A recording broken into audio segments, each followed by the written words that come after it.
Brothers in Crime, the Max series, by Simon King. Read to you by Nate Gothard. Part 4. Betrayal. Chapter 1. Remember when I said that everyone, whether it's sentenced prisoners, those on remand, officers, or even the visitors themselves, are all caught within the chains of time itself?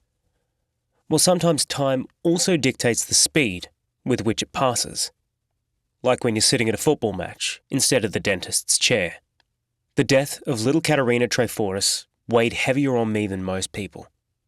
I was, after all, the only real connection to the murder who was left. Both Danny and Sam were both dead, while Frank couldn't have been happier. That just left Nick, and he'd remained in the hospital wing for close to a month before being moved into a smaller unit of the palace. I didn't hear much more about him for a long time. I'm not sure why, but I think Frank enjoyed knowing that Nick would live in perpetual mourning for the rest of his days. It was what Frank lived for, a monster, happy to inflict the worst type of suffering imaginable. I'm not sure whether he allowed himself to believe it, but things would never be the same between us. For me, the moral line had been crossed by a long way. Life in Yellow Block continued with its own repetitive cycle. Crooks came and went, some from the outside, others from within the prison. Sometimes familiar faces would show up. Most times they were new. But everyone was subject to the same routine, regardless of who they were. You had to contribute to the family.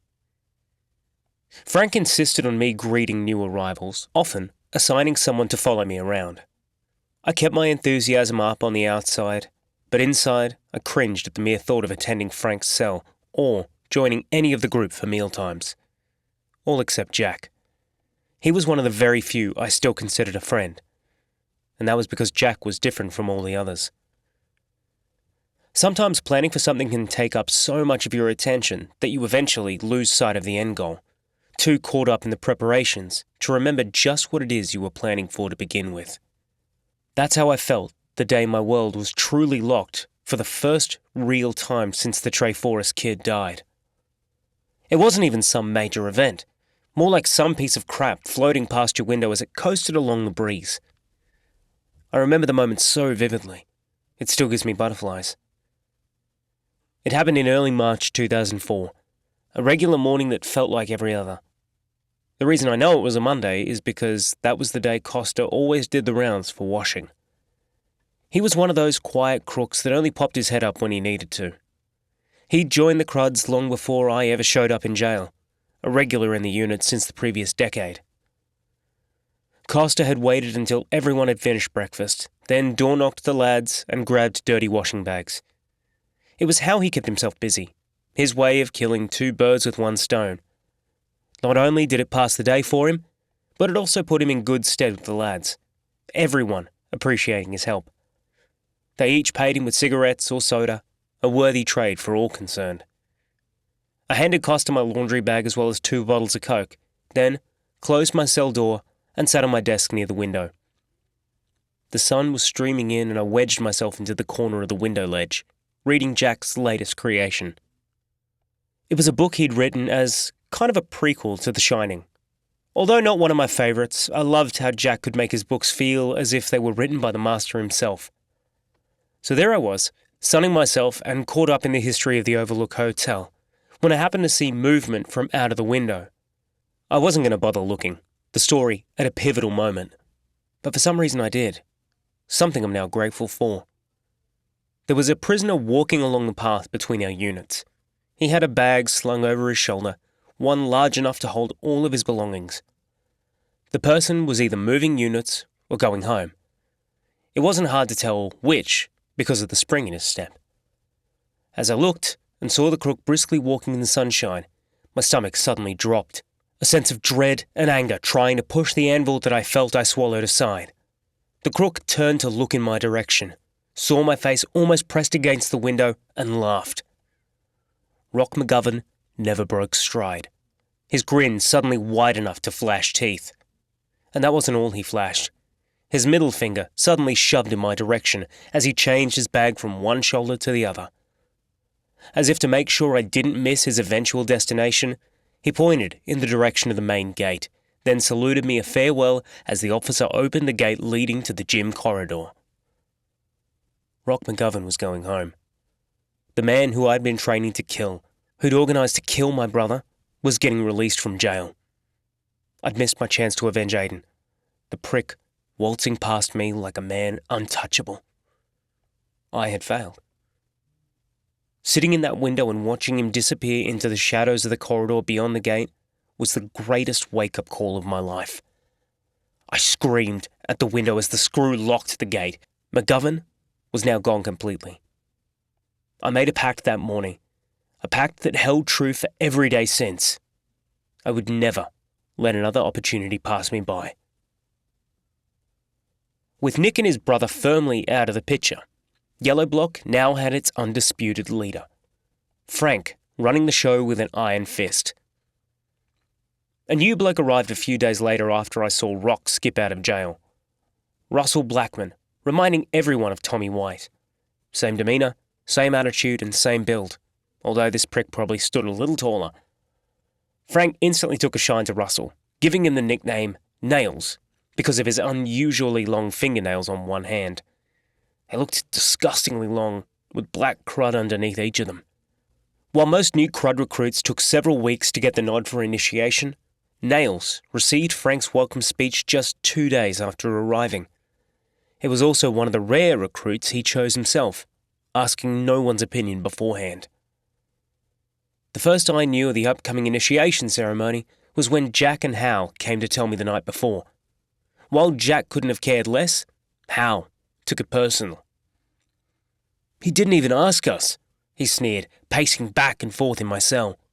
It looked comical considering it just took 3 steps in either direction to hit a wall.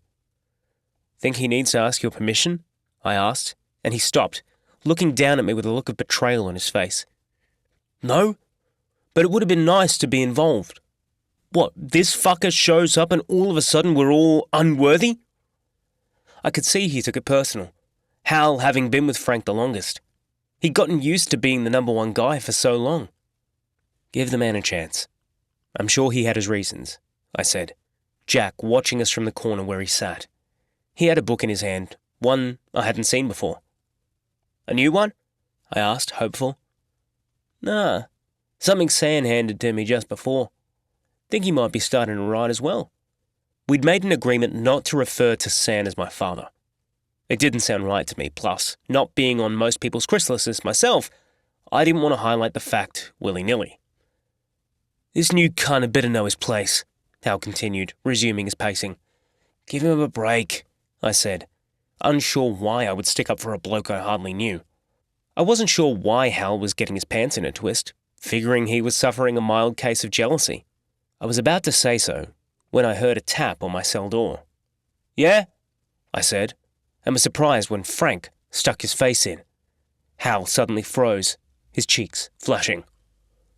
"Not interrupting, am I?" he asked, stepping in. A silence descended over us as Frank sat on the edge of the bed. Hal kind of leaned on the desk, and Jack slid across to the toilet seat, all of us aware of the previous few minutes of conversation. "I'm guessing you boys might be wondering why I was so quick to pull the switch on Nails."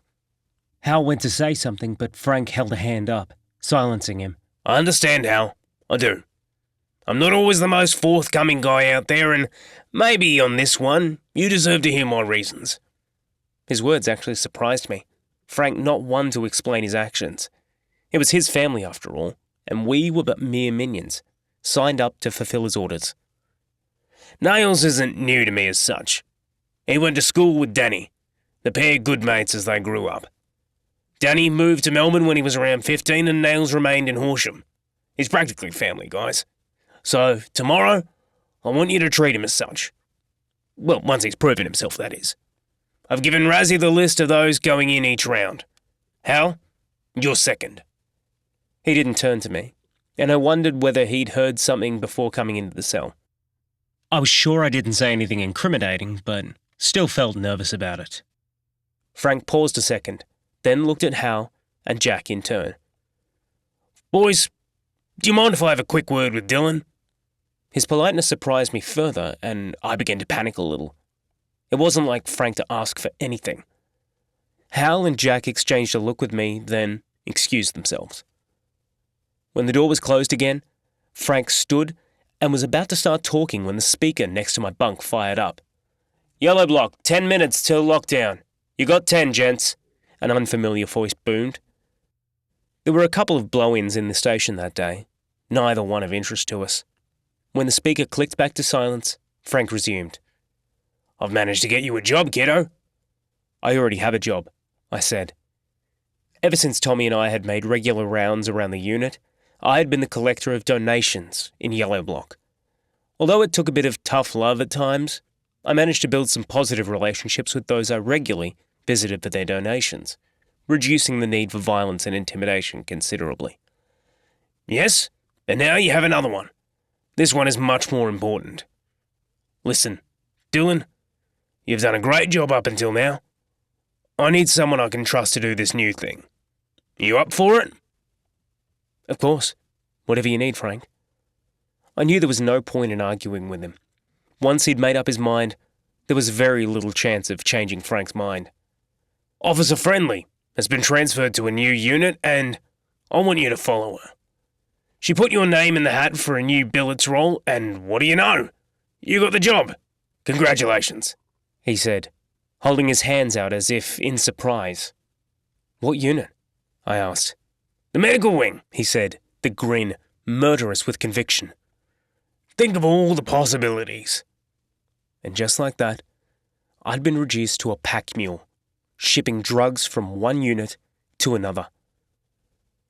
Part of me was angry, feeling like I'd been demoted for dedicated service.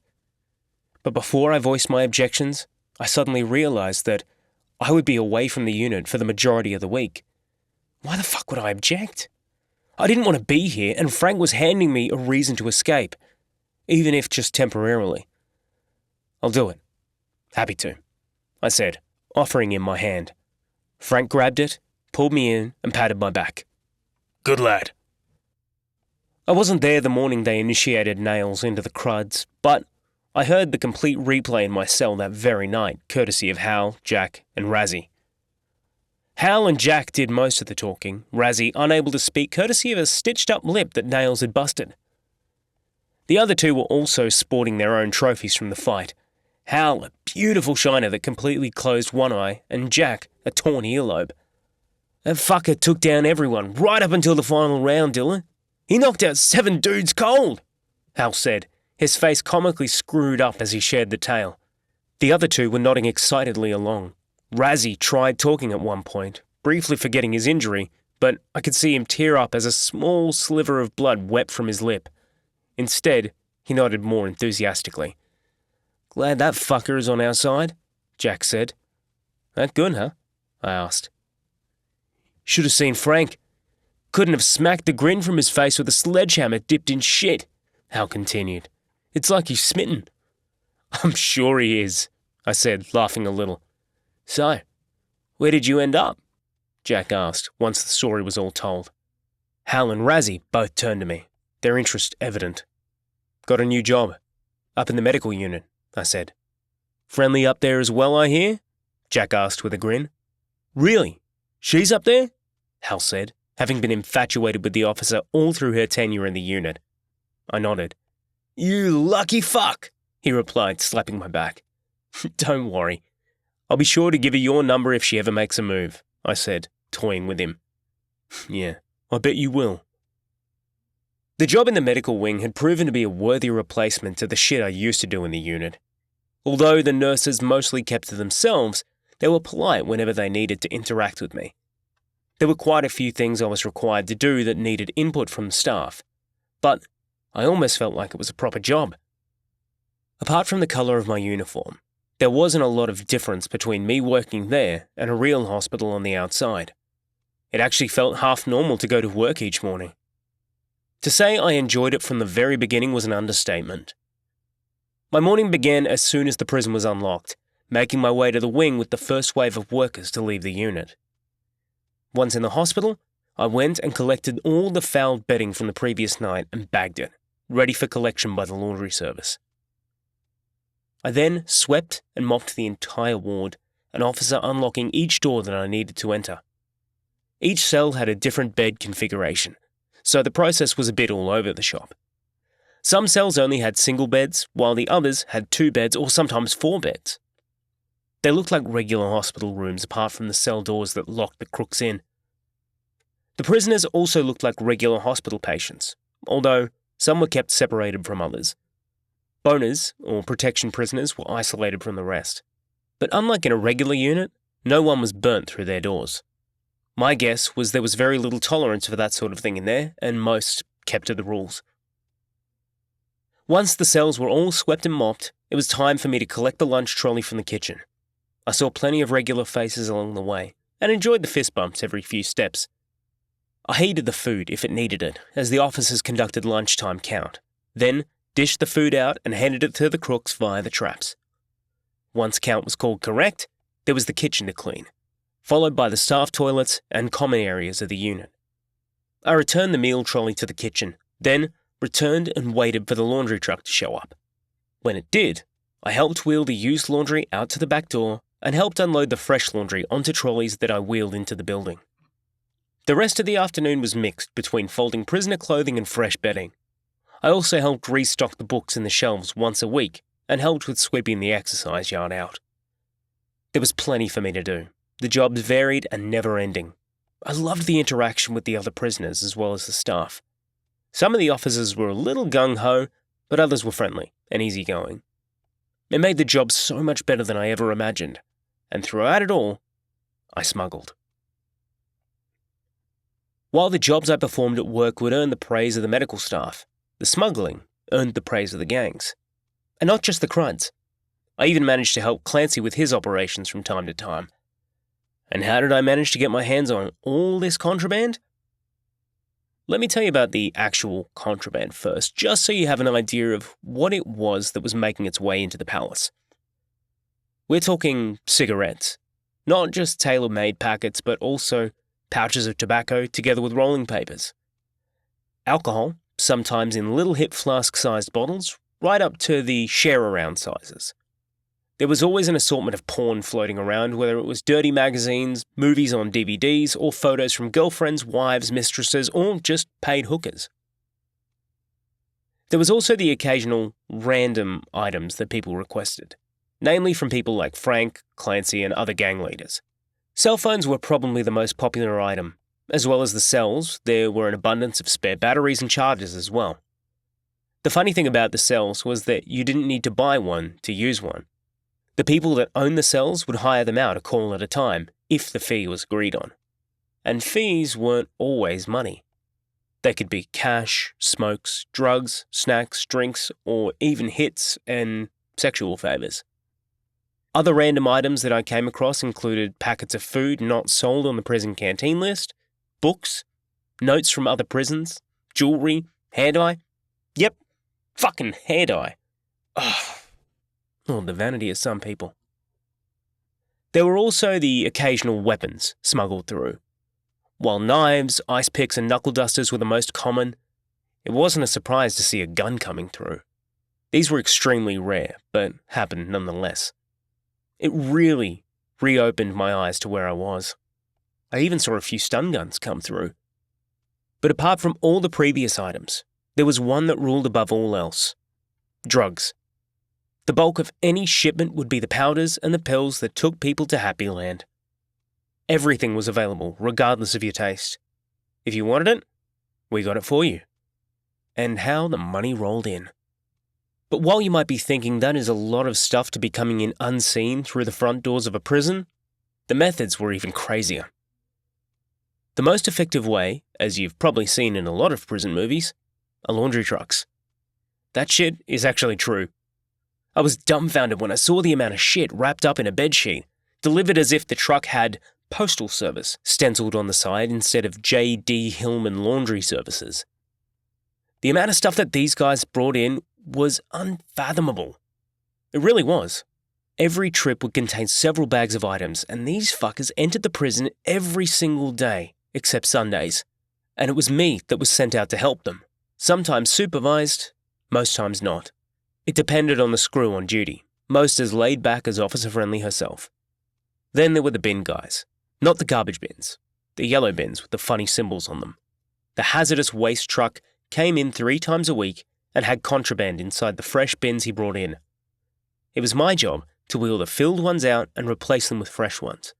A job perfect for catching all the delicious parcels. Next on the list were the sanitary deliveries. This was the service that took care of all the ladies' special monthly needs, if you catch my drift. Sanitary bins were dispersed throughout the jail into every single building in the prison. Whilst it wasn't my job to take them to those buildings, I did manage to get my hands on the ones in the medical unit. The rest were dispersed by the delivery guy himself, escorted by an allocated screw. Contraband was also brought in via food delivery vehicles, but these I didn't deal with. Kitchen billets took care of them, but it was via the meal trolleys that the freshly acquired contraband was sent off to its allocated delivery point. While all of these methods netted us a whole lot of contraband, there was one other way the stuff made it through. Officers. Crooked officers, to be exact. They were on the payroll with us just as much as they were receiving payment from the prison itself. Some would have more than doubled, possibly even tripled their income by smuggling stuff in.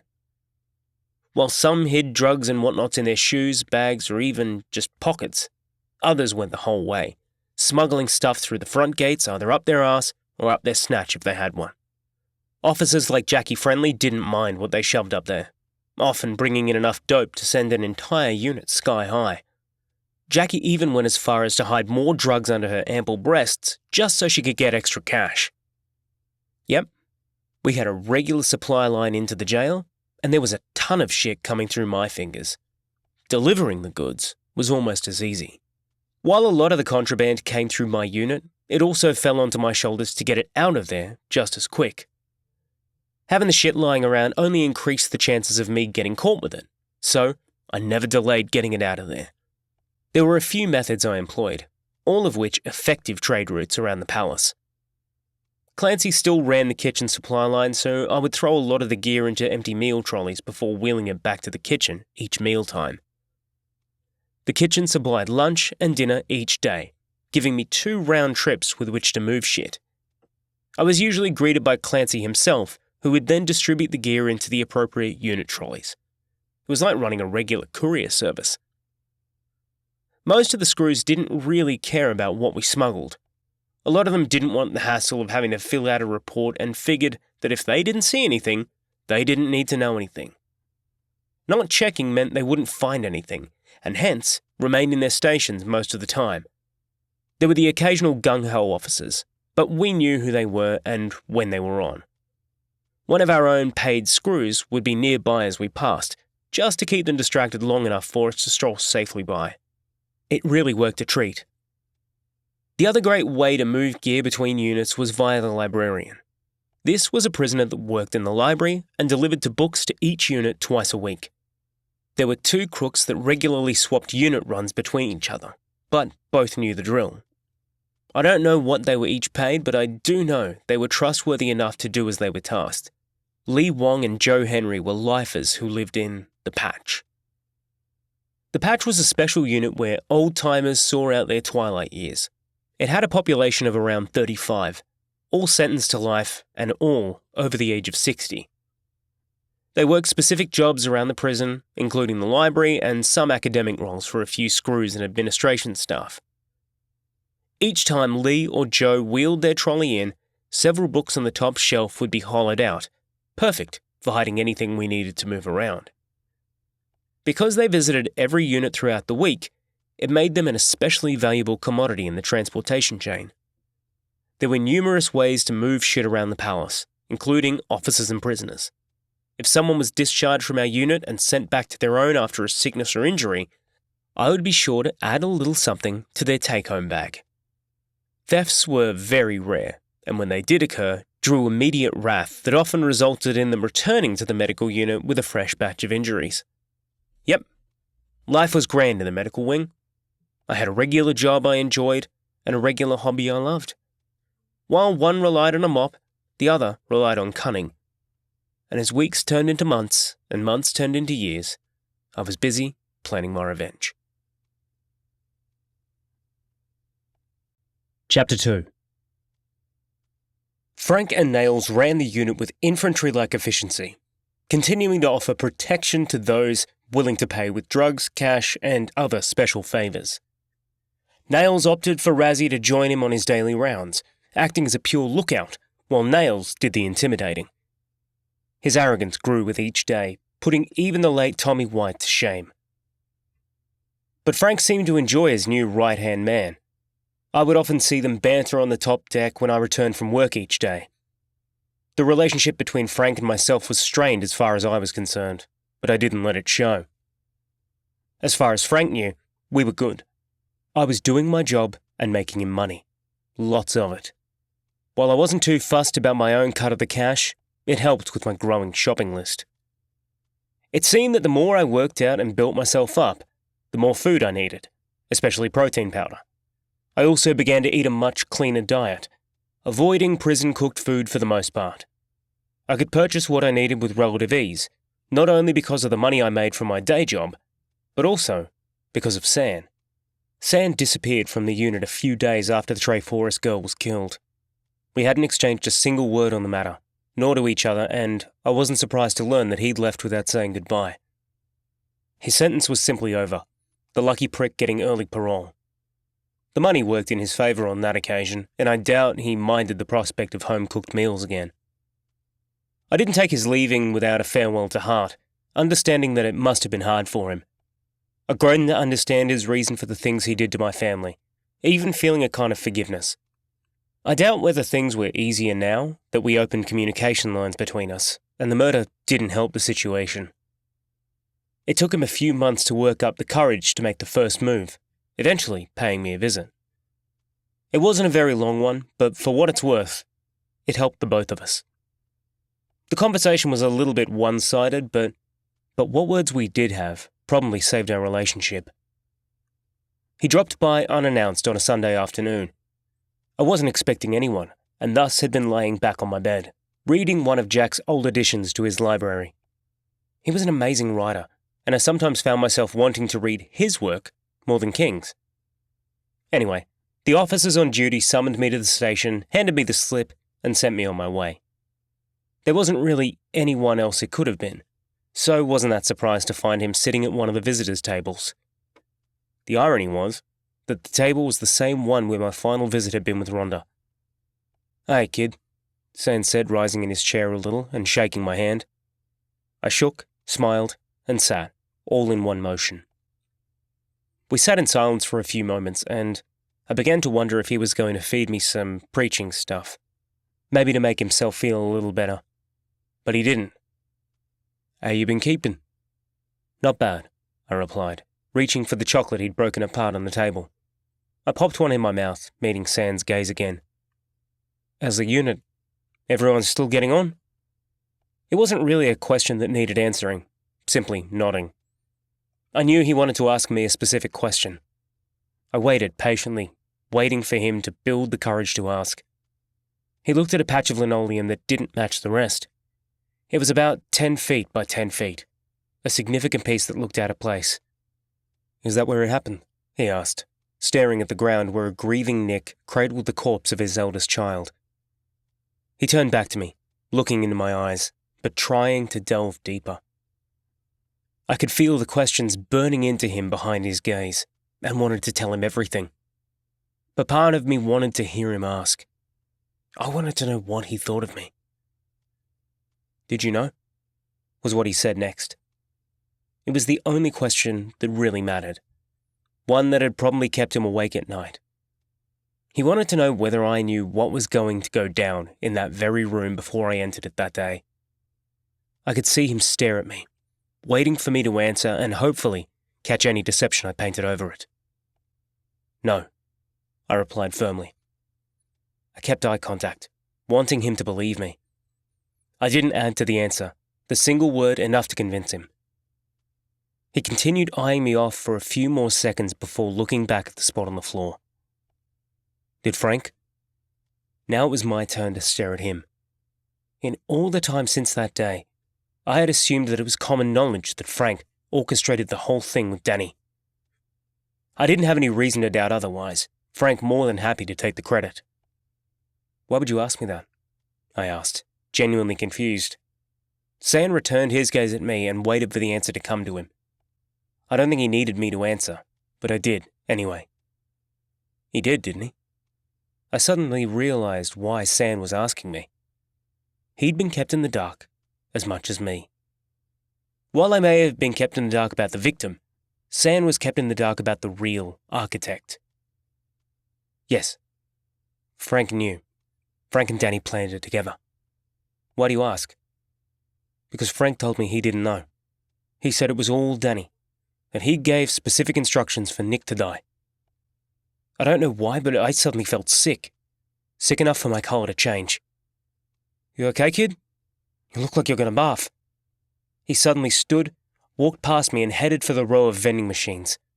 He returned a minute later and handed me a bottle of water, which I grabbed, opened and swallowed half of in 3 big gulps. What drank lie to you? I asked once the feeling subsided enough. I could still feel the sweat on my brow, but thankfully the nausea had passed. Because I asked him. I wanted to know whether my money was going to a child killer. Your money? You pay Frank? For what? I asked, more questions building behind the first. He looked at me with a surprised expression, shaking his head a little as if expecting me to know the answer. For you, of course. I was stunned into silence, words evading my effort to grab them. You didn't know, did you? He said after a minute of watching me struggle. He hasn't told you. Told me what? I finally asked.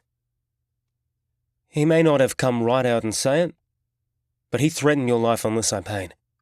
Called it protection money for his finest. Said you needed looking after and he could ensure your safety for a sum. The nausea threatened to return as I suddenly realized how badly I'd been played. We'd both been played. Used like the pawns we really were.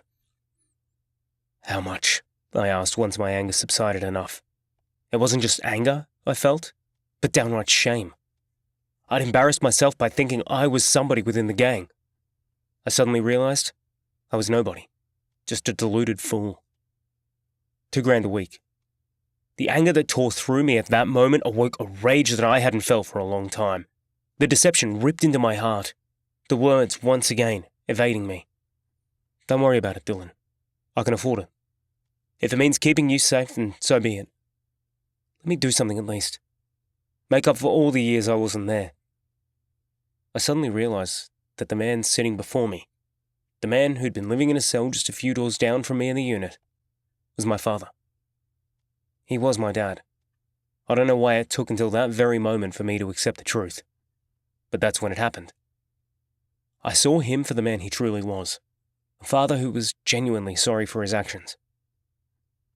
I'm sorry, Dad, was all I could say. He looked at me, as stunned to hear the name as much as I was saying it. I could see a single tear drop from the corner of one eye and slowly roll down his cheek as he leaned forward, waving me towards him. We embraced each other in a tight hug that felt real. It felt right. I finally accepted my father. That first visit had been the beginning of a new road for both of us. With the animosity all but gone, it felt amazing to have someone in my life again that truly meant something. Having San on the outside was a real support that seemed to lift a weight off my shoulders. He visited with me every Saturday, the two of us chatting about anything and everything. He shared a lot of himself with me, not holding back, even things that may have been difficult to reveal. I learnt about his side of the family I never knew and now never would. Both his parents had passed away, and if there were other siblings, he didn't mention them. San also filled my spending account on a weekly basis, up to the maximum of $110 that the prison permitted. Despite not needing it, the gesture felt warming. It really did. I think he genuinely wanted to be a father to me, despite the barriers between us. But while we managed to remove most of the mental barriers, the physical ones remained in place, despite his best efforts. It was another surprise visit that gave me renewed hope. But this visit wasn't one from anybody I was expecting. It came completely out of the blue, not even a heads up from the one pulling the strings. It was the middle of the workday when Friendly called me to the officers' station.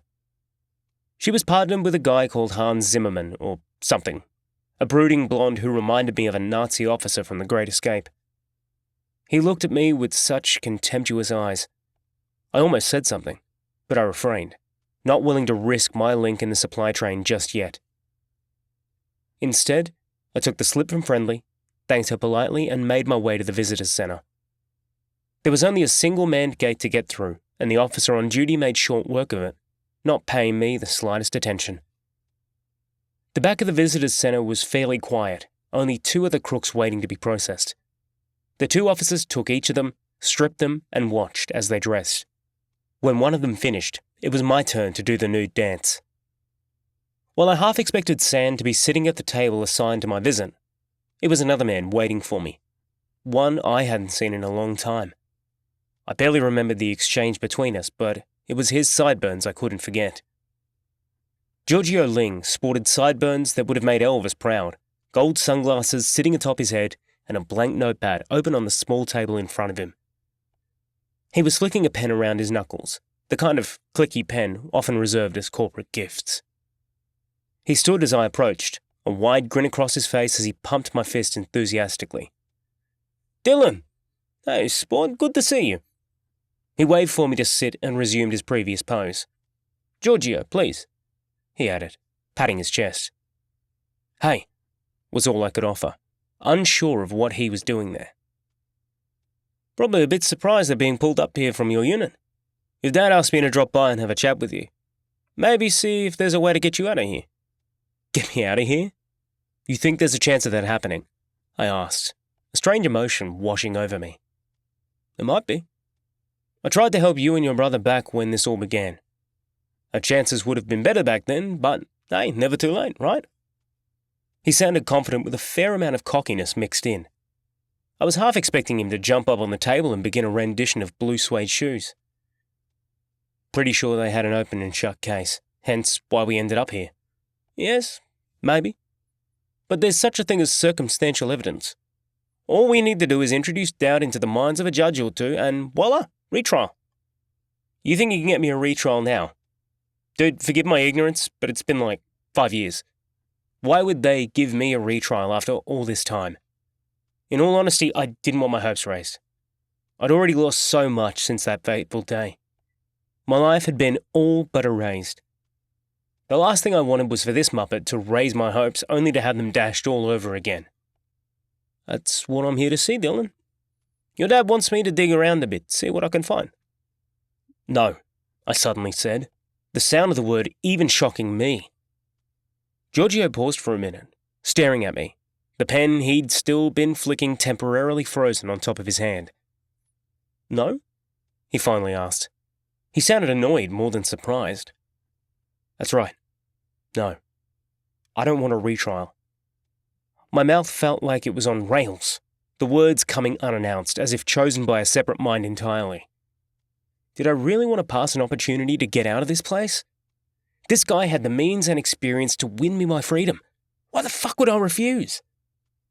"Are you hearing these words coming out of your mouth, kid? You really want to stay here?" he asked, leaning forward in his seat and slapping the pen on top of the notepad. "This isn't exactly the Hilton Las Vegas. I'm giving you a real opportunity to grab a chance at freedom." "That's right.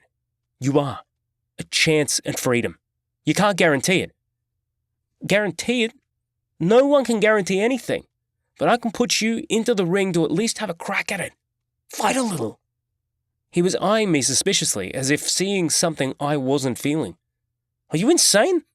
Passing this chance up is like—" He paused, the shock robbing him of the words. "There's nothing out there for me now. In here, Giorgio, I have a job to do. It wasn't the work in the hospital I was referring to, but he didn't need to know the truth. But it was true. I still had some scores to settle, and there was less chance for me to settle them if let out." I sat back, pausing, looking out the window. I wondered whether that was true or whether there was something else. Could I really handle having my hopes dashed again? I struggled the first time I had to let go of freedom and accept this place. Could I really go through all that again? Think long and hard before you throw this chance away, kid. Your dad is fitting the bill, and I'm here free of charge as far as you're concerned. This nightmare could all be over within a couple of weeks. I turned back towards him, leant forward and lowered my eyes. I stared at his pad, trying to make sense of my feelings. It was hard. Fucking hard. Did I really want to do this? Your dad just wants you out of here. Out of harm's way. It was hearing that final sentence that sealed the deal for me. It was Frank. He was the one threatening my safety now, not Rock, not the Jesters. It was the man who swore to bring me into his so-called family and protect me. I suddenly stood, looked at Giorgio, and knew that I was making the right decision. Regardless of what else happened, I had a score to settle. A score for more than just me. I had to settle it for a little boy that lost his father and an innocent young girl. The decision I made that day was one of the hardest, but when I made up my mind, I was actually happy with my decision. I held my hand out to Giorgio. Tell my dad thanks, but I need to stay here. He stood, pumped my hand a single time, then shook his head as I turned away. And just like that, I committed to finishing the rest of my sentence. I returned to the hospital unit, and once I had the German screw sign me back in, headed to the laundry room to grab the mop and bucket. I was overdue to clean out the rest of the cells along the east wing, 8 rooms needing my sanitary touch of cleanliness. There was a bit of a skip in my walk as I went, one that was about to get a real boost. The laundry room was around the back of the far corridor, past a bunch of doors that held the kitchen, tea room, and toilets. It was a quiet part of the unit at the best of times, only visited by those needing a bathroom break or coffee refill. I walked past the closed doors, pushed open the laundry room and grabbed the bucket. After squeezing some floor cleaner in, I turned on the tap and began to fill it with hot water. I was whistling as the water poured into the bucket, loud enough to muffle the sound of the door opening behind me. The first indication I had that I wasn't alone was when a hand slid down the front of my pants. I hadn't tied the string around my tracksuit pants, giving the squeezer easy access to my throne room. The hand almost reached the treasured jewels before I spun around and saw Officer Friendly less than 2 inches from my face. She smiled briefly, pushed my hand away and grabbed a hold of my dick, a tool untouched by anyone else's hands for a very long time. Despite wanting to resist, there was little hope. The warm touch of her soft fingers already building the firmness up. When she dropped to her knees and began to suck with a slow rhythm, I knew I lost the battle. She knew exactly what she was doing, her tongue working magic as the warmth engulfed me. Her blowjob was the best thing I'd had in years, my cum flowing in less than a minute. As much as I wanted to savor the moment, there was very little hope. Friendly's hand virtually draining me as my knees threatened to buckle. I looked down as she stared up at me, my dick still comfortably nestled between her lips. She gave it a final suck which sent shivers through me, stood, and wiped her mouth on one of the towels sitting on the edge of the sink. Sorry, Dylan. No swallow today, she said when she finished wiping. Tasted good, though. And with that, she turned and left me with my dripping dick still hanging out, my legs shaking, begging for reprieve. It was the first bit of sexual contact I had in years, and it lasted all of 40 seconds. It may not have been a candlelit dinner and a bottle of wine, but that moment in the laundry room had been one of the most erotic of my life. I won't lie to you, I relived it later that night in my cell, and not for the final time.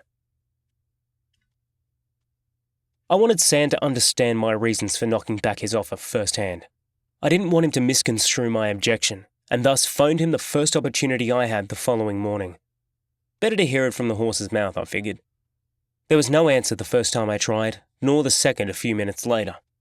When I dialed his number for a third time, I saw both Frank and Nails standing on the top tier along the opposite wall to the bank of phones, watching me with shit-eating grins. The kind you knew meant trouble. I knew they were up to something, but didn't know what. But that wasn't the day for me to find out their secret.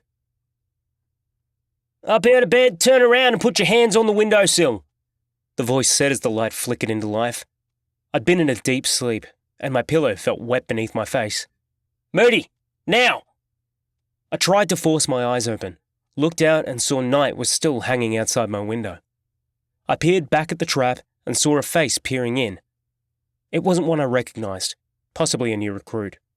The tactical team always ran a unit ramp when a new intake of recruits was in training.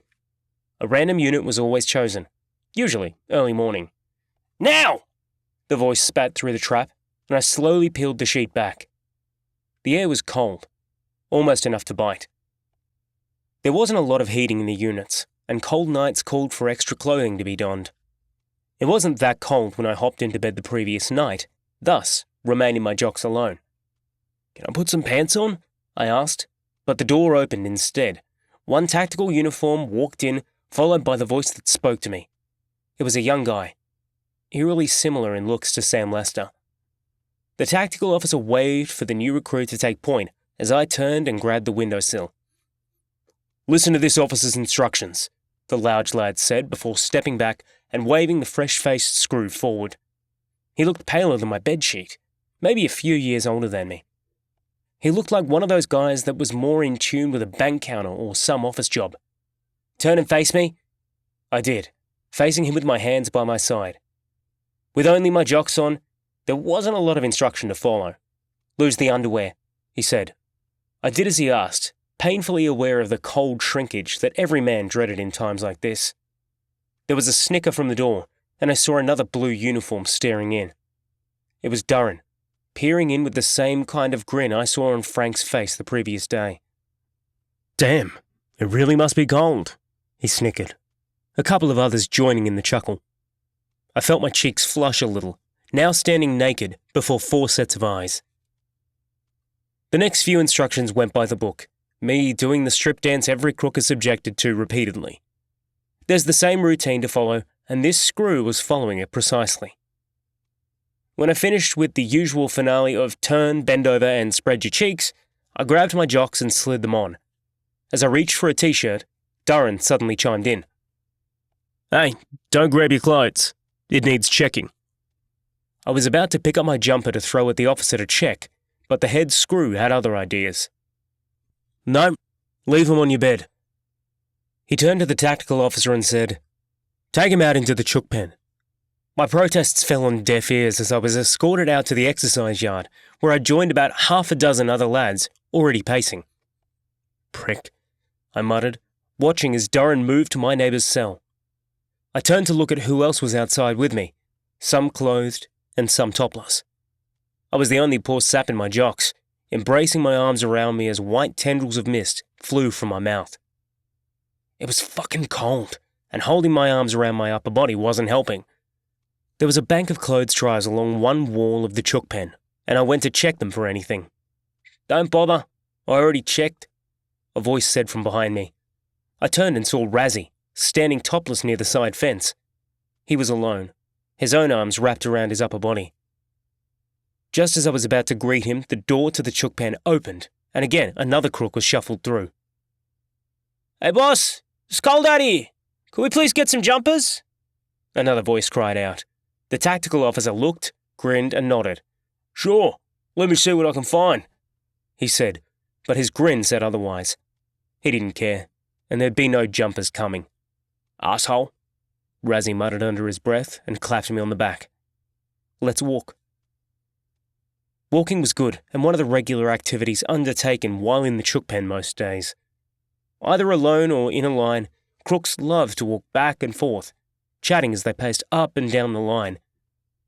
Razzie and I stuck to one side of the chook pen, taking advantage of the low numbers still there. It wouldn't be long before the numbers would make pacing impossible, and I needed to warm up before then.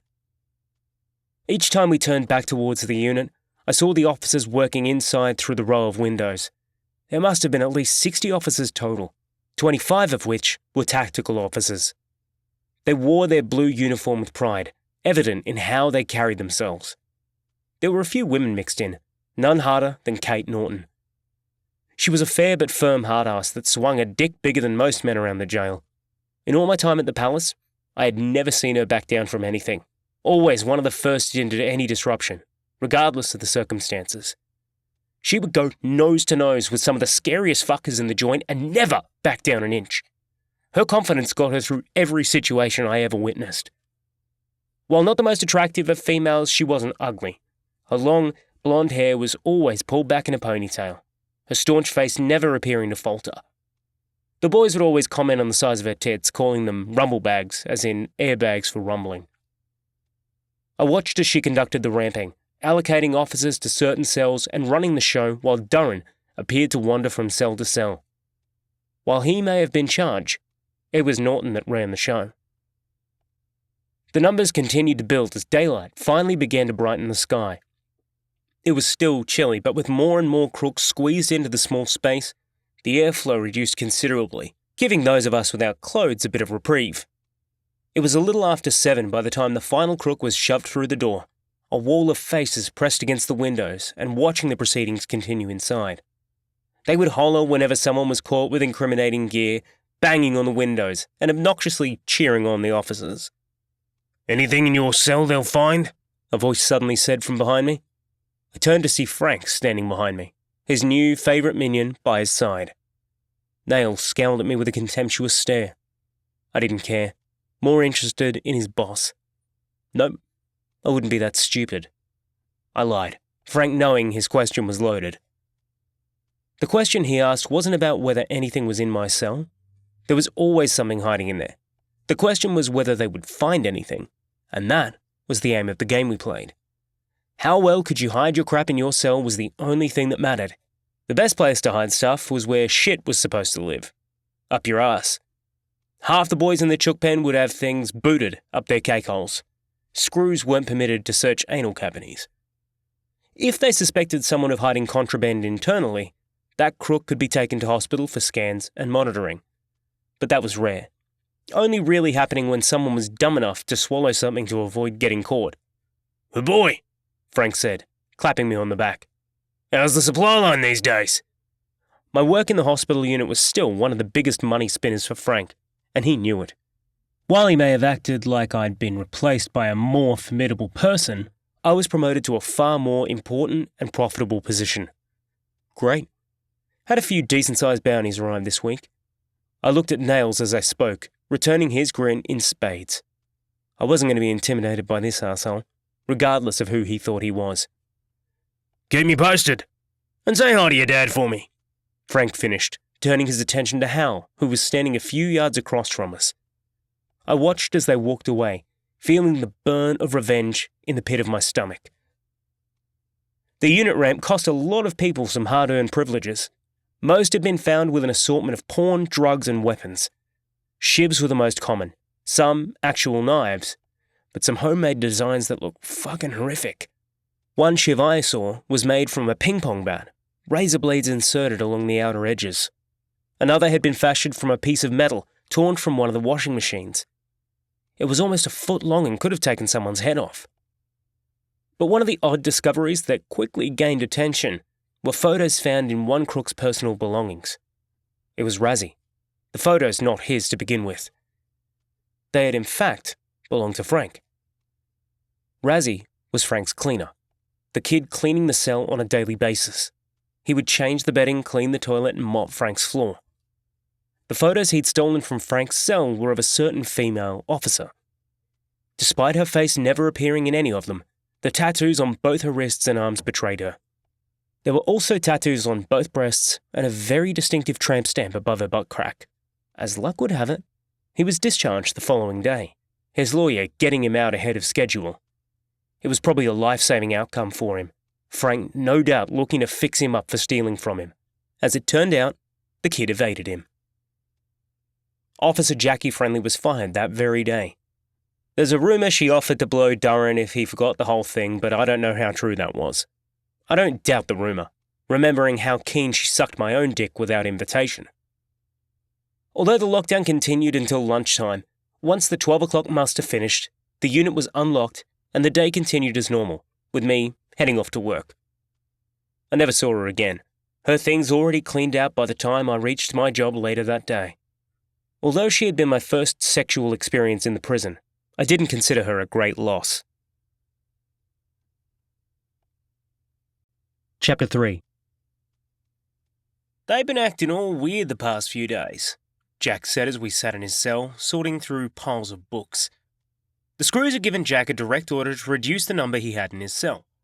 A directive had been handed down from the front that limited cells to just 10 books. Jack owned about 40 in his cell alone. There were more held in his property tubs, housed somewhere inside the jail. "Who?" I asked, picking up a worn copy of Christine and holding it up for him. He considered for a moment, then shook his head. I added it to the growing pile headed for the front door, to be picked up by his mother. "Frank and Nails. They've even asked us to leave the cell a few times now. Think they're up to something?" he asked, shaking his head at a copy of the Tommyknockers. "Like what?" I asked, unsure of what he was getting at. "Not sure. But I don't like all this secrecy. We're supposed to be a family." I hadn't been to Frank's cell for quite some time at that point, especially during meetings. I was like the silent partner in the Crud's framework, performing my duties away from the public eye, behind the scenes. I held up one of his alternative endings to the stand and he nodded enthusiastically. "How's the writing coming along?" I asked. There hadn't been a new release from Jack in several weeks, and I wondered whether he'd run out of things to write about. To my surprise, he reached under his bunk and pulled out a bag, reached in and came out with a large notepad, thicker than any I'd seen in the past. "You mean this kind of writing?" I grinned and tried to reach for it. Jack pulled it back a little, holding it from my reach. Not yet. Need to finish it first." "Holy shit, man, how many pages? That looks fat as," I said, leaning forward to try and grab it. He pushed me back a little, returning the book back to the bag. "Why do you fags have to be touching each other whenever I come and see yous?" A voice suddenly spoke from the cell door. I looked over my shoulder and saw Hal sticking his head through the gap. I picked up a jumper and threw it at him, watching as he ducked, then walked in. Hal fist-bumped with each of us and sat on the bed, Jack and I cross-legged on the floor. To my surprise, Hal began to mirror Jack's concerns about Frank. "Anyone know why Frank and that dickhead have been so secretive lately?" he asked. Jack and I exchanged a brief glance, which Hal instantly picked up. "What? You guys know something?" "No," I said, but Jack asked the same thing like 2 minutes ago. Hal looked at Jack, who was nodding. "They're up to something, and I don't like it," Hal offered, and both Jack and I chuckled briefly. "What?" Hal asked. "Just how long were you standing outside listening to us?" Jack asked. Now Hal picked up a jumper, throwing it at Jack's head. It hit him square on, the arms flapping around the side of his face as he grabbed for it. "Wasn't listening at all, you sap." Despite trying to find out, none of us knew why the pair was secretive. I decided to pay Frank a visit myself, to see whether I could get to the bottom of it. As I reached the top of the stairs, Nails was leaning on the guardrails outside of Frank's cell. He eyed me suspiciously but didn't speak. I half expected him to challenge me, but Nails simply continued watching the unit as I knocked on Frank's door. "Come!" Frank's voice yelled out, and I pushed the door open and peered inside. "Ah, Dylan, my boy," he said, waving me in from his bunk. He was sitting with his back against the wall reading the daily newspaper. "What brings you here today?" "Just thought I'd drop by before work. You know, catch up and stuff," I said, taking a seat on the chair he had near his desk. "Ah, nice. Always a pleasure. Any issues there? At work, I mean." "No, not at all. Sad to see Friendly go, but her replacement seems okay." "Ah, yes, Jackie's replacement. I have it on good authority that there will be 2 new faces in the Quack Wing soon, both from the new course. Maybe offer each of them a cell, if you catch my meaning." I groaned inside, Sam's face staring back at me from another time. Frank must have picked up on it, laying the newspaper down in his lap. "Sheep, remember?" he said. "I know. Listen, I was wondering if everything was okay." Some of the boys seemed a little concerned. I tried to make it sound a bit off the cuff, but in true Frank style, he saw through me. "If Hal and Jack have a problem, let them come and see me themselves. Don't be their little bitch running in here for them." I was expecting him to explode, but instead, he remained composed. And then it happened. It was the look he gave me, one that instantly took me back to another time. The place that look took me was in that very same cell, a couple of years before when I was listening to Frank and Danny plan the hit on Nick the Greek that never happened. The deceptive grins, the wink they shot at each other, it all came flooding back as Frank now looked at me. Both Hal and Jack had been right. Frank was up to something. Something he didn't want me, or anyone else knowing what it was. But I knew. There was something behind his deceptive grin that he wanted me to see, wanted me to be aware of, but what it was would remain a secret until a time of his choosing. "Everything all right?" he asked as I stared at him. "Yeah. Listen, the lads didn't send me. I came by myself. I really just wanted to, touch base a bit." He looked at me for a moment longer, then resumed his newspaper. "There's a shipment due in this afternoon that needs to come directly to me," he said, ignoring my comment. "It'll be in a small pillowcase on the linen truck. Think you can find it?" I nodded and stood, positive I wasn't going to get the answers I was looking for. "Sure thing, Frank." He didn't stop me, not even bothering to watch me leave. Frank continued to read his paper as I turned and walked out. Nails was still leaning on the railing outside, him also remaining neutral to my presence. I closed the door and returned to my cell, an uneasy feeling continuing to build. It was a revolver that turned up in the delivery of linen the next day. I didn't know too much about guns, but from what I'd seen on TV, it appeared to be a .38, the kind worn by a lot of cops on shows I regularly tuned into. There was also half a dozen bullets rolled up in a small swatch of fabric. Every prisoner was given a carton of milk each day, and it was mine that I hid the gun, after draining the carton's contents first. I first stuffed a torn pillowcase into the bottom of the carton, jammed the gun inside, and then topped it with more pillowcase to stop the cargo from rattling around inside. It was a nervous wait to get my cargo back to the unit. There was still a few hours to go, and if anyone decided to ramp the unit, I would be fucked. Caught with my pants down and nowhere to run. As if on cue, I heard the doors to the toilet slam open out in the hall, followed by the distinct clip-clop of boot heels on the linoleum floor. By the spring in their step, I knew it was members of the tactical unit. They just had a certain sound to them, the air itself changing volume whenever they entered an area. Another door slammed open, the sniffer dogs seeking me out. "Billet!" someone shouted, the voice bouncing off the walls. "In here!" I called back, the milk carton in my hand. I panicked, picked up a bucket, and was about to hide the carton underneath it when my time ran out. I turned to see two tactical screws looking in at me. I had a bucket in one hand and a milk carton containing a handgun and ammunition in the other. My heart dropped into my stomach, pounding away like a John Bonham riff on steroids. I could feel my cheeks starting to burn as their eyes drilled into me.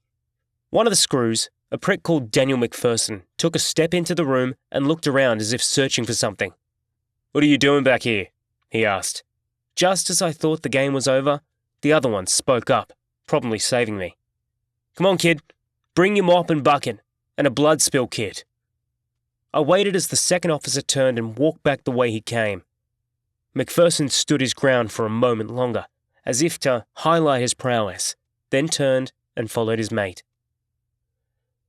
I breathed a sigh of relief, set the carton down behind some tubs of floor cleaner, and grabbed my equipment.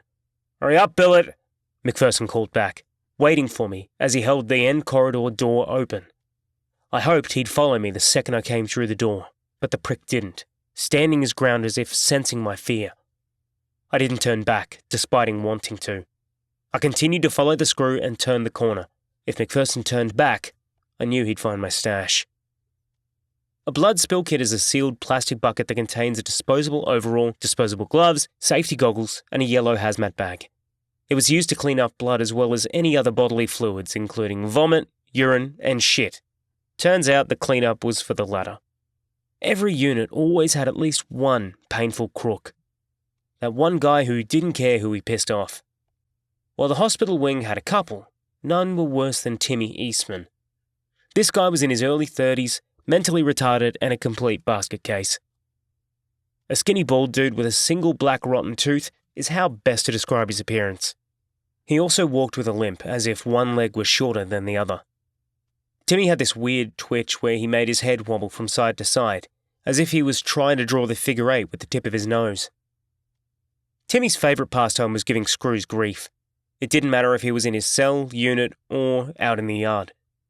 It wasn't that he was trying to be painful, he just wanted attention. He would goad the officers charged with watching him into a false sense of security. then make them instantly regret any inroads they thought they achieved by offering him sweeteners like a hot drink, snacks, or privileges. As I said, the dude was a retard. His most famous trick was shoving things into his ass hard enough to make it bleed. It didn't matter whether it was a pen, plastic cutlery, or a television remote control. If you gave it to Timmy, he would make it disappear, his ass turning into a virtual toy chest. I could hear the commotion as soon as I pushed through the corridor doors that led back into the main ward. There was a row of isolation cells behind the officers' station, and it was there that a group of officers and nurses were standing. "Timmy, put your hands through the trap so we can cuff you," someone at the front of the group said. I couldn't make out who it was, the crowd around 4 deep. The speaker had the view flap open. This was a little trap door that sat above the trap itself. While the trap was a small door to access the cell, the view flap was more of a viewing window. The screws would use that instead of the trap when dealing with irate crooks. The view flap was also useful for stopping prisoners from throwing piss, shit, or anything else at the screws. Some even tried to spit at them, but failure often followed. While the screws hid behind their little window, there wasn't really any point in throwing anything at them. All it did was make things worse for the cell occupant. "Timmy, last chance. Put your hands through or we'll send the dog in." Something suddenly tapped me on the shoulder, and I turned to see Durran himself standing behind me. "Grab a seat over there," he said, pointing at a row of chairs near the prisoner television. It was out of the way, and as I nodded, heard the familiar echoing of a dog barking. A few seconds later, the dual doors swung open and one of the prison's infamous attack dogs entered, snarling and snapping as his handler desperately hung onto the other end of the lead. The dog barked several times, the noise loud enough to cause my ears to ring. His handler held him back far enough to avoid the teeth from clamping onto the wrong victim. I've seen these dogs in action several times.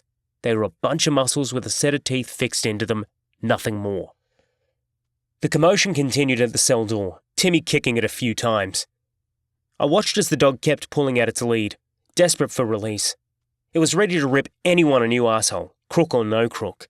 But the sound of its barking must have given the retard a bit of a scare, because I heard the familiar ratcheting of cuffs closing, then heard the rattle of keys on metal as the cell door was opened.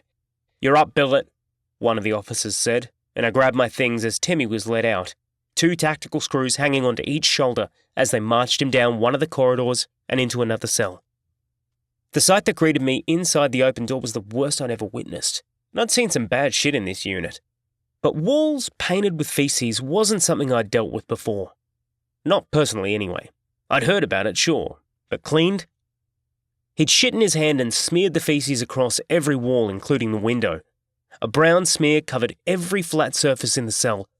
He'd also kicked the fuck out of the metal toilet, hard enough to pull it from the wall. "Need you to clean it up ASAP," Hans Zimmerman said, shielding his face from the stink. The smell was bad enough to make your eyes water, my stomach somersaulting inside me. I fought to keep my food down, a struggle that I eventually won. All up, I had to spend almost an entire hour in that cell. But by the time I was finished, all evidence of the fecal attack had disappeared. For me, it was a job well done, deserving a little something. The unit screws must have agreed, because when I walked out of the cell the final time, they inspected my handiwork, then handed me a small, clear plastic bag. There must have been a couple of handfuls of coffee in the bag, and despite me not drinking it, was grateful for the gesture. But there was something else weighing heavily on my mind. It was the gun, hopefully still hiding where I put it before rushing out. My stomach had only just settled after cleaning the last remaining shit smears, and now did a double take as I grabbed my tools and turned for the corridor. It was just as I left it, waiting patiently inside the milk carton. Transporting a milk carton between units wasn't anything suspicious, the cargo a common one for crooks to be carrying. But while it may have been normal for crooks to carry them, spot inspections still happened. Random prisoners picked up for searches. It was a risk I had to take, one that couldn't be avoided. I needed to get my lethal cargo back to the unit and into the hands of Frank before lockdown. I knew that if I timed it right, the chances of getting picked up for a spot search were virtually extinguished. What I needed to do was leave the med wing 5 minutes before control called for movement around the prison to cease. This would mean officers and crooks would all be rushing around to return prisoners back to their respective units. If they weren't, it meant extra work for the screws once muster was complete. They would be required to escort prisoners back to units personally, And as it took 2 officers to escort a single crook after lockdown, it wasn't an easy task while everyone was trying to go home. I managed to get through the first 2 gates with relative ease. There were 3 others walking with me, all headed to their respective units. We picked up another crook as we walked through the gym corridor, the prison library entrance just one of the many doors it held. The 5 of us looked to be transporting a hell of a lot of gear, with 4 of us carrying plastic bags. My heart lay heavy in my stomach during that walk. As we reached the other end of the corridor, 2 tactical officers suddenly emerged from the gymnasium door, waving us over. So close. The screw at the gate had already opened the gate for us. I watched as the relative safe passage all but disappeared as he closed it again. "You boys look like you've got a hell of a haul tonight. Anything of interest?" one said, pointing at the guy in the lead and gesturing for him to open his bag. The other held out his hand for the milk carton he was carrying. My stomach did a double take as the bag was taken, opened, and rummaged through by the screw. The other one peeled the milk carton open and peered inside. A few drops of milk spilled to the ground. I recognized the second screw from a scar that ran down the side of his face. His name tag said Brennan, but everyone called him, funnily enough, Scar. "Hey, do you mind?" the crook said, holding his hands out in a WTF gesture. The screw holding his milk carton didn't respond, turning the carton this way and that, trying to find anything submerged in the milk. When they were both satisfied, they handed the gear back to its owner, waving to the gatekeeper to let him through. "Next," one of them said, turning to the next guy. My heart was pounding, the sweat no doubt close to dripping down my face. The next crook stepped forward, handed over his bag and milk, and went through the same routine. He also complained about the spillage. My fingers gripped the milk carton tighter again as the second guy was ushered away, safely on his way to the unit. Come on, the first screw said to the next guy. I felt a heaviness in my bladder, positive I was about to piss myself as both screws inspected their items. The screw with the milk carton suddenly mimicked a little cheer, tore the carton flaps all the way open, and reached inside. The other screw lowered the bag and looked at what the other one was pulling out from the box. Well, what have we here? A small bag was pulled from the carton, milk dripping from it. It was well enough sealed to protect its cargo, a fine white powder that excited the officers. The screw held it up, shaking it from side to side as the crook just smiled back. You put that in there. I've never seen that before, he said, waving a finger at the boys in blue. All good, Jace. Stand over there. The screw pointed for the crook to move aside near the wall, then pointed at the next guy to hand his stuff over. I swear I thought I was going to pass out. They were about to find me with a fucking gun in my possession. My days in Yellow Block were about to come to an end. Of that, I was sure. My heart was pounding so hard, I could feel it in every part of my body, knowing I was well and truly fucked. Although my milk carton held pretty incriminating contraband, my bag was clean, holding a towel and some t-shirts and a few apples. The officers allowed me to take leftover fruit whenever I wanted, and I always obliged. I watched with sheer horror as the final guy was ushered towards the gate, then held my breath as their eyes turned to me. But just as I was about to step forward, both their radios suddenly came to life, the voice echoing down the concrete hallway. Attention all stations, cease all movement. I say again, cease all movement. Count will commence in 10 minutes. I felt a faint glimmer of hope. The screws sure to let me go. They couldn't take both me back to the unit and this other guy back to be processed for the contraband. Come on, hurry up, Scarface said, waving me forward and instantly shredding the brief hope I held. With the pit of my stomach falling to the floor and my asshole now puckering up, I stepped forward and held my things out. This was one situation I couldn't get out of. Scar took my milk carton as the other one snatched my bag. A couple of officers approached the gate and were ushered through by the gatekeeper. Some jovial banter exchanged between them. I eyed off Scarface as he carefully opened the flap of the carton and peered inside. The other screw rummaged briefly through the bag and pulled his hand back out as Scar simply stared into the carton, then at me. Anything? The other screw said, handing me back my bag. I nearly dropped the bag, my fingers were trembling so bad. I watched him give the carton a slight shake, turn it a little, and shake it again. No, all clear, he suddenly said, closing the flaps back up and holding the carton out to me. Hurry the fuck up, back to your unit, he said. I hesitated a moment. my stomach feeling on fire. He just stared at me with blank eyes. "Want it back?" he said when I didn't take it.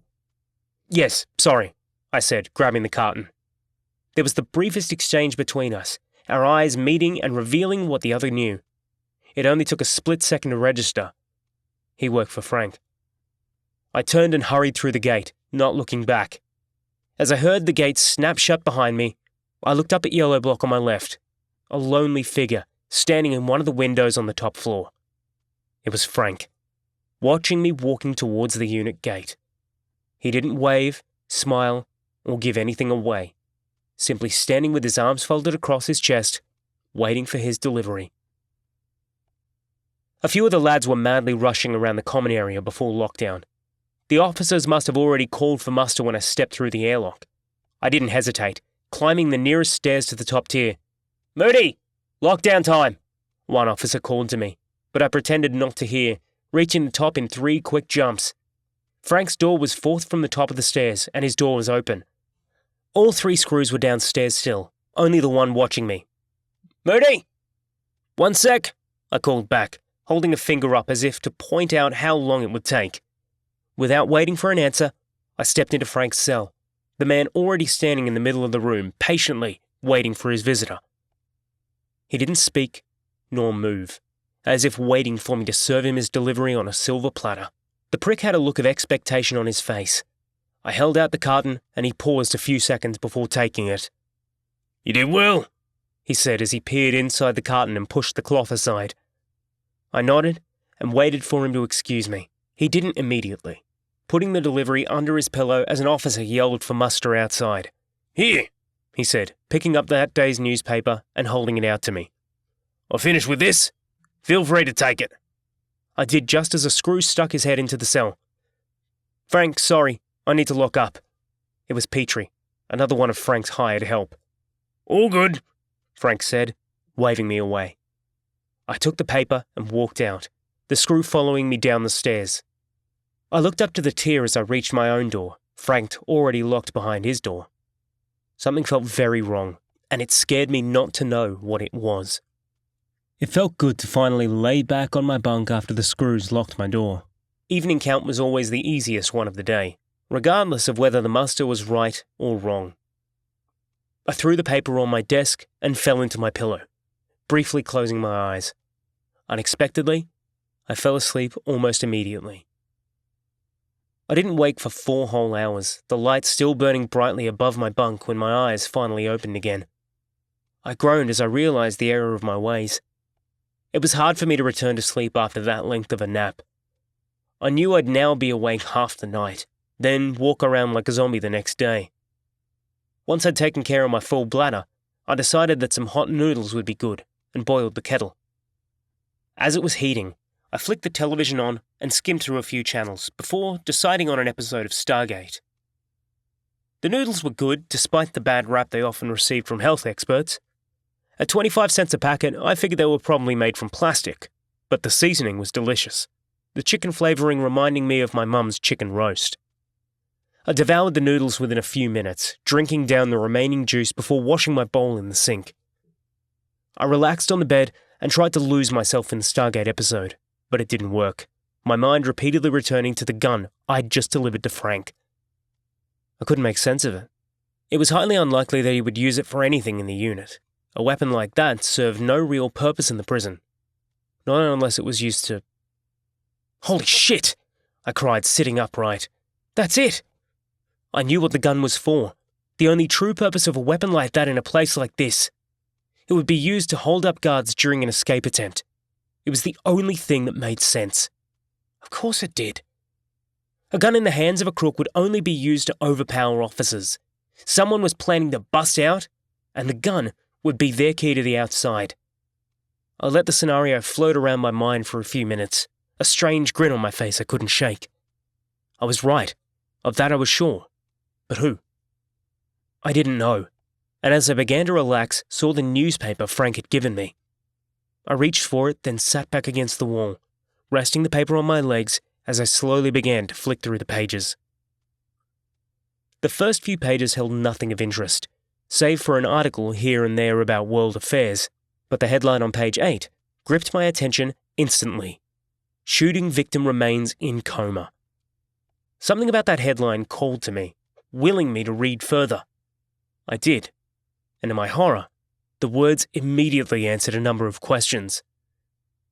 One of 2 men gunned down in a vicious late-night attack 2 days ago remains in an intensive care unit, clinging to life in an induced coma. Francisco Debane was brutally gunned down with another man in his Milton Park home 2 nights ago, while the second man, believed to be Debane's personal lawyer, Giorgio Ling, died at the scene. Debane himself continues to hang on to life, with doctors unsure of whether the victim will survive. Both men were gunned down execution style, receiving gunshot wounds to the back of the head. Police believe the men knew their attackers, with no forced entry found at the home. With very few leads to go on, detectives are appealing for anyone with any information to come forward. By the time I finished reading, my head felt hot with anger, tears flowing freely from my eyes. I knew instantly that it was Frank, maybe not directly, but he'd had a hand in whatever happened to my father and Giorgio. I jumped to my feet and briefly paced my cell. I was trying to calm the rage building within me, but it was no good. I ran to the cell door, punched it once and then kicked it repeatedly. "Motherfucker!" I screamed, then continued to kick the door. I barely heard the response from a few of the boys out in the unit, but their shouting was there nonetheless. I felt torn in half, the murder of Aiden pouring back into my mind as I looked at the paper in my hand. I began to hit the edge of the shower stall with it again and again. Bits of paper were flying this way and that, some of it floating on air. After a few seconds, the cell looked like as if someone had had a pillow fight, the scraps filling the air like snow. I dropped to my knees as I realised it was no good. I remained as much a victim now as I did back then. The only difference was those pulling the strings. I needed to get out, either from the unit or the prison.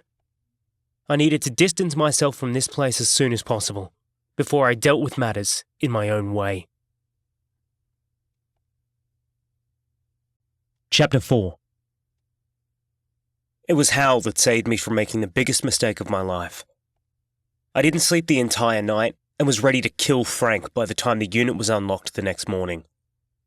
It was my luck that Hal's cell was unlocked before mine, waiting for the screws to unlock my door before making a beeline for me. We just met as I walked through my door, the unit's common area still relatively empty.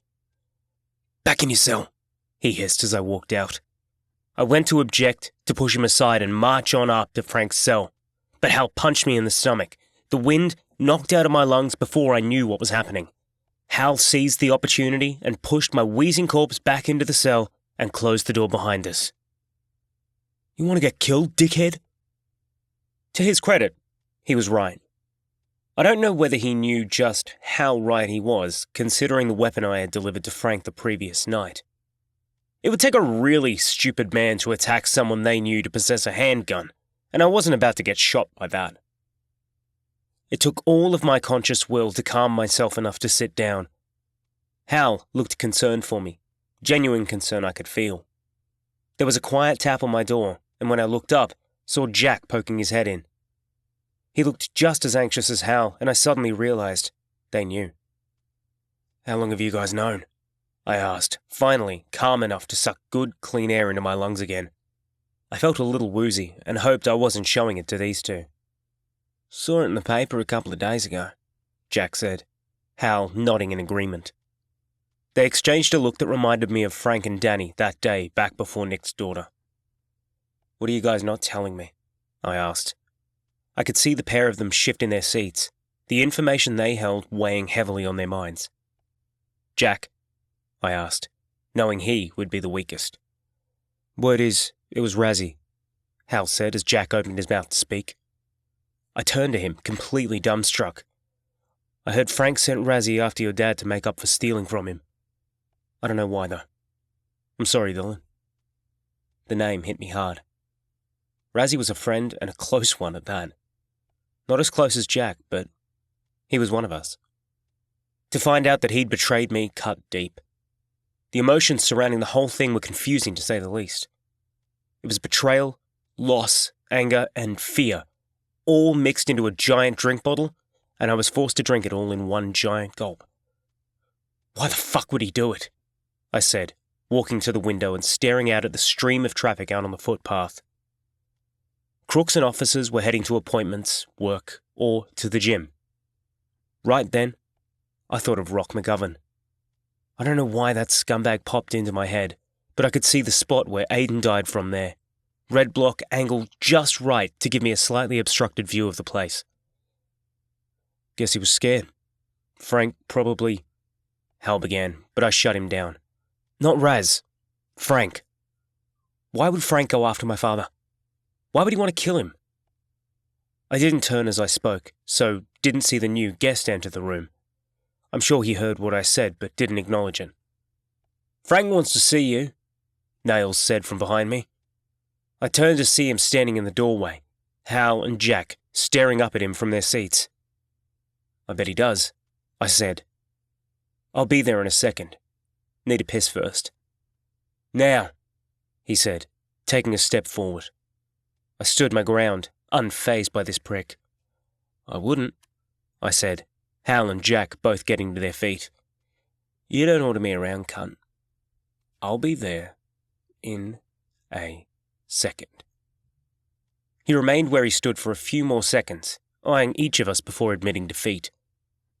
He looked at me a final time, shook his head, and left as quietly as he arrived. "Fuck, Dill, don't take him on. He's a psycho, man," Hal said. Jack nodded. I didn't care. At that moment, I could have killed both Nails and Frank with the anger I had inside me. "I don't really care right now," I said, walked to the toilet and lifted the lid. Without needing to be asked, Jack and Hal went to go, each clapping me on the back. Almost in unison, both wished me luck as they left my cell. Nails watched me walk from my cell, up the stairs and towards Frank's cell from his vantage point, leaning on the handrail like a guard dog. I knew I had to watch him. I just didn't know to what extent. Him and Frank were in cahoots these days, almost to the point of shafting the rest of us. Our eyes locked for the last few yards, and I could see he wanted me dead, or at least on the ground with the shit kicked out of me. My stomach felt on fire with rage, and I wanted to reciprocate the feeling to the prick standing before me. As I passed him, neither of us spoke, me turning to Frank's door, him gazing back over the unit like a screw on watch. I suddenly had the urge to turn back, lift his legs and throw him over the railing. It would have been sheer bliss to listen to his screams as he plummeted to earth, hoping for his head to hit the linoleum floor first and smash like an egg. Oh, how glorious that would have been. But not today. Frank was sitting back on his bunk, that day's newspaper in his lap. His glasses sat precariously balanced on the tip of his nose. He didn't acknowledge my arrival, remaining fixed on the paper as he continued reading. I didn't bother sitting, standing just inside the closed door. We must have remained like that for at least an entire 3 minutes. I followed his eyes as they scanned the page, picked up something of interest, then proceeded to read the article in its entirety. Only when he finished the page and turned to the next did he afford me a brief glance. "My chair not good enough for you anymore, Dylan," he said, sounding remarkably composed. I glanced down at it by my side, considered, then sat. I don't know why, but knowing he had a gun seemed to convince me to keep my cool. He began scanning the paper again, as if waiting for me to speak up. I didn't. A fact I wish I could change now. It made me feel weak, despite the current situation that brought me to the meeting. "Sam and I had our differences long before you ever came along," he finally said, closing the newspaper, slowly folding it in half and sitting it on one leg. "So before you think this has anything to do with you, there are things in this world that don't involve Dylan Moody." "You shot my father," I said a little too quietly. I didn't shoot anyone. Take a little more care with your choice of words." "Okay, fine. You had my father shot," I said this time with a little more enthusiasm. Yes, I did. And do you know why?" he asked, sitting a little forward, as if following his words. I shook my head, not sure I wanted to hear his reasons. They didn't really matter as far as I was concerned. "You know, Dylan, you chose to join us, our little family. You. We gave you a choice and you grabbed the opportunity with both hands, if I remember correctly. No one forced you. Sand crossed your family. The family you had long before he showed interest in joining yours. Remember that. Why, Frank? Why was he shot? Because he's not just your father, a voice suddenly said from the doorway. I turned to see Nails standing there, his chest out far enough to make his shoulders look uncomfortable. What? I asked, a little too bemused by that arsehole's attitude. It seems Aiden wasn't your only brother, son. Young Russell here is also one of your clan. Bullshit, I said defiantly. Bullshit? Nails sneered. I felt the back of that cunt's hand across my face more times than you've had hot lunches, motherfucker. Only I wasn't good enough to treat with respect. You and your brother were all he cared about. Frank didn't have him shot. I did. I suddenly saw red, leapt from my chair and launched myself at him. I wanted to spill his blood and I didn't care how. My fist propelled itself out, connected with the side of his jaw and caught him by surprise. But Nails was fast and strong, and one poorly timed punch wasn't going to end him. Before I could launch a second strike, a hand grabbed the back of my hair, right down in the sensitive area, and pulled upwards. I let go with both hands, holding them out to each side, to show I was cool.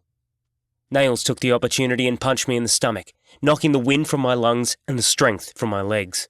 The hand in my hair let go, and I dropped heavily to the ground for the second time that morning.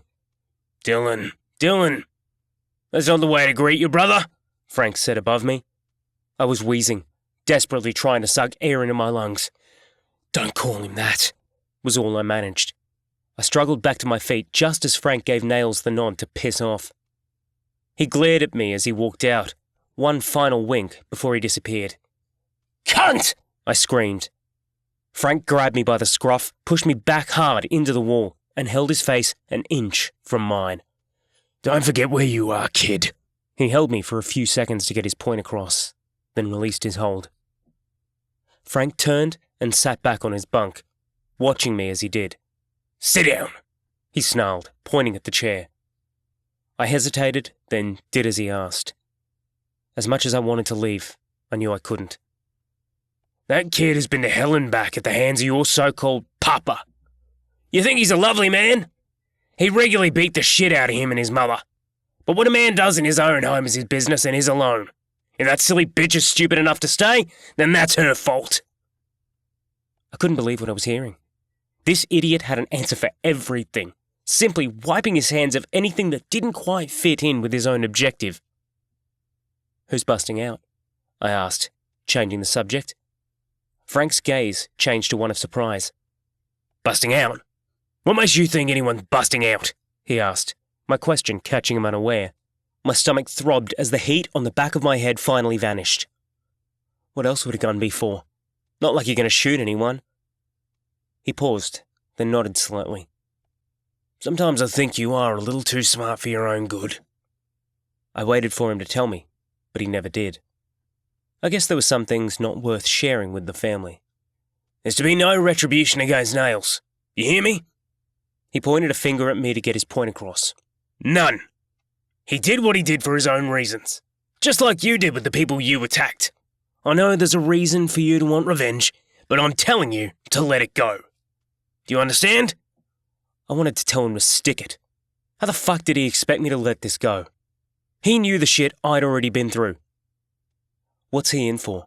I asked, suddenly curious at what had brought Nails to the palace. Frank leaned back against the wall before answering.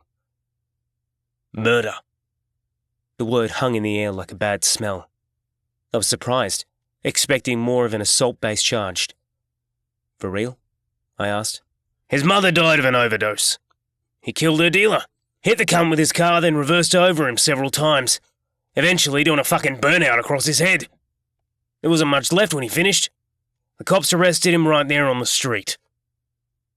The words truly shocked me, especially learning that he was a lifer. He was someone that had nothing to lose, making him all the more dangerous. Is it him that's busting out? I asked, but Frank again avoided the question. Just don't cross him, Dylan. He's liable to end you without hesitation, he said, picked up his newspaper and resumed his morning read. effectively ending our meeting. I didn't respond, simply stood and walked out. The tier outside was empty. Nails, nowhere to be seen. I wasn't sure what was going to happen with him, but I believed he would come after me at some point. Maybe I would do the same. "He's your brother?" Jack asked as he handed me a book. "Serious?" "Half-brother, and yes, serious. He's the one that had Sand shot." I took the book, looked at the title, and smiled. Christine's Revenge. It was exactly what I needed at that moment, something to take my mind off the endless bullshit that was happening, especially after the meeting with Frank the previous day. I needed an escape, and Jack came through, just as he always did. "Thanks, man," I said, clapping him on the back. I didn't wait for a reply, ready to leave. "Hey, Dylan?" Jack asked, grabbing my shoulder. I stopped and turned back. "Maybe you should take this." He reached down and picked something up off his bed. He handed the folded-up newspaper to me, and something in his eyes told me to take it. "Don't open it here, man. Take it back to your cell." The look on his face was enough to tell me what was inside. I didn't need to ask the question. My stomach jolted into life as I looked at the printed pages in my hand. I looked back at Jack, thanked him, and did as he asked. There was a strange sensation in the air as I crossed the unit common area from his cell to mine. We were at opposite ends of the unit, and I felt the eyes following me. I looked at the station and saw the screws watching me as I walked past. They all knew. Everyone but me. Second attack victim succumbs to injuries. The second man of a late-night attack last Thursday night has died. Francisco Dubane and Giorgio Ling were shot by an unknown assailant at a Milton Park residence. While Mr. Ling died almost immediately, Mr. Dubane had been in a coma since the attack. Doctors hoped that... It was all I could read, the tears making the words impossible to follow. He was dead. Although he was only briefly in my life, I still felt a humongous loss. I felt like it was Aiden all over again. Another family member torn from my life. Why? Over what? Rather than tear the paper to shreds, rather than punch the shit out of my cell, I quietly sat and wept. I say wept because it was almost silent, the tears flowing as I sat staring at the wall of my cell. No one bothered me for the rest of the day.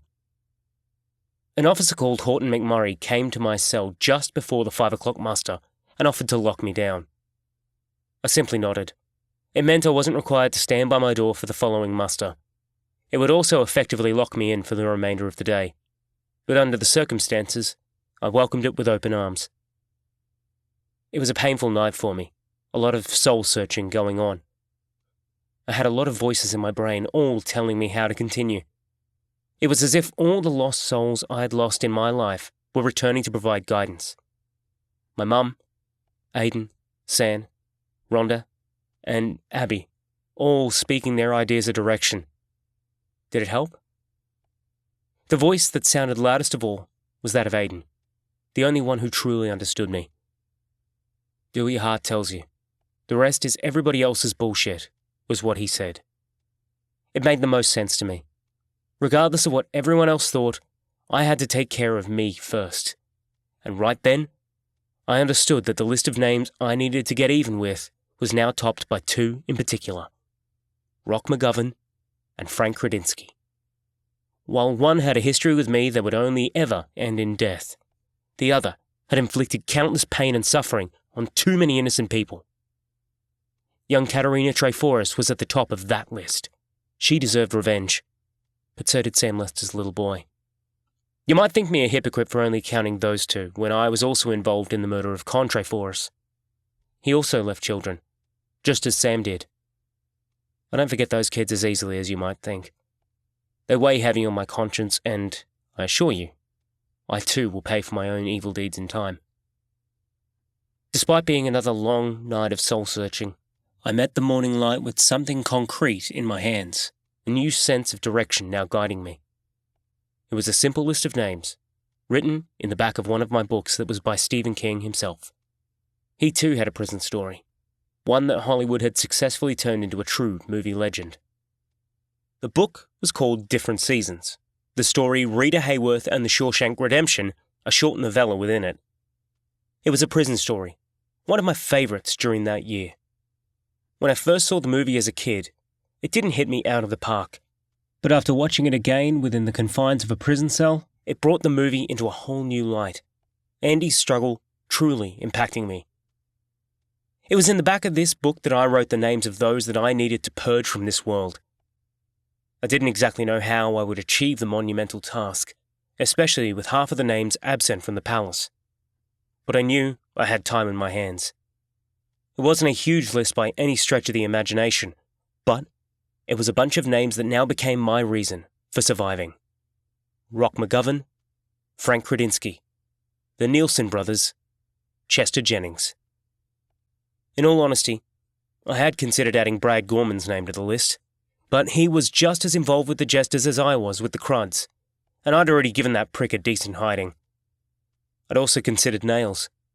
He'd killed San as much as Razzie did, but after quite a bit of soul-searching, I decided that he had his own demons to fight, and despite killing my father, he'd avenged his own mother, and that's something I would have done as well.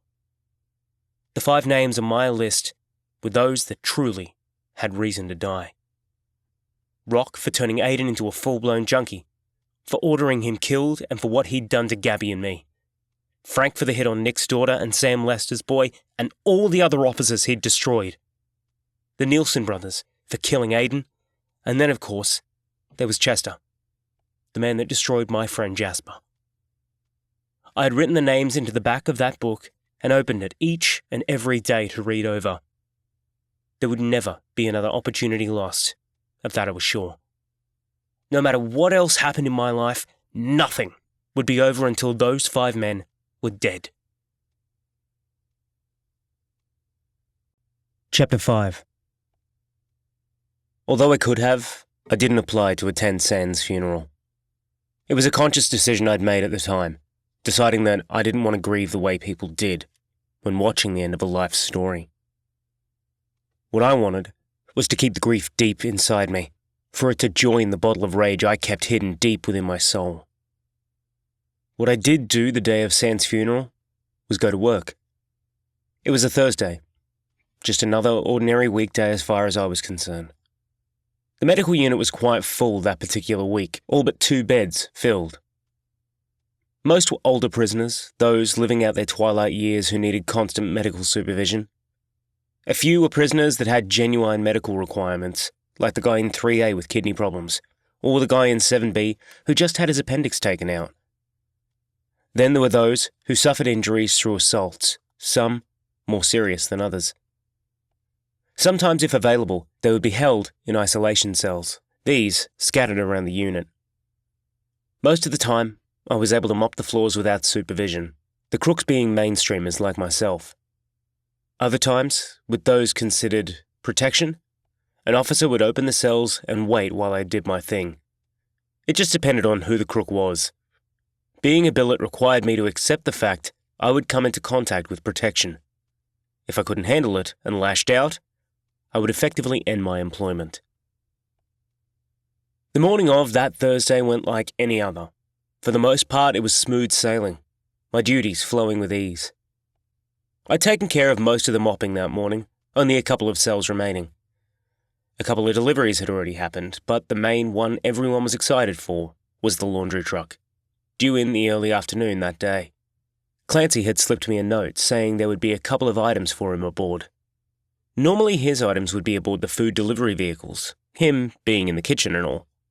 But one of his suppliers also worked with the laundry company, hence why his shipment was headed my way instead. It wasn't unusual for Clancy and I to exchange goods with each other. The only difference between him and me was the fact he did the ordering of his deliveries, while I just accepted the deliveries. I was more like the prison postmaster, accepting deliveries and sending them to their intended destinations. But everything that had been planned to arrive that day came to an end when a code was called 10 minutes before lunchtime muster. I heard it from where I was mopping out of one of the vacant cells that stood near the officers' station. A couple of blow-in officers were on duty that day, neither with any more than a few months' experience.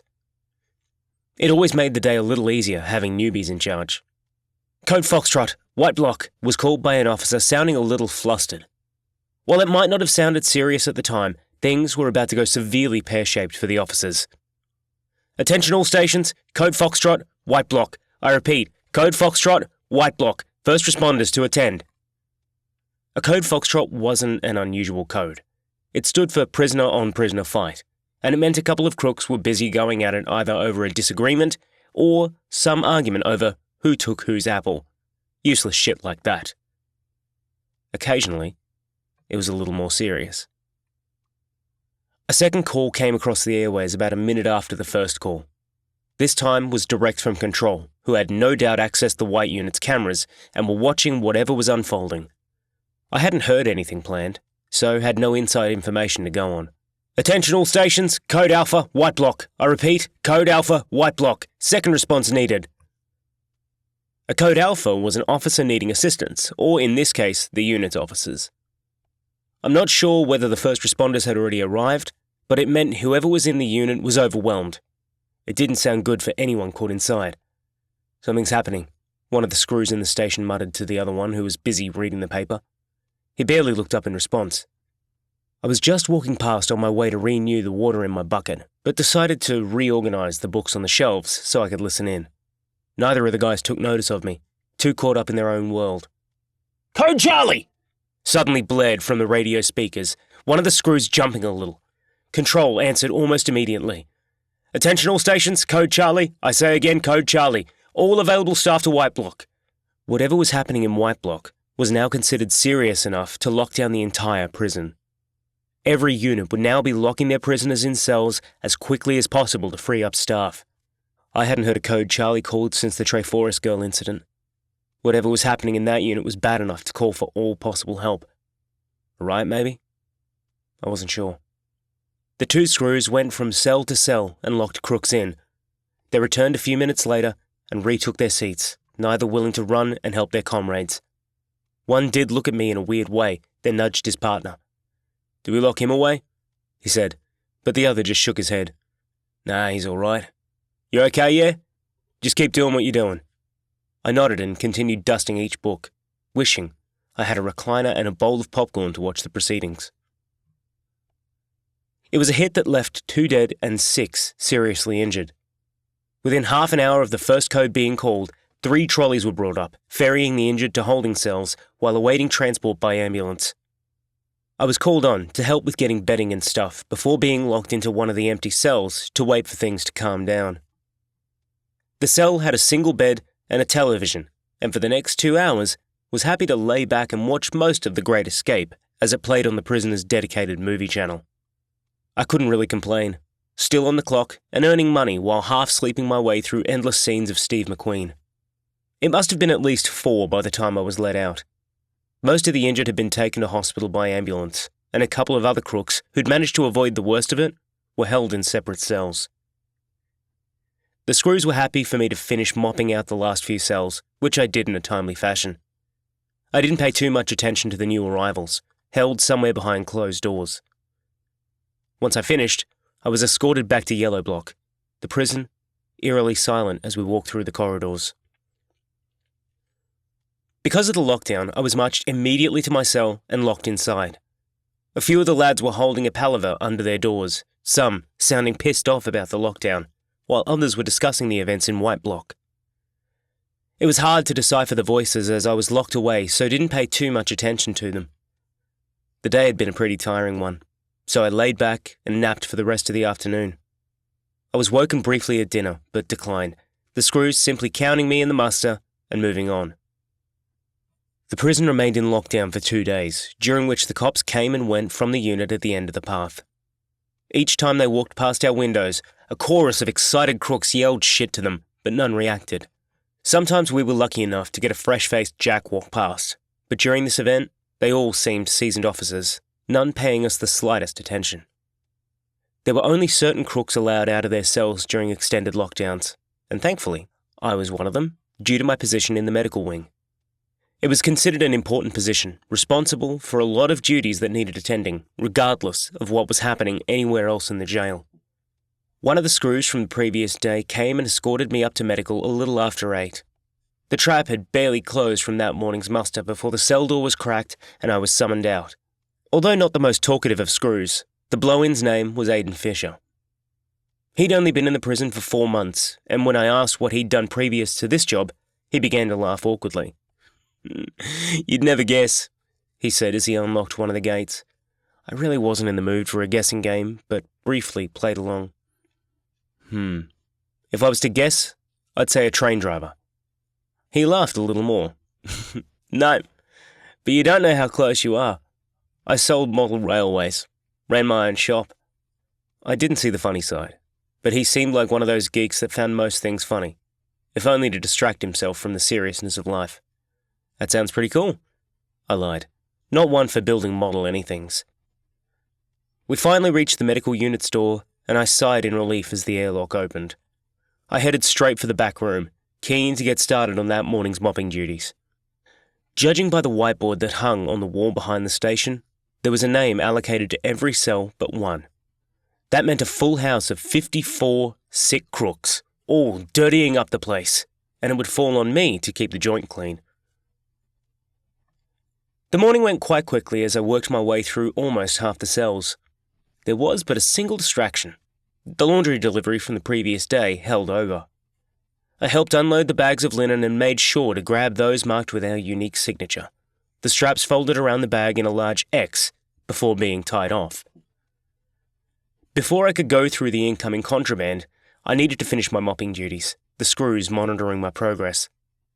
They needed to, as each cell needed to be unlocked in turn due to the lockdown. Sometimes the screws got a bit lazy and unlocked 2 or 3 at once, returning to their station each time. It gave me enough time to do what I needed to, including emptying bins, wiping down benches, and cleaning each cell's toilet. It wasn't a quick job, each multi-bed cell taking upwards of 20 minutes. I wouldn't see the screws for sometimes an hour, leaving me to do what I had to do. It was cool. It gave me time to chinwag with the lads, some of who I knew quite well. But no one warned me of the occupant in cell 24A, a single cell housing a new arrival, one that I never saw coming. After finishing cell 22, Aidan unlocked cells 23, 24, and the empty 25. Cell 23 held 4 crooks, all over the age of 70, with half of them asleep 23 hours a day. They were so fucked on their medication. I doubt they knew the year they were living in. It meant I could go about my business with relative ease, only the one wanting to engage in a chat. Cell 23 took about 20 minutes, during which time old Harry discussed robbing a bank back in the 60s. I don't know how true his tale was, but it made for good listening while I worked. Kinda like a portable audiobook. Part of me wanted to ask the screws if Harry could follow me around the unit permanently, my own private walking library of stories. Hell, I could have listened to him talk for hours. "Thanks for the war story, Harry," I said as I finished, watching as he climbed carefully back into bed. He was fragile, a skinny runt of a man that probably saw the world change through 8 decades at least. It made me sad to think of a life living for all those years, only to end up here at the end of it. I waited for Harry to tuck himself back in, then gave him a final wave before wheeling my bucket with the mop back out into the hallway. I peered down towards the station and saw both officers sitting at respective computers, neither paying me the slightest attention. Cell 24 wasn't directly across the hall, instead sitting a little further along as the cells were designed not to face each other. The door was slightly ajar, and I pushed the bucket into it, opening the door inwards enough for me to enter. To tell you the truth, I began to mop almost immediately, not looking for more conversation, thus paying no attention to the figure lying in bed. Whoever it was had their back turned to me, a white sheet pulled almost completely over their head. It seemed they had just as much interest in talk as me, never moving a muscle. I continued mopping, making my way around the room until I was on the window side. The meal trolley that each bed had was in my way, and I carefully moved it aside, continuing to push my mop around the floor. I was about to bend down and move a paper bag aside, one I knew held a prisoner's uniform, until they changed back out of the hospital pajamas they were all given. It was leaning against the bedside table. "Did you know?" a voice suddenly said, speaking from almost directly beside my ear. I jumped a little and stepped back. I kicked the bucket in the process, water spilling over the rim. I stared at the mop of black hair that was lying on that pillow, making out a single bloodshot eye staring out at me, There was a small patch of forehead, but the colour looked off. The figure suddenly pulled the sheet back a little. Nick Treforys staring back at me with one good eye, the other completely shut under a dark and swollen bruise. "Huh?" I said, taken by complete surprise. I wasn't sure whether he was going to attack me, the last time I'd seen him, Katerina's lifeless body in his arms. "Nick?" I asked, leaning forward a little. "Did you know?" A simple question. He sounded terrible, but there was nothing that could eclipse the hurt in the man's voice. While his body lay bruised and battered on the bed, it was his soul that remained racked with grief. It was that voice I heard, the one speaking from the inside. I knew the question, having been asked it by the late Francisca de Bane. I gripped the mop tight and stepped forward slightly. The grief the man felt tore into my soul, remembering his screams as she lay dying in his arms. It was the same grief that had torn through me when Aiden died. "No," I said, shaking my head. His one good eye locked onto mine, and I knew he was looking for a lie. But there was no deceit in me for the man lying before me. I had a part to play in his daughter's death, and the only thing I could do now was to be honest with him, regardless of how the family felt about it. "Did Frank?" It was funny how his questions mirrored Sands, but with Nick, there was another reason why he was asking. He was looking for revenge as much as I was. Yes, he knew. It was him and Danny that worked it out. They didn't tell me. I was told it was... I paused. He simply nodded, understanding what I was about to say. "Me. Yes. They told you they were going to kill me. You were the guy tasked with creating a scene that day, to distract everyone." He rubbed at his temple and strained to sit up. I saw him grimace as he strained to lean on one arm, trying to push himself up. I stepped forward and grabbed his arm, pulling him up as best I could. "I break two of my ribs. Can't say it's pleasant." He rubbed the side of his chest, breathed in and grimaced again. "Who?" I asked. "You mean you don't know?" he asked, looking genuinely surprised. "No, I don't." "Your boss, of course. He's still trying to get me. Sent half a dozen goons after me yesterday. Although my boys got a bit cut up, we managed to drop two of yours permanently." I was shocked, realizing for the first time just how much I really was out of the loop. "Frank ordered a hit on you?" I asked, taken aback by the revelation. "He didn't tell you?" "Seems to me there isn't a lot of things you know, kid." He winced again as he tried to adjust his sitting position. I suddenly heard the familiar clip-clopping of shoe heels marching down the hallway and resumed mopping. "All good in here?" Aiden said as he stuck his head in through the open doorway. I simply waved, Nick not bothering to acknowledge the question. Aiden nodded once, looked around, then returned to the station. When I was sure he was gone, I returned to the side of Nick's bed. "I know it's a little late coming, and I totally get if you don't care for it, but I want to apologize for my part." I held out my hand, positive that Frank was going to stick his head in the door and catch me out. Nick looked at my hand, considered, then shook it, his grip firm despite his obvious injuries. "He has to die, Dylan. That man needs to die, sooner rather than later. And there's one person that needs to do it." Me standing there talking to Nick was already crossing a line. If anybody saw me talking with him, it would be enough to get a fair whooping from the boys. But now that he was mentioning killing Frank, it was a betrayal of biblical proportions. This was a betrayal there was no coming back from. "Who's going to be dumb enough to try and kill him?" I asked, already knowing what he was going to say. "Someone who can get close enough to him without raising suspicion. Someone that has a reason to want him dead. And someone with a stomach." He looked at me, his eyes studying mine for comprehension. I understood perfectly well, the familiar tightness in my stomach acknowledging the fact. "You think I'm going to kill him for you?" I said. Nick never hesitated with his response. "Yes." That single word was all he needed to let me know what I already knew. I had to do it. Regardless of his name on my list, there was more at stake than simple revenge. "I'll go one further, kid. You kill Frank, and I'll forgive you for killing Con." My ass puckered instantly. The invisible hand that suddenly gripped my stomach squeezed harder than ever before. I'd completely forgotten about the hit on Con, Danny and I ending that man almost as violently as Danny did Katerina. "I" was all that would come out, the rest of the words tripping over themselves in my throat. Nick held his hand up, waving my words away.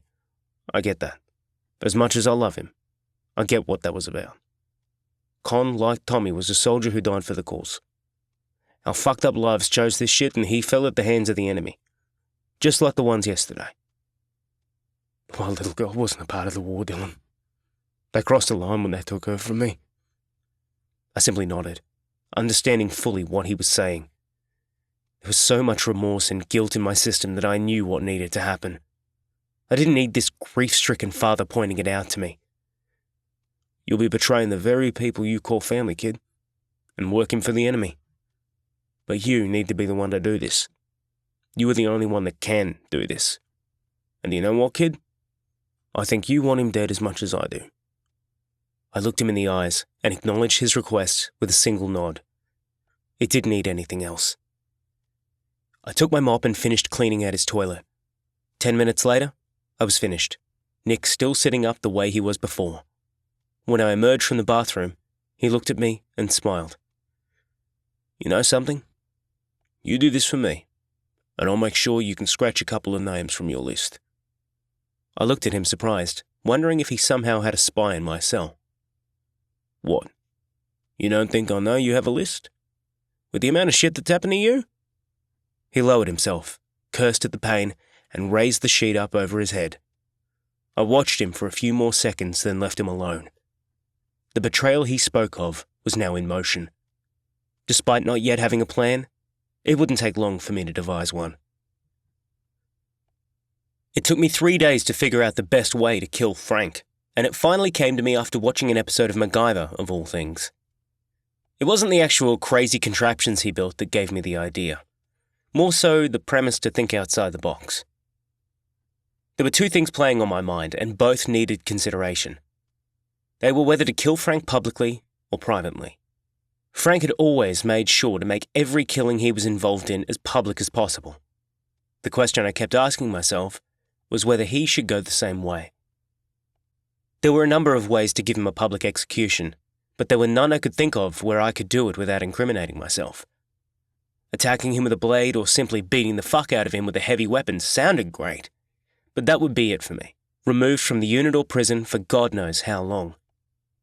The more I thought about it, the more I realized that having Frank die alone in his cell would be one of the greatest injustices I could inflict on him. No audience to watch him end. Just a sorry bitch dying in the confines of his prison cell, alone, like a wounded rat, hiding. It didn't take me long to make the necessary preparations. It felt good, knowing that I was finally working on the damn list that had haunted me for the past years, seeming to increase as the time passed. But now that I was actually committing to a plan, I felt like celebrating. I resisted the urge to bounce around my cell in jubilation and promised myself that I would, once the prick was dead. For now, I needed to keep my eyes on the prize and stay focused, ensuring that my plan would go the way I needed it to. If everything fell into place, Frank Kredinsky would be dead by the following week, and his death would hopefully be ruled as natural. I always found something intriguing about old buildings as a kid. They held a certain energy about them, as if past events somehow remained within their walls. There would always be some kind of treasure hidden inside them, whether it was old artifacts or even just a simple newspaper from another time. Prisons were the same. Many old ones often opened their doors long after closing down to give the interested public a chance to view the other side of the walls.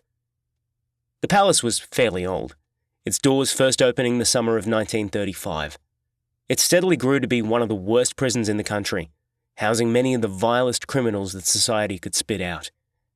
But this isn't a history lesson. The point of all this is that some areas of the prison are older than others, and the medical wing is one of the oldest. It's building one of the original to be built. The purpose of the unit has changed several times, starting with the initial use of the building as a mainstream unit. It was an isolation wing at one stage, and part of the building was used for staff accommodation. It didn't turn into a prison hospital until 1982, a complete refurbishment undertaken that year.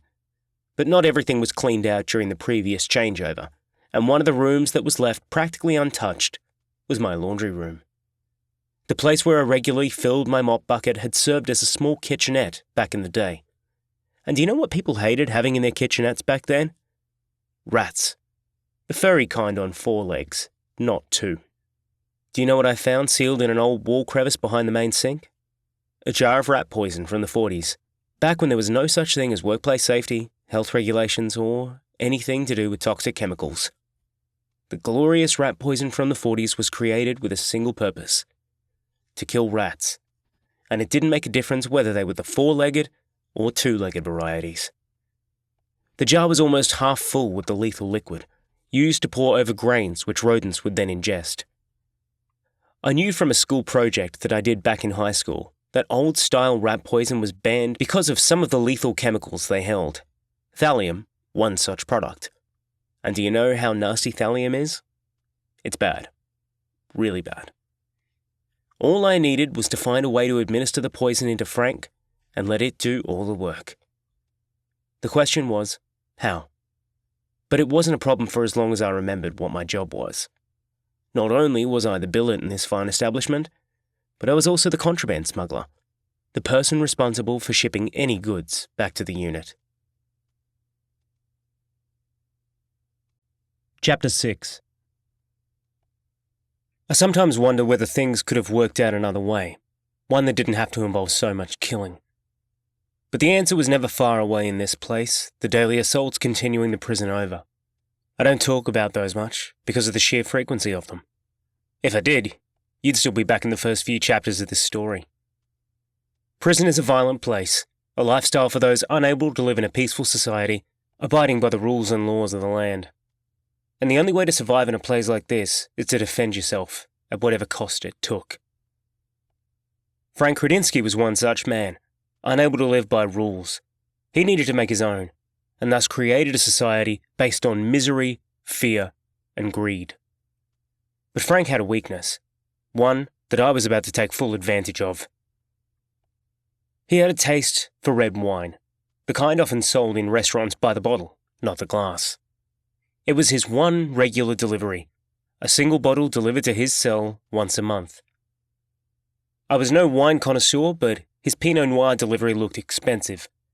It was always delivered inside a pillow for added protection, and that is exactly how I delivered it to him. Because Frank had a doctor's certificate that entitled him to a fresh pillow each month due to a delicate neck condition. This month's shipment was guaranteed to fix his neck problem for good. His latest drink arrived just as it always did, hidden amongst the weekly bedding delivery. I separated it, helped sort the rest of the packages into their respective shelves, and took his pillow to the back room, just as usual. There, I hid it until the appropriate time. During that day's mopping safari, I once again spoke at length with Nick, the man looking better after his dice with the cruds. His bad eye was slowly opening again, and it didn't feel so painful to watch him speak. I told him about my plan, and he disagreed with it at first. I want the rest of his crew to watch him suffer, to know that we struck him and made him scream in agony like a wounded swine. Oh, he will suffer, of that I assure you. This shit will turn his insides into an amusement park, the roller coaster tearing him up one organ at a time. But I can't be seen as the assassin. I need to keep clean for the others.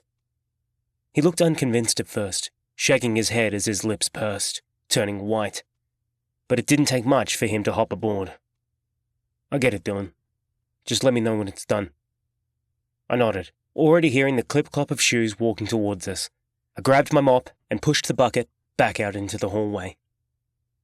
As soon as I had the chance, I returned to my laundry room, left the dirty mop bucket on the sink, and went to the hidden crevice, removing the ancient poison from the darkness.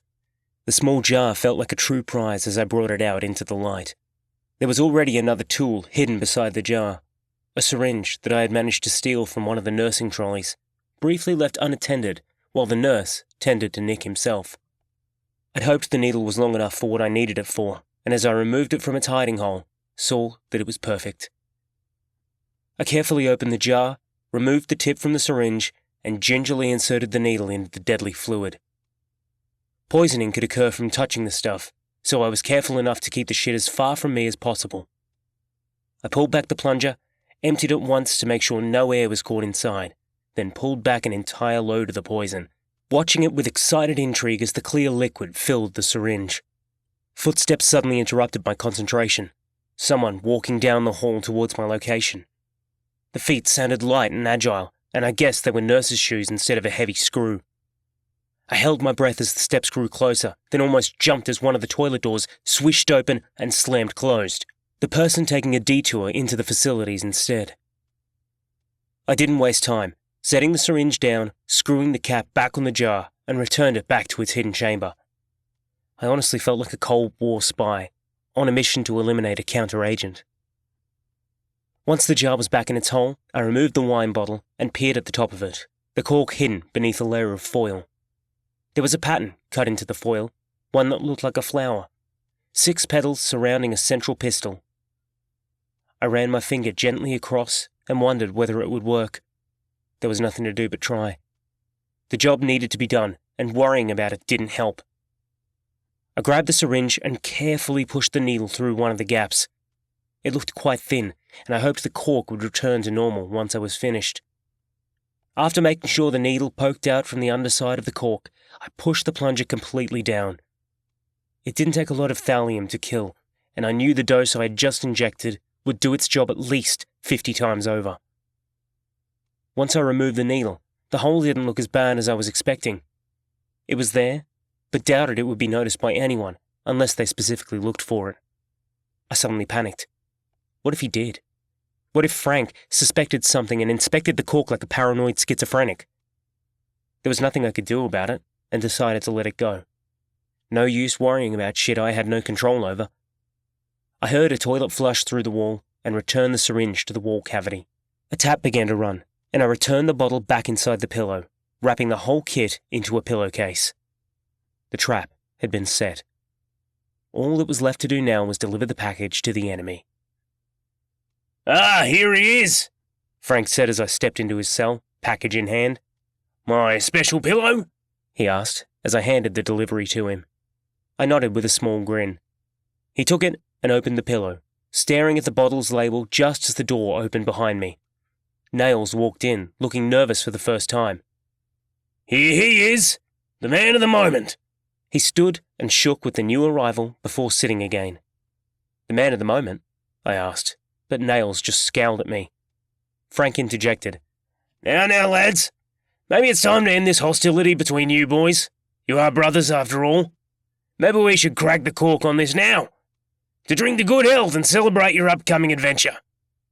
I didn't follow, but felt my panic rise a little.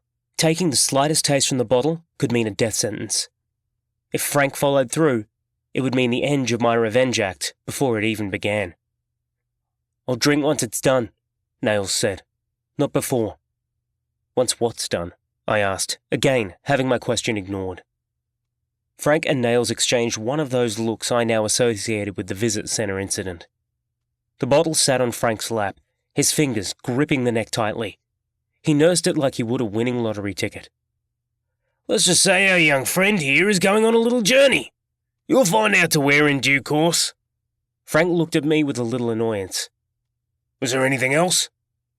I took the hint, hoping the pair enjoyed their final few minutes and left the cell. It was close to dinner time, and I was glad to get the hell out of there. I wasn't sure whether they would share a final drink, Nails no doubt the one to try and bust out for freedom using the gun. There was no doubt in my mind that he was there to retrieve the firearm from Frank's cell. I didn't know when he would try and break out, or how, but found my interest minimal. I didn't care. Russell Nails Blackman became the first man to ever escape from King's Castle Prison on Saturday, October 7th, 2006. It was a brilliant plan, one that I was actually quite impressed with given my hatred for the guy. It cost the life of a single officer and without firing a single shot.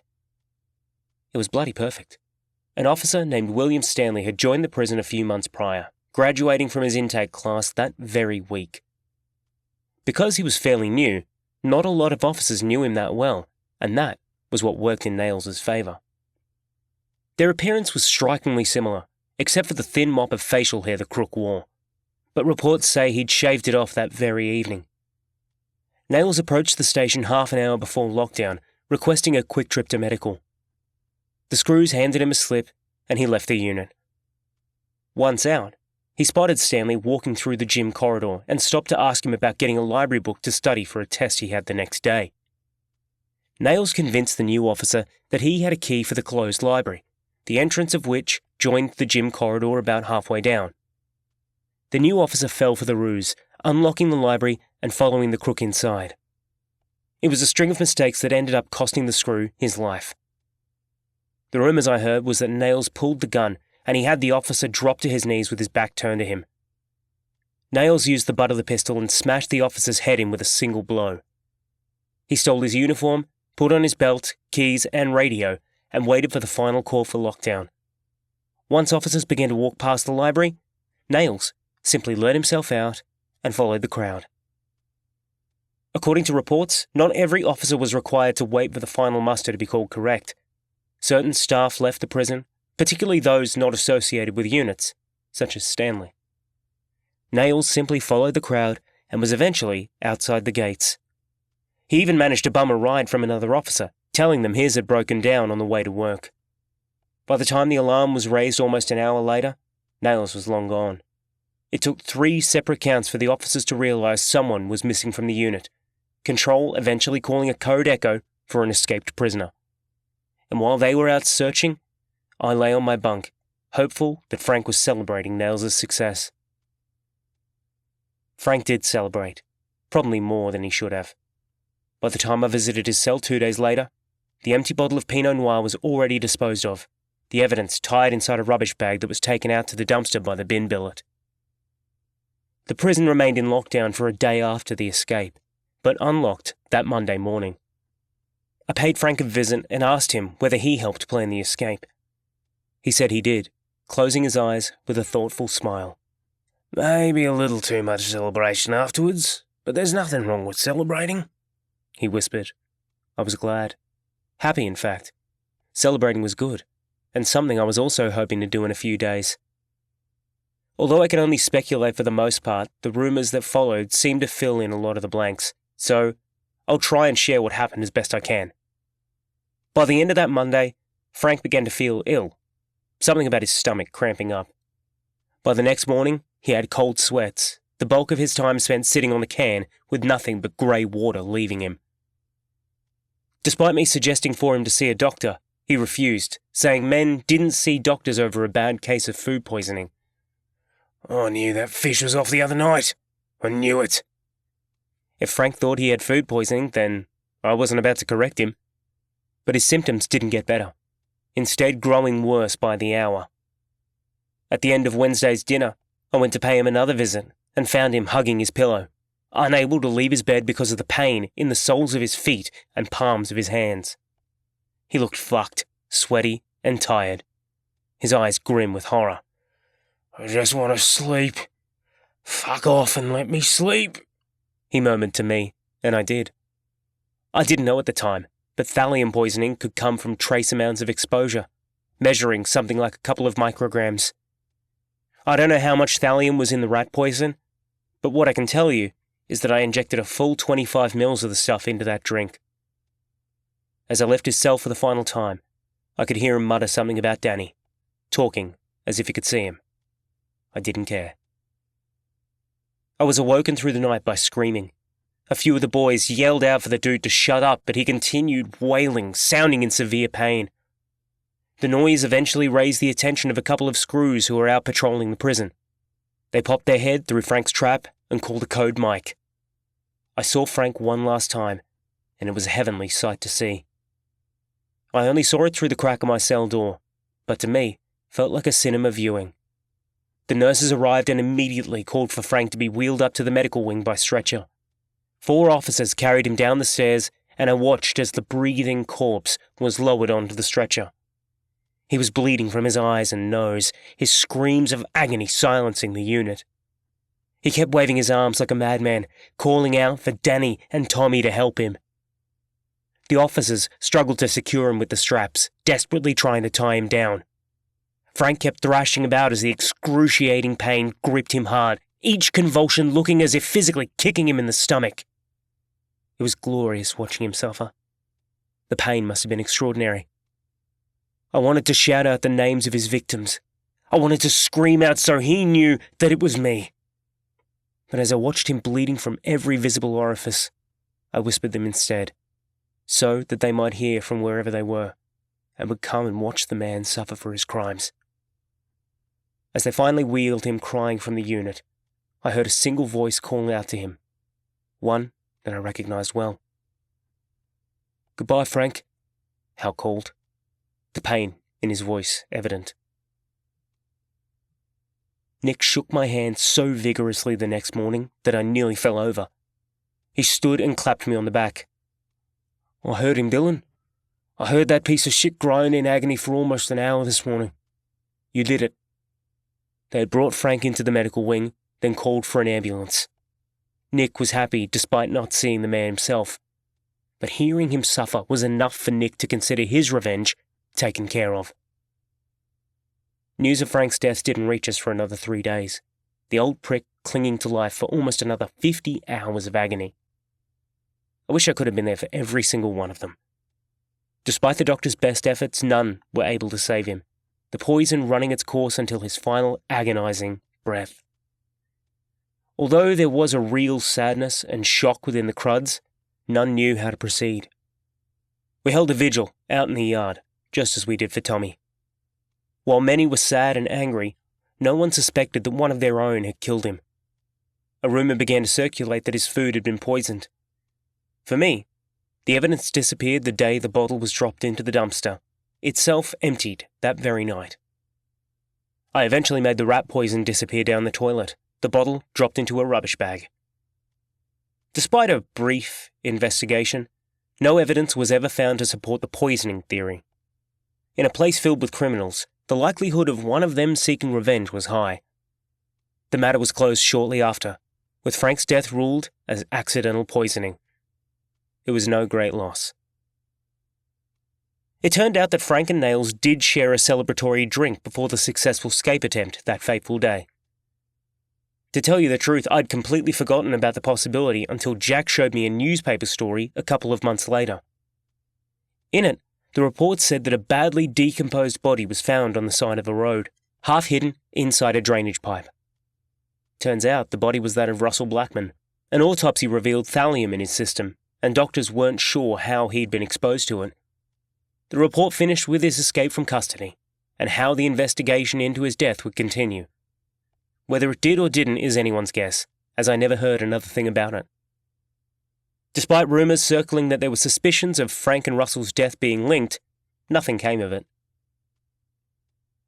Nick the Greek had promised to help me if I took care of Frank.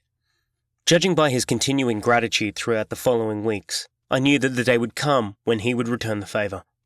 All I needed was a little patience. He came through in spades for me. Despite taking a little longer than expected, he finally repaid his debt to me in December of that year. Nick himself had been transferred out of the prison by then, now living at Barwon Jail instead. But he managed to send me a letter, one that had to hide his real news to me. All inter-prison mail was monitored, the screws searching for anything incriminating. Nick's letter was brief but made perfect sense. I knew immediately what he meant because of where he was. "Hey Dylan, I hope you're keeping well. It's hell over here, the food worse than the company. But the brothers are keeping me busy with plenty of action, our days filled with poker and blackjack. Do you still play? Maybe I can send you a couple of jokers to help you win. Take care, kid." It was short, brief, and on the money. The brothers were the Nielsen brothers, and from the sounds of it, they were headed back to the palace. If his information was accurate, the move would happen within a few days. Inter-prison transfers only announced a day or two in advance. The time was ticking, and I could feel destiny reaching out to me. With one name already scratched from my list, 2 more would soon join it. If everything went to plan, the next chapter of my revenge would soon come to fruition. I sat back on my bunk and let the letter sit in my lap as I looked out of my window. The sun was shining and there was a basketball game playing in Red Block's yard across the path. I didn't see any of it, my mind burning the picture of my brother's attack back into my mind.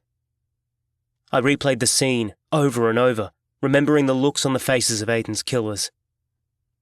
And as I watched my brother die again and again, my conviction to avenge him returned like a raging tsunami.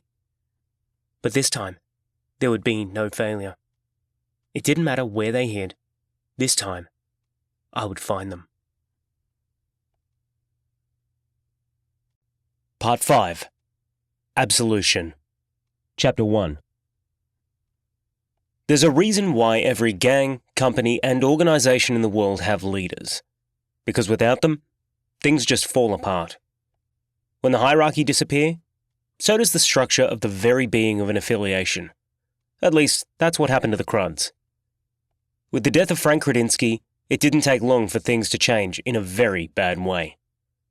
Do you know a very common side effect of a struggling company? Corporate takeover. Without Frank running the show, there was very little hope for anyone else to step up to the plate and keep the effort going. It was the Jesters that made the first move, approaching Hal and myself via a handwritten note from someone I was only too familiar with. It was Brad Gorman, looking very sheepish as he approached me in the gym corridor after a shift in the medical wing. There weren't any words exchanged between us, just a simple nod of the head, hand held out, and a quick exchange, me palming the message before the screw manning the gate had a chance to see. It wasn't until I returned to my cell that I pulled the note out and read the message. It was blunt, to the point, and uncaring about its intended tone. Frank is dead. The Cruds are finished. Join or disband. Were there any other words really needed? Hal also received a note delivered by a recent arrival back into the prison. Chester Jennings had slipped the note through the fence as he passed by. Jack had been the receiver of that one, out in the sun while reading one of SK's masterpieces. It didn't take both Hal and Jack long to come into my cell, their demeanours heavy with a mixture of anger and fear. Their fear was real. I could see it as plain as day on their faces. They knew as much as I did, that the Jesters had a whole new level of control. I somewhat disagreed, but didn't tell them. While the Jesters did indeed control things with a level of violence unmatched within the prison, they still abided by a somewhat lucid moral code. There is no way they would have gone after a child the way Frank did. There wasn't much of a meeting between the three of us, but what I can tell you is that my mind was somewhere else entirely. Chester's return had given me two thoughts that endlessly replayed in my mind. The first was that there was a chance Rock would possibly return. Although it was a thought I had given little attention to, it never felt as possible as it did the moment I saw Chester that first time after his return. I could see him from my cell window, sunning himself while talking to one of his boys. The other thing that kept playing in my mind was how I could end him. He was, after all, one of the head crew that came for Aiden and I. He also made Jasper's life such a living hell when we first landed in jail. The reasons for me wanting him dead may not have been as cut and dry as they were for Rock and the Nielsen brothers, but his name was on my list nonetheless. Chester needed to die, and I needed to make it happen, and quickly. I couldn't risk losing him again. Whatever I would plan needed to happen within a couple of months. The big question was how. Chester was in an entirely different unit to me. He didn't work, nor regularly attended the medical unit. As far as I was concerned, he was practically untouchable. It didn't take long for the Jesters to make their first move. They wanted our supply lines, and as far as they were concerned, with Frank no longer running the Cruds, we were ripe for the taking. And there was a single line they had on the top of their list: mine. The amount of product coming through my hands each day was unfathomable. I mean, there was gear coming through every couple of hours during my workday. The trolleys I wheeled back to the kitchen twice a day were practically filled. My level of contraband was almost on Clancy's level, and he'd been dealing in it for years, building his supply lines up, including a team of trusted regulars. Me? There was me. No one else. It was how I preferred it. But with each passing day, I knew that my time was limited in my solo role. There was no way that the Jesters would ever let such an opportunity pass them by. And who else was there? The lads?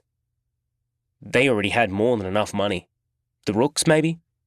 But when it came down to a battle, the Jesters would sweep them aside as easy as the cockroaches they were. No, I knew it was the Jesters that were coming for me. Each day that I went to work, I was expecting to be handed another note, one telling me that a corporate change was in order. And each day that passed without one, I knew it was another day closer to when they would. It was a note that was eventually handed to me, but one that came from a totally unexpected source. I'd begun to attend the library on a regular basis, only because I was running out of things with Jack. His writing had slowed considerably the previous months, a lack of ideas and interest. Directly across the hallway was the prison chapel, and every Sunday I attended morning service as well. I'd never been much of a religious type, but I figured that everything was worth giving a chance.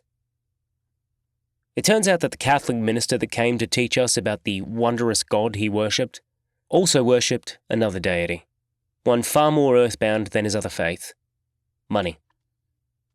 It was Father Halligan that handed me the note after one particular service.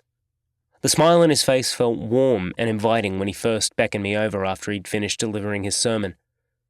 But once he'd done what he'd been paid for, the smile no longer appeared friendly, instead taking on the appearance of a man running an illegal gambling house, beckoning the masses into the shadows of his domain to deposit their hard-earned cash. The note was simple, as were most from the gang. It seemed as if they'd become a gang of few words. I guess there weren't many that were needed when demanding our allegiance. New season. The wind now blows north. It was cleverly written, the point blunt and direct. It was the Jester's way of telling me that the supply line of drugs normally delivered to the kitchen for distribution would now be diverted to the prison laundry. Adrian North ran the laundry for the Jesters, himself initiated into the gang the same year I joined the Cruds. Blow was the name for the drugs I handled. Not very original, but it worked. As far as I was concerned, not much would change. There was still plenty of things for me to ship to the kitchen. But as for the drugs, I would now stuff them into one of the many trolleys of dirty linen I would regularly wheel down to the back door of the laundry. The day I finally got my big break was the day I saw Chester Jennings working down in the laundry. It surprised me seeing him, considering he was currently the head of the Jesters in the prison. But I also understood. Unless you kept yourself busy, prison time could be the longest time of all. There were only so many times you could hit the unit gym equipment a day. My guess was that Chester needed a change of scenery. Seeing Chester didn't solve my problem. If anything, it just brought it back to front of mind for me, not that it had ever gone far in the first place. The trolleys I wheeled down to the laundry were left by the back wall of the building, a chain-link fence covering the back delivery area. On this particular day, the back roller door was open, giving me a clear view into the main part of the laundry. There were a few machines lined up along two walls, several benches on the main floor, including a rolling machine. I instantly recognized the man working that roller's controllers, Chester's head poking above the top of the machine. It only took a second for me to spot him, and as I turned and walked away, smiled as my plan began to form. Jack. He was my golden ticket to Chester. Telling someone else about my plan was the last thing I wanted, but no matter how long I spent trying to figure it out, I couldn't see another way. I just didn't have the access I needed to get close to him. And if I couldn't get close to him, then I had no choice but to bring him close to me. Not long after Frank's demise, Jack decided that he needed a daily escape from the unit. In his haste to accept any offer, he managed to secure a position in the prison laundry, running one of the machines. He'd been working the job for a few weeks, and I figured he knew the place as well as anyone. The second I returned to the unit that night, I headed to Jack's cell. There was only around a half hour before lockdown, and I didn't have time to beat around the bush. "I need your help," I blurted out as soon as I walked through his door. He was in the middle of a piss, but I didn't let that slow me down. "It's important," I added as he shook off. Geez, you couldn't wait for me to finish? He slapped my back in good humour. No, I couldn't, I said, and I think he recognised the urgency in my tone. Either that or he could see it written all over my face. Is everything okay? I told you about the time when Aiden died, haven't I? And about when I first came to the palace.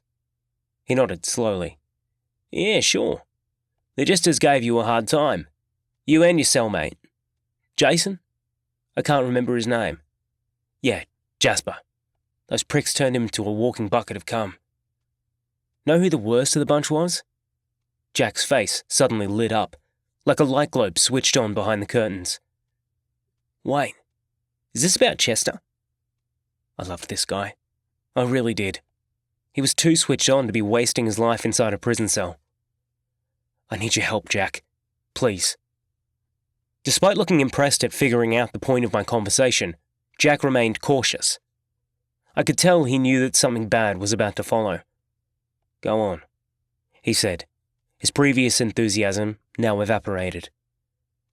I need you to injure Chester bad enough to get him brought up to medical. That's all. The change in his demeanour was instant. Jack looked unimpressed, scared almost. Me? You think I'm going to injure that guy? Me? He kept repeating himself, as if stuck in a loop. I nearly slapped him. It doesn't have to be much, Jack, just some kind of accident. Accidents happen all the time. Dylan, accidents don't happen to guys like Chester Jennings. Guys like that cause accidents. He stood, walked to the window, and looked out across the yard towards the other units, one of which now held the man we were discussing. Yes, they do. And you need to make one happen. I tried to sound hopeful, refusing to allow Jack's fear to take hold of him without getting some sort of commitment. Dylan, I can't. How? I saw him today. He was working the rolling machine. Yeah, and? He sounded genuinely fearful. So, bump into him or something. Bump into him or something? That's your plan? Now he sounded genuinely bemused, as if he'd spotted a way out. Listen, he's working the machine. You walk behind him and boom, accidental push. I didn't think it was such a bad plan. Jack, you're my only hope, man. I need this guy, please. He saw my urgency. I could tell. And in return, I could see that I was slowly winning him over. He knew there was no way that I would let this go. And he was my brother. I can't promise anything, he finally said after sitting back down. Despite holding back a little, Jack eventually bumped fists with me, promising to help as best he could. He was my best friend, and I think he understood better than anyone what it meant to me. All I could do was hope he came through. As I got up to leave, Jack called for me to hang on a sec, and when I looked at him again, I saw an expression of something else. What is it? I asked, waiting for the bad news he was about to share. I had to go to the kitchen to get the meal trolleys today, he said awkwardly. Yeah, and? I saw someone who might interest you a little more than Chester Jennings. Someone working in there. Who? I asked, preparing myself for grim news, half expecting him to tell me Frank Kredinsky had returned and was manning the deep fryer. The Nielsen brothers. They'd returned to the palace almost a week before, housed in Blue Block. The word about them hadn't filtered through, and although I had Nick's note telling me to expect them, it still surprised me to learn of their actual arrival. Like Chester, they secured themselves jobs, and I began to wonder whether there was something else behind it. With Chester in the laundry and the brothers in the kitchen, all it would take was for another Jester to take my job from me, and they would effectively be controlling 3 of the largest smuggling routes into the prison. While they had already approached me to change my delivery service to suit their needs, I was far from one of their own. I was an outsider, considered untrustworthy. They needed to replace me with one of their own soldiers to ensure total takeover. It's amazing just how many pieces of information began floating around your mind with very little cue. Walking back to my cell after finding out about the Nielsens opened my mind to such an extent, I barely noticed the door being locked by one of the screws. I was in a distant place, contemplating 3 separate deaths, while trying to make sense of the Jesters' intentions. But one name continued to overshadow all of it, the only one that mattered: Rock McGovern. I slept pretty soundly that night, maybe comforted by the fact that 3 names from my list were now safely back behind the bars of the palace. There was a single thing on my mind as I woke up, one lone mission that I needed to fulfill that day. I had to see them for myself. The morning dragged on and on, all through my morning duties, the mopping probably the worst of it. But as the hour approached where I knew I was headed to them, my excitement began to build. Walking through the corridors towards the kitchen seemed to ignite the fire in my belly. There was a kind of warm burning in there, something I could only compare to the coal fire in a steam train. I barely registered the screws at each of the gates I passed through, absently flashing them my ID card and movement slip. My attention sharpened to a fine beam as the door to the kitchen was opened for me, the loud noise of the factory-type equipment instantly invading my ears. I saw many familiar faces. Clancy, one of the first. He looked a little flustered, something I had never seen in him. He also had the fading shadows of a black eye just beneath his right one, the final remnants of the yellowish bruise almost gone. When I had first seen the bruise almost a week before, he told me that he'd had a difference of opinion with a crook over a delivery. I didn't have a reason to doubt his story, but now knowing about the brothers, I put 2 and 2 together. "Hey, here he is!" he called to me, waving for me to come with him. I followed Clancy into one of the large industrial chillers where all the milk cartons were kept. His demeanour turned south once we were alone. "What's up? Listen, they'll come for you soon. I didn't want to say anything earlier, but fuck, man, they are sweeping the prison." "Who?" I asked, not following. "Jeez, man, the Jesters. They're taking over everything. I'm sorry I lied to you. I wasn't sure how you were going to take it." "It was the Nielsen's, wasn't it? That hit you, I mean." He nodded, looking shamefully at the floor. "I'm sorry, man. I know what they did to your brother." "Are they here?" Clancy nodded, then pointed at the door. "Down the back. They're the new bakers." I went to walk past Clancy, but he grabbed my arm, pulling me back. "They are retaking all of the supply lines, including mine. They already beat the shit out of 3 of my guys. They're coming for you too, Dylan." I pulled away and pushed through the plastic curtain that shielded the cool room from the kitchen. The bakery was an adjoining room, a small archway leading into it off the main kitchen near the back door. The trolleys were ready to be taken, and as I approached mine, turned and looked into the small room, sitting less than 30 yards from me. There were half a dozen crooks in there, 4 of whom were Asian, but the remaining 2 currently arguing over an open oven door were the 2 pieces of shit I wanted dead. The Nielsen brothers didn't see me as I watched them from my vantage point. They both had shaved heads, a single distinctive tattoo sitting above their right ears. One had a goatee, the other clean-shaven. But the thing that concerned me most wasn't what I could see, it was what I couldn't see, rippling beneath their tight-fitting coveralls. They were beefed up, as muscly as I had ever seen someone. They would tear me in half without doubt. My hands gripped the trolley's handles so tight they began to cramp within seconds. The pounding in my chest felt like my heart was desperate to escape from its confines. I couldn't take my eyes off them, staring with an incredible urge to run at them with my fists swinging. If I did, it would end my chances right there and then. Clancy stood in the doorway of the chiller, frowning at me the way a frustrated owner might view their rambunctious puppy running around a park. I grabbed the trolley and wheeled it towards the door. As I passed him, Clancy leaned forward a little and whispered something into my ear. He understood the emotional rush I was feeling at that moment, and his words helped put things back into context for me. Choose your battleground. He was right. This was one battle I had to reconsider. It took Jack the best part of 2 weeks, but come through he did. Or so I first thought. It was a Wednesday, early afternoon, and I was just finishing reloading the empty trays into the trolley, readying to take it back to the kitchen.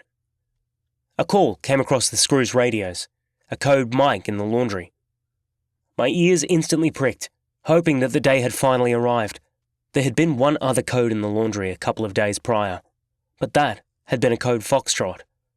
For a god-awful moment, I thought Jack had fucked up and Chester had turned on him. The code called for the prisoner-on-prisoner fight that followed. But it turned out to be a couple of other crooks arguing over the last teabag of all things. This code felt different. I could sense it in the pit of my stomach. Before the trolley was even wheeled into the unit half-hour later, I already knew that Chester Jennings was on his way. I watched as they wheeled him in, one hand wrapped in a towel that dripped with his blood. The look on his face could only be called false courage. He was trying his hardest to keep it together, but the shock of his injury was definitely biting into him. There were 2 nurses walking beside him, a screw at each end of the stretcher wheeling him through to an observation cubicle. I stood in my little kitchenette, drawn to the entourage scrambling past. "Grab a blood spill kit and clean up the blood down the laundry, please, Dylan." It was a voice I hadn't heard in some time, but when I turned, saw Amanda Daniels standing almost beside me. "Sure thing," I answered, and followed her to the kit room. Once I gathered everything I needed, she escorted me down to the laundry, which had already been cleared of crooks. She remained close by as I set about cleaning Chester's blood. From the amount, I figured he'd ended up with his hand crushed between the 2 steel rollers. I would find out later that it was almost up to his elbow before anyone was able to hit the emergency stop button.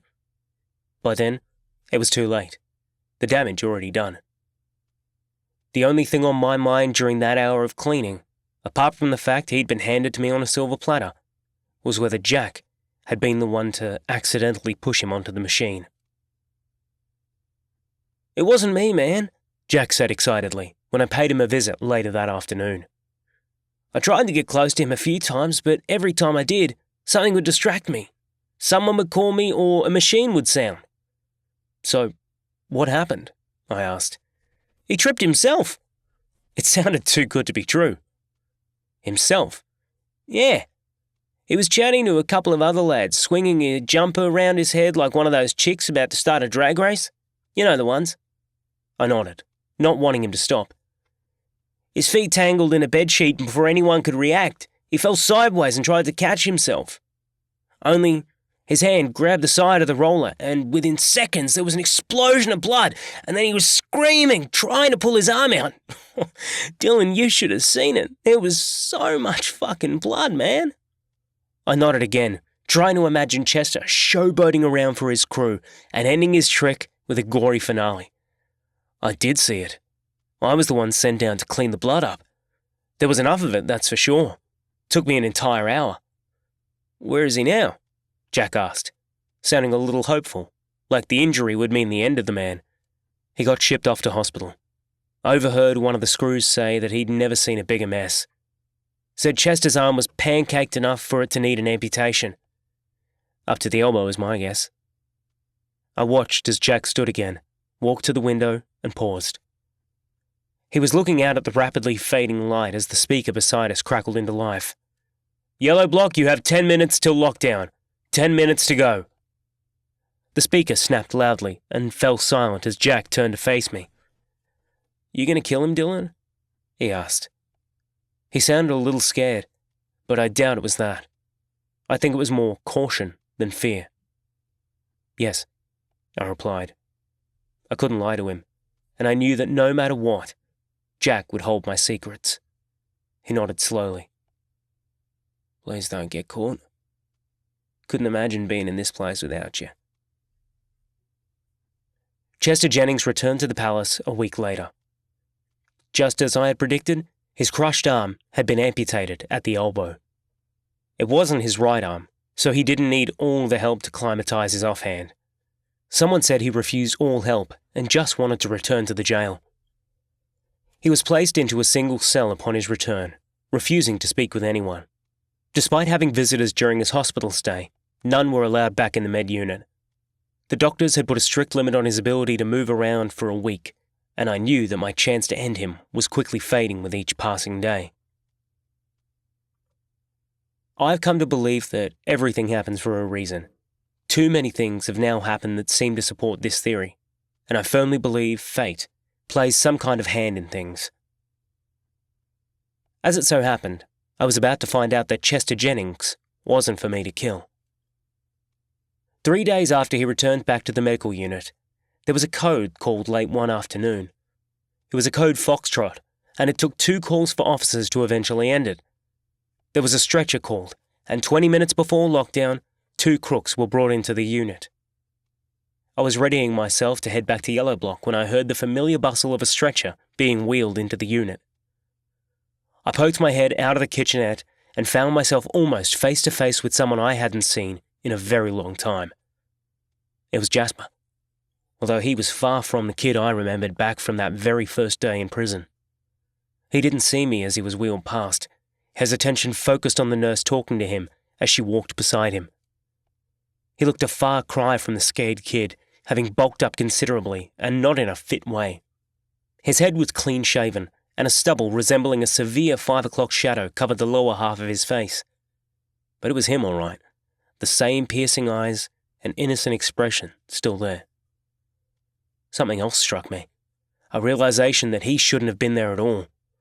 Jasper had told me on more than one occasion that he was only sentenced to 3 years. If that was correct, he should have been out years before that day. As I returned back to Yellow Block that early evening, I wondered whether it was fate that had brought Jasper into the unit, just as his biggest nemesis arrived. Perhaps it wasn't my job to kill Chester after all. Perhaps it really was fate coming to tap me on the shoulder, to say that Chester was earmarked for someone else's conscience. I returned the next morning to find Jasper placed into cell 23 with Harry Franklin. I felt a little sorry for him, knowing how much Harry enjoyed a yarn. I gave him a day before his ears would start bleeding from the non-stop narration by the old veteran. "Morning, Harry," I said as I pushed my mop bucket into the cell. Both prisoners were lying on their beds, Jasper facing the window away from his cellmate. He turned immediately when he heard my voice. "Hey, Jasper," I said as our eyes met. I guess my own appearance had also changed considerably, judging by his expression. "Dylan, what are you doing here?" he asked, sitting up a little. "Work here," I replied, sitting on the edge of his bed to shake hands. He gripped my hand, pulled me forward and gave me a mighty hug. Once I felt him relax a bit, I pulled back and leaned on my mop in case a screw walked in. "Holy shit, look at you, man." "What happened? Get into a fight?" I asked. "Something like that. Let's call it a difference of opinion." "Jeez, man, how long's it been?" I calculated the years since we'd last seen each other, the years long and filled with memories, some of which I'd rather forget. 6? No, wait, 7. Almost 7 years, man. "You look good," I said, trying to sound upbeat. "Bullshit. But thanks for lying," he replied, grinning that Cheshire grin I remembered. "Any idea how long you're in for?" I asked, remembering the occupant of cell 25. "A few days. Got these," he said, lifting the blanket and revealing several bandages taped to his stomach. "Someone tried to skewer me over a game of Monopoly." Ouch! There were 6 holes made by a shiv that was much too short to cause damage. Much to Jasper's luck, the stabber had been a retard named Scott something or other. He had cerebral palsy, which meant Jasper was lucky his attacker was unsteady on his feet. Actually, I was more asking how long you back in prison for. You must have been released by now. "Yeah, that didn't last long. Got done for a carjacking." I could tell he didn't want to talk about it, looking like the subject matter gave him a bad taste. I decided to let it go. "Hope you get the attacker back," I said, pointing at his wounds, but his answer came far quicker than I expected. "There's only one person I want to get back, Dylan, and I'm pretty sure you know who that is." I waited until the following day to reveal the occupant of cell 25 to Jasper. I wasn't sure how much information was filtering through to him, especially since he was protection and Chester mainstream. Ordinarily, their paths would never cross, but if I played my hand right, there might be a possibility, if I lent a helping hand. His eyes lit up like a kid being handed his first set of car keys. I waited until Harry had settled back into his bed before talking to Jasper again. Our time was extremely limited, and I was grateful that the screw on duty that day was far from gung-ho. He unlocked all of the protection cells and let me clean each in my own time. "He's here? Like in this unit?" Jasper whispered to me. I nodded, leaning in closer. "Actually, he's right next door. 25. I don't know why, but part of me wanted Jasper to murder his own demons, to get back at the one man who made his early life in jail so horrific. He caused Jasper to be repeatedly raped on a daily basis for a long time, profiting off those happy to pay for the pleasure, and all while laughing about it. If Chester Jennings didn't qualify as Jasper's true demon, then I don't know what else would qualify someone. He deserved whatever Jasper handed him. His face grew dark as I watched him process the information, as if taken back to the terror of those early few weeks. His lip quivered lightly, and I wondered whether he'd ever truly dealt with the pain. "I want to kill him," he finally said, lowering his voice enough so I struggled to hear it. "I need to kill him, Dylan." It wasn't his words, as much as his tone, that convinced me of his conviction to murder. This was one of those situations where, to me anyway, there was sufficient justification to step aside and let Jasper do what he needed to. It was the method that still eluded me somewhat. It was how I could help get Jasper past the cell door and into the room of his tormentor that refused to fall into place. It reminded me of a puzzle from long ago. Open one door and the other would close. Open that one and the first one would close. There had to be a way to get both opened at the same time. "Nearly done?" a voice suddenly said from the doorway, and I looked up to see the screw standing in the doorway. "Yeah, almost, sorry," I said, jumping to my feet and grabbing my mop. And that's when I saw it, the answer to my question staring at me all along. It was the officer, reaching up and touching something that opened my eyes. It was the trap. The small window set into every cell door, always left unlocked in this unit. While each trap had a sliding bolt which could be locked closed, the unit staff were apt to leaving them open because of the repeated access the nurses requested on an almost hourly basis. I winked at Jasper, then pushed my bucket back out into the hallway. The screw locked the door and gestured towards the final two cells, one empty and the other holding Chester. "Need to do those?" I shook my head. "Nah, one's empty and the other has a guy that doesn't want me in there. Keeps threatening me if I come back." He bought it, happy to return to his station ahead of time. Ironically, it was during lunch that I shared my plan with Jasper. I was at the trap, and despite not having a lot of time, I laid it out quick, clean, and to the point as I passed through the cell's lunches. He listened with intrigue as he handed Harry his plate. "Think it'll work?" "Just do your bit, and it should." "Tomorrow work for you?" I asked, and he nodded briefly before I closed the trap again. As I returned to my unit later that day, I came to realize that I had the perfect opportunity to wipe out all but one name from my list. If everything went to plan during the upcoming weeks, I would end March 2007 with but a single name to deal with, the one I craved for most. Chapter 2. I heard the commotion the second I walked through the medical unit's airlock the following morning. The first of two codes called almost at the same moment. "Code Mike, Med Wing," the voice cried as several radios echoed it down the hallway. I kept walking for a few steps, then stepped aside as a barrage of feet pounded down the linoleum behind me. There must have been half a dozen officers running past, none paying me the slightest attention. As they burst through the door at the far end, I could hear screaming, the kind that sent chills down your spine. I looked behind me for any more staff, saw none, then quickly made my way towards the unit, hoping to reach it before someone spotted me and locked me down. Some officers preferred to lock down billets during codes, while others didn't care. I hoped for the latter as I pushed through the door, keen to see what the issue was. The main common area sat vacant, not a soul in the officers' station.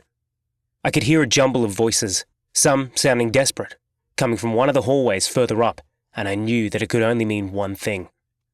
Jasper had acted. I was late to work that morning because just as I prepared to head out of the unit, Jimmy Hendricks called me to the station. I had a visitor waiting for me, one that I hadn't been expecting. Visits were practically non-existent for me those days, save for the occasional friend who'd gained their freedom. But they were rare, and everyone who I knew at that point was back inside. It turned out to be a lawyer, of all people, one very keen to get on my good side. She couldn't have been much older than me, and from the moment she introduced herself, I knew I was more than a little smitten. Her long black hair was so shiny, it seemed to brighten up her smile. Her crystal green eyes seemed to hypnotize me from the very beginning. She wore one of those professional suits, a tight skirt hiding the top of a pair of long legs that seemed to go on forever. Like I said, I was smitten from the moment I saw her. Because it was a professional visit, we had the option of a private room, several sitting around the outer walls of the visitors' centre. Melanie had booked one and led me to it after making her introductions. This girl didn't want to waste time, getting straight to the point after giving me a moment to sit opposite her. Mr. Moody, I represent Schuster & Jackson, a law firm put in charge of your father's affairs after his passing. I tried my best to listen to her, but to be honest, her eyes kept blocking my ears from hearing any of them. I'm sorry, pardon? I said. Schuster & Jackson? Yes, I got that part, but who are you? Sir, we represent your father's estate. She sounded confused, like I should have known who she was. Well, took your time in finding me, I said, trying to break the spell she had over me. Her blush instantly slapped me. I'm sorry, it's just that he's been dead for some time now. Yes, I'm sorry. There was quite a bit of work to get through. Because your father's lawyer also died, there was a hole left, and we've been working with another firm trying to sort everything out. She shuffled uncomfortably in her seat, the blush brightening a little. I'm sorry, I don't mean to be a pain. Please tell me why you're here. I smiled and she seemed to loosen up a little. I'm sorry about your dad, Dylan. I can't imagine how hard it must have been. Anyway, there's the matter of your father's estate. I sat back in my chair, suddenly aware of her visit's purpose. Sand's final will was why she'd come. How much? I asked, folding my hands on the table. Melanie didn't waste time. 2.2 million. The number took me by surprise. I was effectively a millionaire. Just like that, I had all the money I would need to set myself up. But would I? Where is it now? I asked, a little unsure. The money is currently held in trust for you. There was a lot more, but unfortunately your father didn't have the best legal team, nor did he invest his money securely. She shuffled in her seat again, and I suddenly realized that she was scared. I don't know whether of me personally, but she was definitely crapping her pants a little. Ever been to jail? I asked. She shook her head sheepishly and tried to smile. First time. Although our first meeting felt forced, I wanted to see her again. To try and instigate another meeting, I told her I needed time to process the information she'd delivered. Melanie agreed to return the following week as a kind of follow-up visit, if you will, and hearing her agree was like music to my ears. Her visit all but vanished from my mind as I now listened to the screaming coming from one of the cells down the far end of the unit. Grab a blood spill kit, Dylan, a voice called out to me, and I turned to see one of the screws come up behind me. He didn't appear flustered, looking as if simply patrolling the hallways.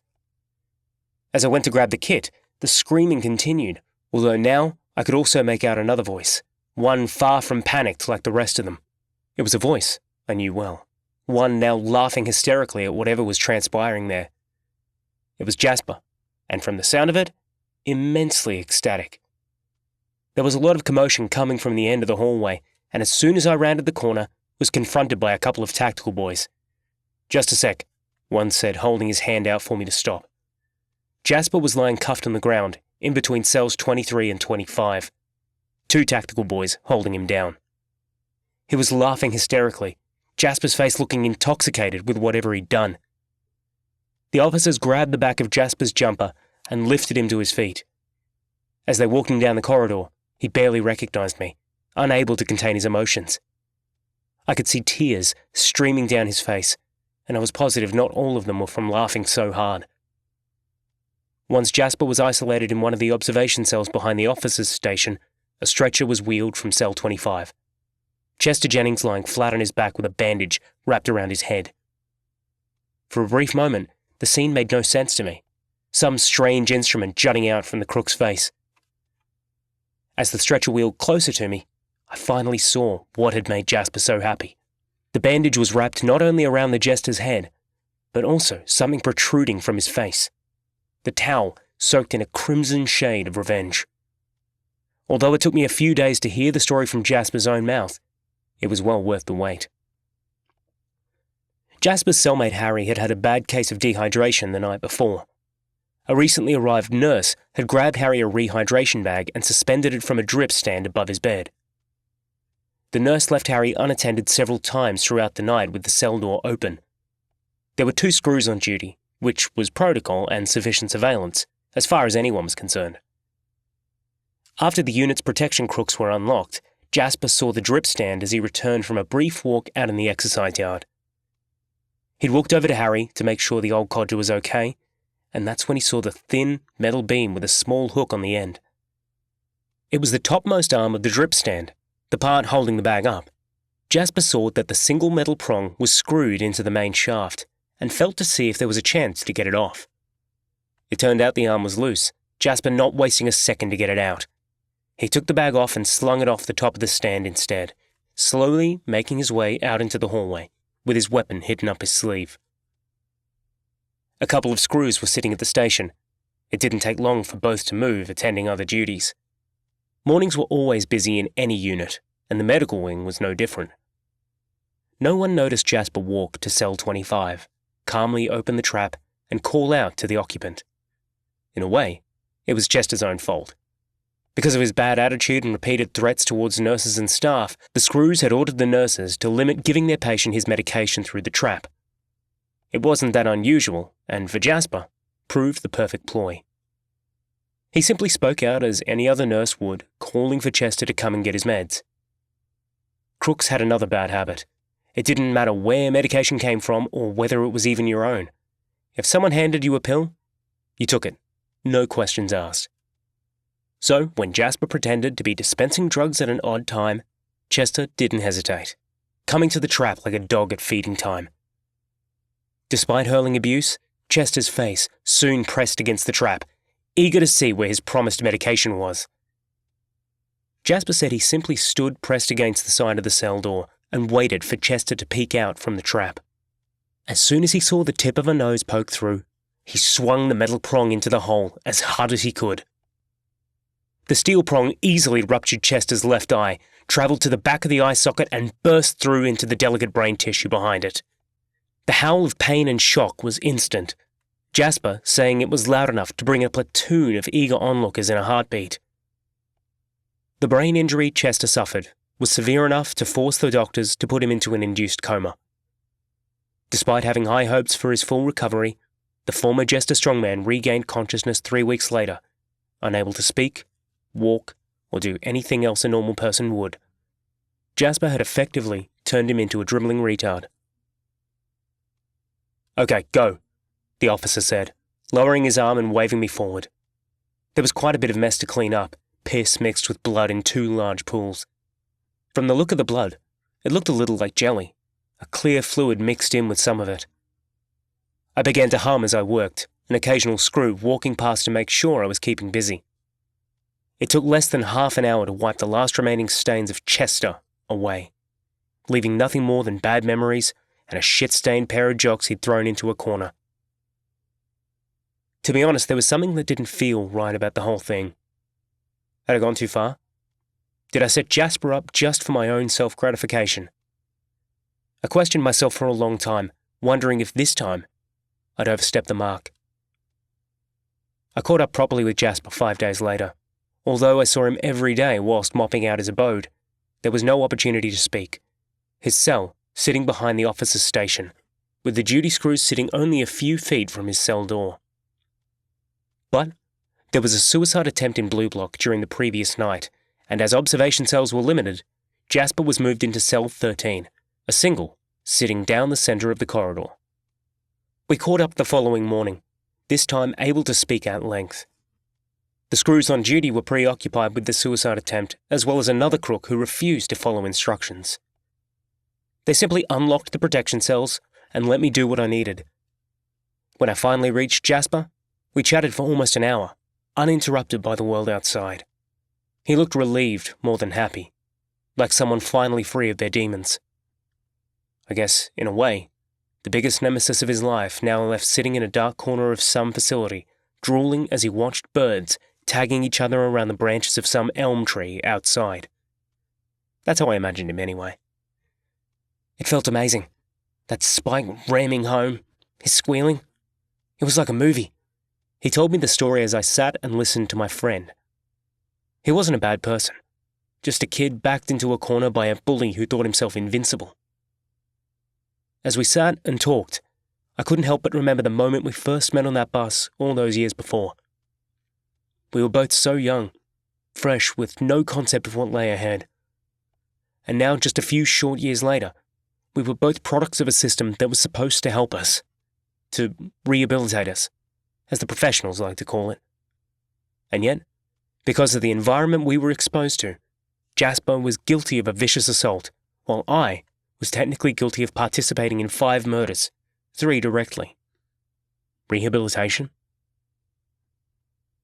Jasper told me about the few months of freedom he enjoyed before being pulled back into the bullshit of prison dynamics. It was the Jesters themselves that made contact with him outside. Some guy, under the instructions of Rock McGovern, had Jasper find them a car for an armoured car robbery they were planning. They threatened to kill his mum if he didn't help, and gave him little chance. He didn't succeed, choosing a Toyota Camry driven by an off-duty policewoman. Jasper was promptly arrested and returned to jail, sentenced to 12 years. But despite having very little hope of ever freeing himself from the shackles of the Jesters, Jasper managed to silence the worst of his nightmares. It felt good to listen to him tell the story, repeating it as if to allow himself to relive the moment again. He was happy. His face lit up like a kid on Christmas morning. I heard the footfalls of a screw coming down the hall and rose from the side of the bed. I shook his hand, and to my surprise, Jasper pulled me in for a hug, embracing me hard. "You're the best friend I ever had, Dylan." It surprised me to hear that, knowing how little time we'd spent together. It also saddened me some. As the footfalls drew closer, I pulled back, smiled, and ruffled his hair. "You mean your only friend?" He laughed and punched my arm away. I still remember that final laugh, sounding like a kid finally set free. "All good in here?" the screw asked. "Yeah," I said, just finishing up. I looked down at Jasper and smiled. It was the last time I saw my friend alive. If I was under any illusion that the Jesters would let the hit on Chester simply go, I was quickly brought back to reality the very next day. For whatever reason, Jasper was handed a slip to return to his previous unit, told to pack his things, and escorted out by 2 tactical officers. After dumping his stuff in his cell, he headed out into the main yard of the unit. 3 Jesters had gained access to the yard via an unlocked gate. After locating Jasper and chasing him around the yard for a brief minute, they managed to corner him at the far end, riddling him with holes from the makeshift shivs they brought with them. Jasper never stood a chance. His body punctured 72 times from a ferocious attack that screamed payback. Apparently a miraculous mistake, a screw forgot to lock the main gate leading into the unit, and the 3 Jesters simply walked out afterwards. They were eventually identified on CCTV, but I'm not too sure what happened after that. As if to remind me of the relationship I had with Jasper, the Jesters were sure to let me know what was in store for me if I didn't play ball with them. The note that was slipped under my cell door that night, no doubt by a screw in their books, made it all perfectly clear. That's what happens when you bite the hand that holds your leash. It was to the point and didn't need explaining to me. The threat was real, and one that I had no choice but to accept, for the time being at least. The following few days were hard for me. Jasper's death hit me hard. A lot harder than I expected, in fact. Although we hadn't seen each other in a very long time, he would always be the kid I had the strongest connection with, because of our time on that first bus ride, our induction into the prison, and sharing those first few months as cellmates. Despite thinking I might be able to attend, my request to go to Jasper's funeral was denied, Doran's signature sitting in the allocated space. It hit me hard, and when I received the request form back, shredded it in a fit of rage. I didn't know the reasons behind the rejection, nor did I care. He was my friend, and I just wanted a chance to say goodbye. And as I sat on my bed, the tears freely flowing, it was Aidan that returned to my mind. It was another rejection, another denial, just like his funeral. I ended up swallowing my grief and pain and bottled it into the same place all of my rage lived. It was the darkest place within my soul, the most guarded place I knew, and it would be safely held until the time of my choosing. There was one thing that kept me from going completely insane that week, and that was knowing a certain lawyer was due to return that Friday. Her incredible smile was what took me from whatever I was doing, refusing to allow me to concentrate on my work. Not that I complained. So when I finally stepped into that visitor's room and found her sitting alone at the table, it was my own smile I couldn't contain. "Hey," I said as I sat down. "Hey yourself," she replied. "How have you been?" I didn't know whether the question was simply her being polite, but I decided to answer it honestly, hoping for it to buy me a little more time with this beautiful woman. "I had a bad week. My best friend died a few days ago." She looked genuinely shocked. "I'm so sorry. Was it—" But she didn't know the question she wanted to ask, and I helped her out. He was stabbed to death by 3 guys. The shock deepened in her eyes and I handed her a bottle of water. She took a large sip, paused, and took another. She looked as fresh as I felt the first day I arrived here, and I could only imagine what she was thinking. "I'm so sorry, Dylan. I can't imagine how you must be feeling." Not much I can do. It was a payback, but as weird as it sounds, he got his own. She tried to change the subject as subtly as she could, visibly trying not to insult me by doing so. "I'm sorry to ask, but did you have a think about what we discussed during our last visit?" "I did. I know it won't do me much good in here, but I guess it's good to have in reserve, right?" She looked a little surprised. "Reserve? I would have thought you'd use the money to try and get out of here." "Have you been speaking to someone?" I asked, thinking back to another lawyer who suggested the same. "Huh?" she replied, caught off guard. "Never mind," I said. "No, I don't want to use the money to get out of here." She looked surprised again, this time trying not to hide it. "Why? You could get out of this place, Dylan. Leave this life behind." "There's more to it than that. I know it's strange, but there are some things this money cannot get me, and I need to be in here for them." "Like what?" She grabbed her bottle again, sipping it while she waited for me to explain. "Like things that I can't do on the outside." I didn't expect her to understand, and I wasn't about to share my vengeance agenda with her. I doubted it really mattered to her, but something inside was telling me that this girl saw me as something more than just a client. Did she have feelings for me the way I did for her? I couldn't be sure, but there was definitely something there. As I sat there watching her, I couldn't help feeling myself drawn to her even more. Everything about her was attractive. The way she nibbled her bottom lip when unsure of what to say. The way her fringe hung over her eyes. Hell, even the way she held her bottle when she drank from it. "I want to hire you," I suddenly said. "Hire me?" "Yeah, to do my lawyering stuff, you know?" She looked at me through that shiny hair, her eyes almost hypnotic. "Unless you're planning to launch a legal battle to get out of here, I don't really know what sort of lawyering you're going to need." She held her fingers up and inverted the lawyering. It was a sarcasm that I recognized. "Think of something. Hey, maybe you can find me a couple of worthwhile investment properties, you know, to grow my money." "I'm not an investment lawyer, Dylan." "No, maybe not. But you know how to spend money, don't you? You are a girl, after all." She looked a little hurt, and I instantly felt bad. "I'm sorry, that's not what I meant. Listen, I just really want to see you again." I reached out and touched the tip of her fingers. I was expecting her to pull back, to call out to the guards and recoil in shock. But she didn't. Instead, looking at her hand as mine closed around hers, a slight blush began to rise in her cheeks, and it made her even more beautiful. And then, to my surprise, her thumb curled back and around, slowly rubbing the side of my hand. It was a moment locked in time, neither of us speaking, simply feeling the first touch of each other. Her skin felt incredibly warm and, I won't lie, it began to arouse me. It had been a while since my last romantic moment. Officer Friendly's one and only didn't count. "Dylan, she began, trying to find the words, but they seemed to stall, almost as if they didn't want to come out any more than I wanted them to. "Please, I really need to see you."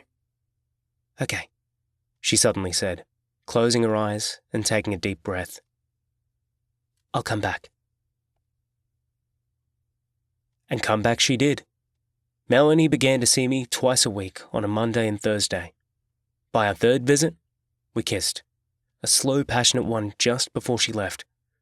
It was more erotic than I had ever experienced in my life. The entire visit had been leading up to it, neither of us able to break the static charge in the air.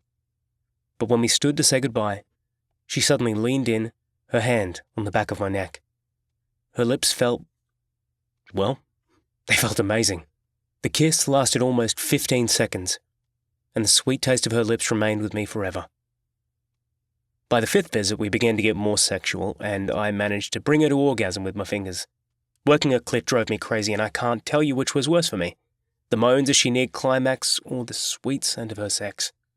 When I finally felt her writhe under me with the low moans of ecstasy, I was close to climaxing into my own pants. It was during the sixth visit that Melanie returned the favour from the previous visit, and unlike Officer Friendly, it lasted a bit longer. Not a lot, but enough for me to savour every single moment. And when I finished, shuddering as her lips slowly continued to tease me, there was nothing left to spill. She was such an amazing girl, one that I couldn't seem to get enough of. Every time I saw her, it drove me insane. My feelings quickly went from attraction to lust to love. Yes, I loved her. But while we were getting closer, there was still work to be done. Work that wouldn't wait for a perfect moment. Chapter 3. The only time that the Nielsen brothers left my mind was when I was with Melanie. For those brief moments, they all but escaped from my consciousness.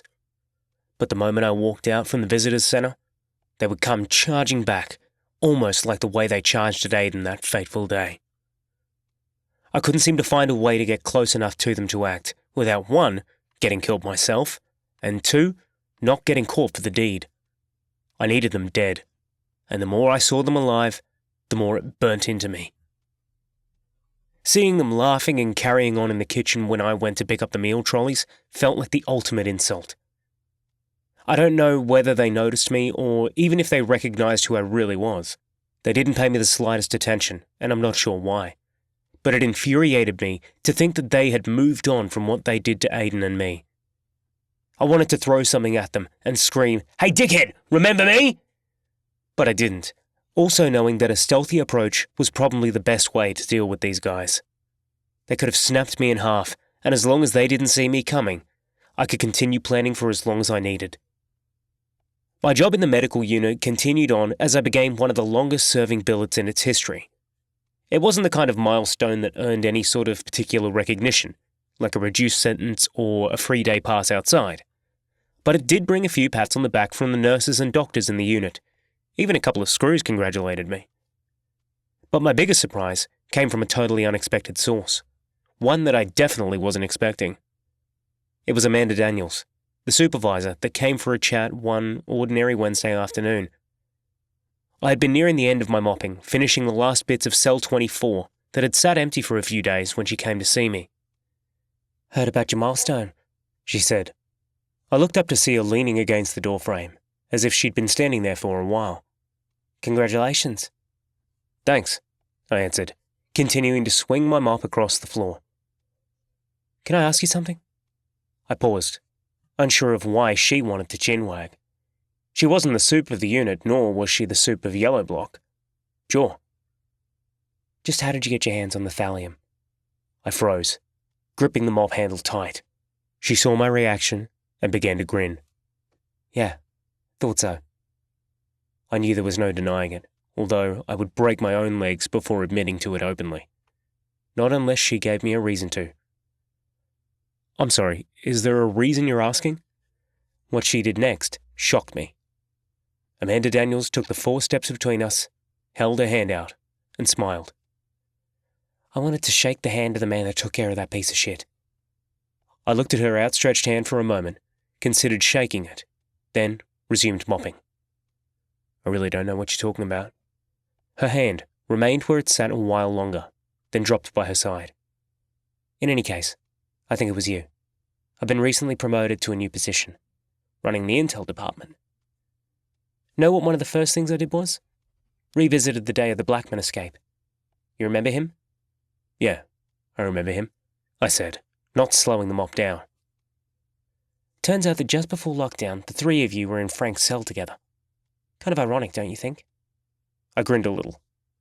And because of that, you think I killed them? No, call it more of a hunch. You had reason to kill Frank. I think Blackman was just collateral damage. I didn't look up, continuing to mop the remaining floor. She didn't move, remaining where she stood, watching me work. I paused briefly and looked at her. Was there anything else, miss? I'm not here to bust your balls, kid. I really meant it when I said I wanted to shake the hand of the man that ended Frank Kredinsky. He was a piece of shit, Dylan. One not likely to be missed by many. I understand, I replied, but didn't acknowledge her suspicions. Just so you know, there's no one looking to solve his murder. I've just been asked to investigate the escape again. The powers that be seem to think there's more to it, like some kind of inside help. They want to know how an officer was subdued without a sound.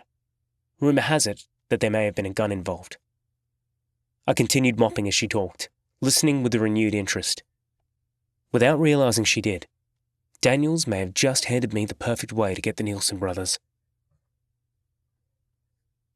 The pistol Nails used to subdue the guard was never found. While he may have kept it on him as he walked down through the front door, I wondered whether it was true. I tried to imagine what must have gone through his mind as he dressed for the occasion. I know from reports and rumours that he hit the officer in the back of the head, but there was never mention of the murder weapon. If the screws knew it was a gun, they would have torn the prison apart looking for it, but they never did. Not that I heard, anyway. And the news articles never mentioned finding a pistol on the body when they finally found him. Again, he could have disposed it 1,000 times over during his time out in freedom. But something told me that he never took it out through the front door. I had a sudden urge to check out the last place I knew the gun to be before disappearing from view. The library. If there was even the slightest chance it was still there, I needed to get my hands on it. Thursdays were one of my new favourite days. Not only because that was the day I met with Melanie, but because I also had been given the morning off, not needing to turn up to work until after lunchtime muster. And that Thursday, I had a new mission, something that would take me to a place I hoped would hold the answer to my problem of how to deal with the brothers. Melanie looked even more beautiful that day, dressed in a free-flowing skirt that finished just shy of her ankles. During the previous couple of visits, I had noticed her emerge more from the shy shell she lived behind, becoming a lot more forward with her flirting. Imagine my surprise when she lifted her skirt to me the moment we were behind the closed door of the small visitor's room. "Do you like Commando?" she said, speaking foxily as her hands continued to rise her skirt until a clean-shaven nether region was looking out at me. I felt the movement in my own pants as Melanie suddenly dropped her skirt, pulled my pants down, and pushed me back onto one of the chairs. She moved like a woman possessed, pulling her skirt back up with one hand as her other grabbed the shaft of my dick, working it with a kind of magic that felt as if it hardened more than ever before. Just as I thought I couldn't possibly feel any more pleasure, she held my manhood upright and lowered herself onto it, her moistness so silky smooth that I was inside her in a single movement. The feeling was insane, her moan instant. Melanie let go of my dick as I slid inside her and cupped my cheek, watching me with that hypnotic look of hers. I could see the pleasure in those eyes, reflected by my own. And then, as if things couldn't get any worse, Melanie began to rise and fall slowly, working herself up and down my shaft. Her slipperiness intensified as I felt her heat engulf me. I felt her tighten around him, the speed of her needs increasing with each rise and fall. It felt as if she was trying to get as much of me inside her, continuing to increase her pace as her moans built with each thrust. I felt her lips on my ear, whispering her moans at me as she began to nibble my lobe, the feeling only intensifying the immense pleasure her heat was having on me. The rising and falling increased more, her moans now in rhythm as I could feel her reach her climax. Her body shuddered around me, and unable to withstand her sweet smell and hot juices any longer, I reached my own, feeling myself shoot deep inside her. We embraced tightly as our panting took control, my legs feeling like rubber as Melanie collapsed onto me. I could feel our juices running down the inside of my leg. As I listened to her breathing begin to subside, I held her so tight, refusing to let go. It felt perfect, and part of me wanted to remain there forever. As I opened my eyes, I found Melanie looking back at me, her eyes filled with tears. It caught me completely off guard. "I love you, Dylan." A tear broke free, rolling down her cheek. "And that makes you sad?" I said, trying to sound funny. It didn't work, and felt stranger as I sat there with my pants around my ankles. She was about to say something else, but the door to the room suddenly swung open, and as I looked, saw Durran standing up full height, flanked by 2 tactical officers. "You're right, boys. It doesn't look like a legal visit," he said to his colleagues, never taking his eyes off me. "Ma'am, if you could remove this prisoner's penis from yourself and accompany these gentlemen to the front, please." Melanie looked flushed, her cheeks burning with the fierce colour of embarrassment. She stood, dropped her skirt and turned to collect her folder from the table. Before she had a chance to leave, I rose up from the chair, not bothering to pull up my pants, and pulled her towards me. "I love you too," I said, before kissing her on the lips. Let him go," Durran croaked from the door. "It'll be quite some time before they see each other again anyway." He was enjoying it, and the prick didn't care about hiding it. He wanted to show his men just how much of a company man he was. I watched as Melanie walked out, pulling my pants up as she was led out of the centre. When she was gone, I turned to find Durran sitting at the table, the chair he'd chosen, not the one we'd just used. "Sit down, Moody." The mood in the room was thick with apprehension, mostly from me. Durran simply sat and stared at me, Mr. Knuckles dangling beside him. "Were you going to sit here all day?" I asked, hoping to break the spell. He waited a moment longer before finally speaking. "Just how much crap do the Jesters have you bringing through the med unit?" "I don't know what—" "Save the bullshit for the new screws, Moody. I've been around too long. Your girlfriend is now being walked to the front where she'll be held until my next call. I can make all this go away right now. You tell me what the deal is with the supply lines and I'll send your girlfriend on her way, free to return whenever you like." He sounded beyond confident, sure to break me with the allure of sex. "Or if I don't?" "Then your girlfriend will face a 1-year ban from the prison, plus a phone call to her boss. I'm sure there would be serious ramifications for her." The prick had me over a barrel and he knew it. He knew there was no way I would risk her for the sake of the Jesters. But I couldn't just rat. If I ratted out the Jesters and they found out, I was as good as dead. "You know I can't tell you what you want to know. They'll kill me. They've got half the officers in this prison on their payroll and you know it." "Yes, I do know. And I also know that a lot of the drugs you're helping to ship in puts a lot of my staff at risk from injury." "They got eyes everywhere. They're probably watching us right now." "Oh, I don't doubt that for a second. But you're going to have to give me something, kid." I didn't know what to do. I wanted to see Melanie again, but if I ratted, it was all over. "If I give you something, you have to promise not to act until after I've delivered it. Once that's done, I'm out of the med unit. Fire me. Use this as an excuse if you have to, but I want out of the med unit as soon as it's done." To my surprise, he agreed. The deal was made and the shipment due that very afternoon would be my last. And Durran almost kept his promise. There was a substantial shipment of crystal due in later that day, coming in via a linen delivery. There was nearly a pound of the stuff, spread amongst several rolled-up towels. I collected the lot, placed it inside a pillowcase, and hid it amongst a bag of assorted goodies I was taking back to the unit. Along the way to the unit, I dropped by the laundry and handed it off. By the time I returned to the unit, there was a code called to the laundry, and shortly after, another one called for the prison to be locked down. I didn't have a chance to phone Melanie, and wouldn't hear from her for another 3 whole days as the screws went about a systematic ramping of the prison units. By the time the dust had settled, I'd been fired from my job, the Jesters had lost a substantial amount of drugs, and the rest of the prison had undergone 2 days' worth of searching. I don't know the total number of things they found, but can tell you that within Yellow Block, they cleaned up. A dozen shivs, several bottles of prison brew, drugs, and a number of cell phones were all confiscated. Several people were charged because of the findings, and a couple were removed from the unit. But it was Durran that had the last laugh when it came to our little agreement. Despite saying otherwise, Melanie was given a 12-month ban from attending the prison. He did keep his promise by not contacting her employer, which meant she was able to keep her job.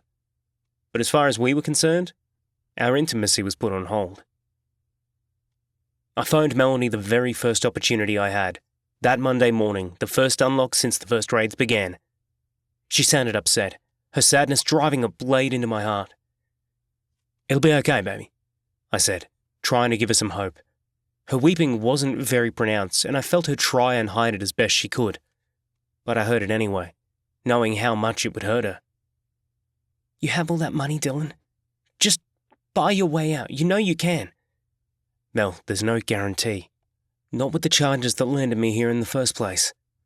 I felt the frustration rise within me. "But you could try. Aren't we worth at least that?" My anger was growing, and as hard as I tried to shield her from it, I knew it was a losing battle. I'm not wasting money on a fruitless venture that will just put my money into someone else's pocket. Fruitless venture? Is that what we are? Not us, babe. Pursuing me getting out of here. That's the fruitless venture. They consider me a cop killer. There's no way they'll let me out. "I just want to see you," she finally whispered. "And I want to see you too. It's just a year. We'll get through it, won't we?" I asked, hopeful. She didn't answer for a long time, and I began to wonder whether we'd lost the connection. "Babe?" "I know. I just wish there was another way." We said our final few words, then wished each other goodbye. It wasn't easy, but I could hear her love in the words she sent me. As I hung up the receiver, I felt a pain in my heart that would remain there for months, unable to be subdued until I held her close in my arms once more. I didn't know whether the screws had raided the library until I finally went to pay it a personal visit. Joe Henry greeted me with a heartwarming handshake and a slap on the back when I was ushered through its doors by the on-duty officer. He looked good for an old bloke doing life. Always ready for a friendly chat. He knew the library inside and out, having memorized every single book. That's what made him so great. No matter what you wanted to read, Joe would know whether there was something available. "Dylan, my man," he said as he finally released me. The screw sitting at the desk huffed slightly, clearly not impressed by our show of affection. "Hey, Joe," I answered, following his gesture towards the bookshelves. "After something to read? Something by King." He knew about my obsession, having tried his hardest over the years to get most of the books in. "Probably need it now that you're jobless. I heard about the whole med unit thing." "Yeah, I'm sure something else will come along. Actually, I'm not sure what I'm after. Mind if I just kind of poke around a bit?" "No, go ahead. You know where things are, just mind the shelf over there," he said, pointing at the shelf by the window. "Lee's been working to reorganize them. Bit of a mess still, but everything else is open for business." He coughed slightly, then left me standing there as he returned to his sorting. Once he was back in one of the other aisles, I looked to see whether I could get inside the mind of Nails himself. I walked over to the first set of shelves, mostly hidden from Joe and the screw, and yet able to see most of the front of the room. There was a patch of linoleum near the doorway, and I wondered whether that was where the unfortunate officer lost his life. But where to hide the gun? I pondered, trying to see some easy-to-get-to hiding spots. There were a few spots, the most obvious being the bins, the top of the shelves, and the top of a cupboard that hung off one wall like a bathroom medicine cabinet without the mirror. But they all seemed too obvious. If Nails had failed in his venture, he would have wanted to return at another point in time and retrieve the gun. There's no way he would have been dumb enough to dump it, especially since it had already been smuggled into prison. I looked down at the floor and saw the shelves sitting a few inches above the floor. The bottom shelves seemed to curl up under themselves, and I wondered whether they were deep enough to hold a pistol. I looked around at the only other two people in the library. Joe was sorting books a couple of aisles over, while the screw was working his second knuckle into one of his nostrils while playing Tetris on the computer. After slowly dropping to one knee and pretending to check out the bottommost books, I carefully slid one hand under the shelf and ran my fingers along. Apart from feeling 100 years' worth of dust and grime, a couple of bubblegum wrappers and something with moving legs, I came up empty-handed. I repeated the process on the shelf behind me, but again came up with nothing more than dirty fingers. Deciding to drop completely onto my stomach and try and peer under the entire row of shelves, I pressed my cheek as hard as I could into the floor. There was nothing to see, and I was beginning to think I may have been wrong. Maybe he had taken it with him after all. Of course he did. He'd need it on the outside. I looked up and wondered whether he simply threw it on top of the shelves. They stood much taller than me, and not even standing on my tiptoes would help me see. The shelves didn't look as if they'd hold my weight, but I took a step forward and tapped on the edge of one shelf with my trainer. The metal squeaked a bit and buckled under my foot. There was no way it would support me. Peering around, I saw a chair near one end of an adjoining aisle. It had to do. The screw was still busy mining while Joe continued to sort books. I carefully grabbed the chair and pulled it further into the aisle, trying my best to hide behind the rows of books. But after climbing atop my elevated platform and scanning the tops of the shelves, I found nothing more than a couple of wayward books, a balled-up piece of paper, and little else. There was definitely no gun. "Dylan, here's a book you might be interested in," Joe suddenly called. My reflexes had me off the chair in under a second as the screw looked up from his desk and turned to see what was happening.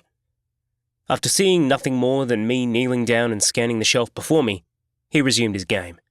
"This one right here," Joe repeated, now walking towards me. There was no chance to return the chair, and so I simply knelt beside it, pretending to check the books near my knees. As Joe stepped into my aisle, I pulled out a random one and held it up. "Think I found one," I said, holding it up. Joe looked, smiled, and then reached for it. "I doubt this would interest you, kid," he said, taking it from me and returning it to the shelf. "But this one is definitely one you'd enjoy." I looked and saw a Stephen King book in his hand, one called The Stand. It was a thick hardcover, over 1,000 pages in length, and one I'd read many times before. "Nah, not that one," I said. "Read it a few times already." Joe's expression changed, and for a moment I thought he was going to smack the book over my head. "Not this version. It just came in a few days ago. Like an update." He thrust the book into my chest, enunciating the last few words as if to highlight them. Either I was too caught up in my thoughts or just too stupid, but I didn't catch on immediately. Once I didn't grab the book from him, Joe pulled it back a little. He opened it to reveal the hollowed-out pages inside.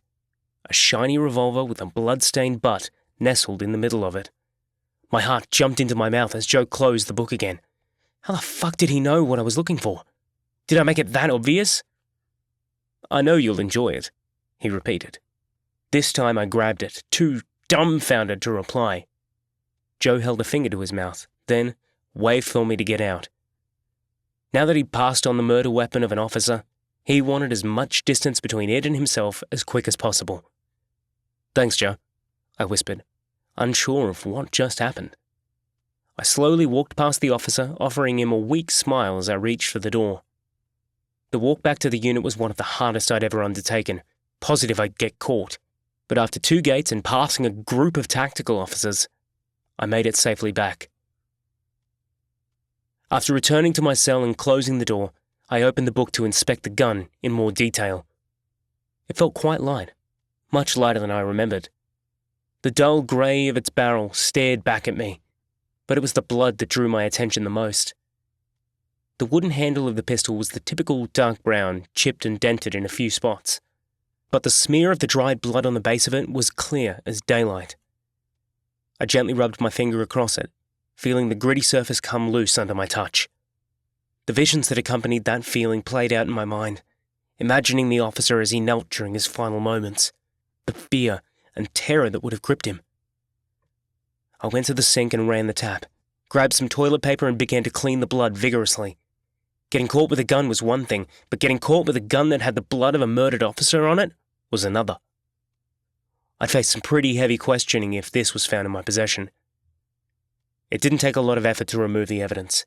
The butt of the gun clean in a few seconds. I repeated the process a few more times, then grabbed some toilet powder to mask any remaining residue, just to be sure. I was pretty positive the powder must have had at least some bleach on it, and I hoped it would destroy any unseen evidence. Only when I was absolutely sure it was clean did I sit back on my bunk. Now there was the question of where to hide it. The book was already a good place, but books were searched during unit ramps, especially thick ones like this. And keeping it in my cell was out of the question. What I needed was a hiding spot in the common area. Or better still, out of the unit entirely. But where? There was nothing I could do for the time being, my options too limited.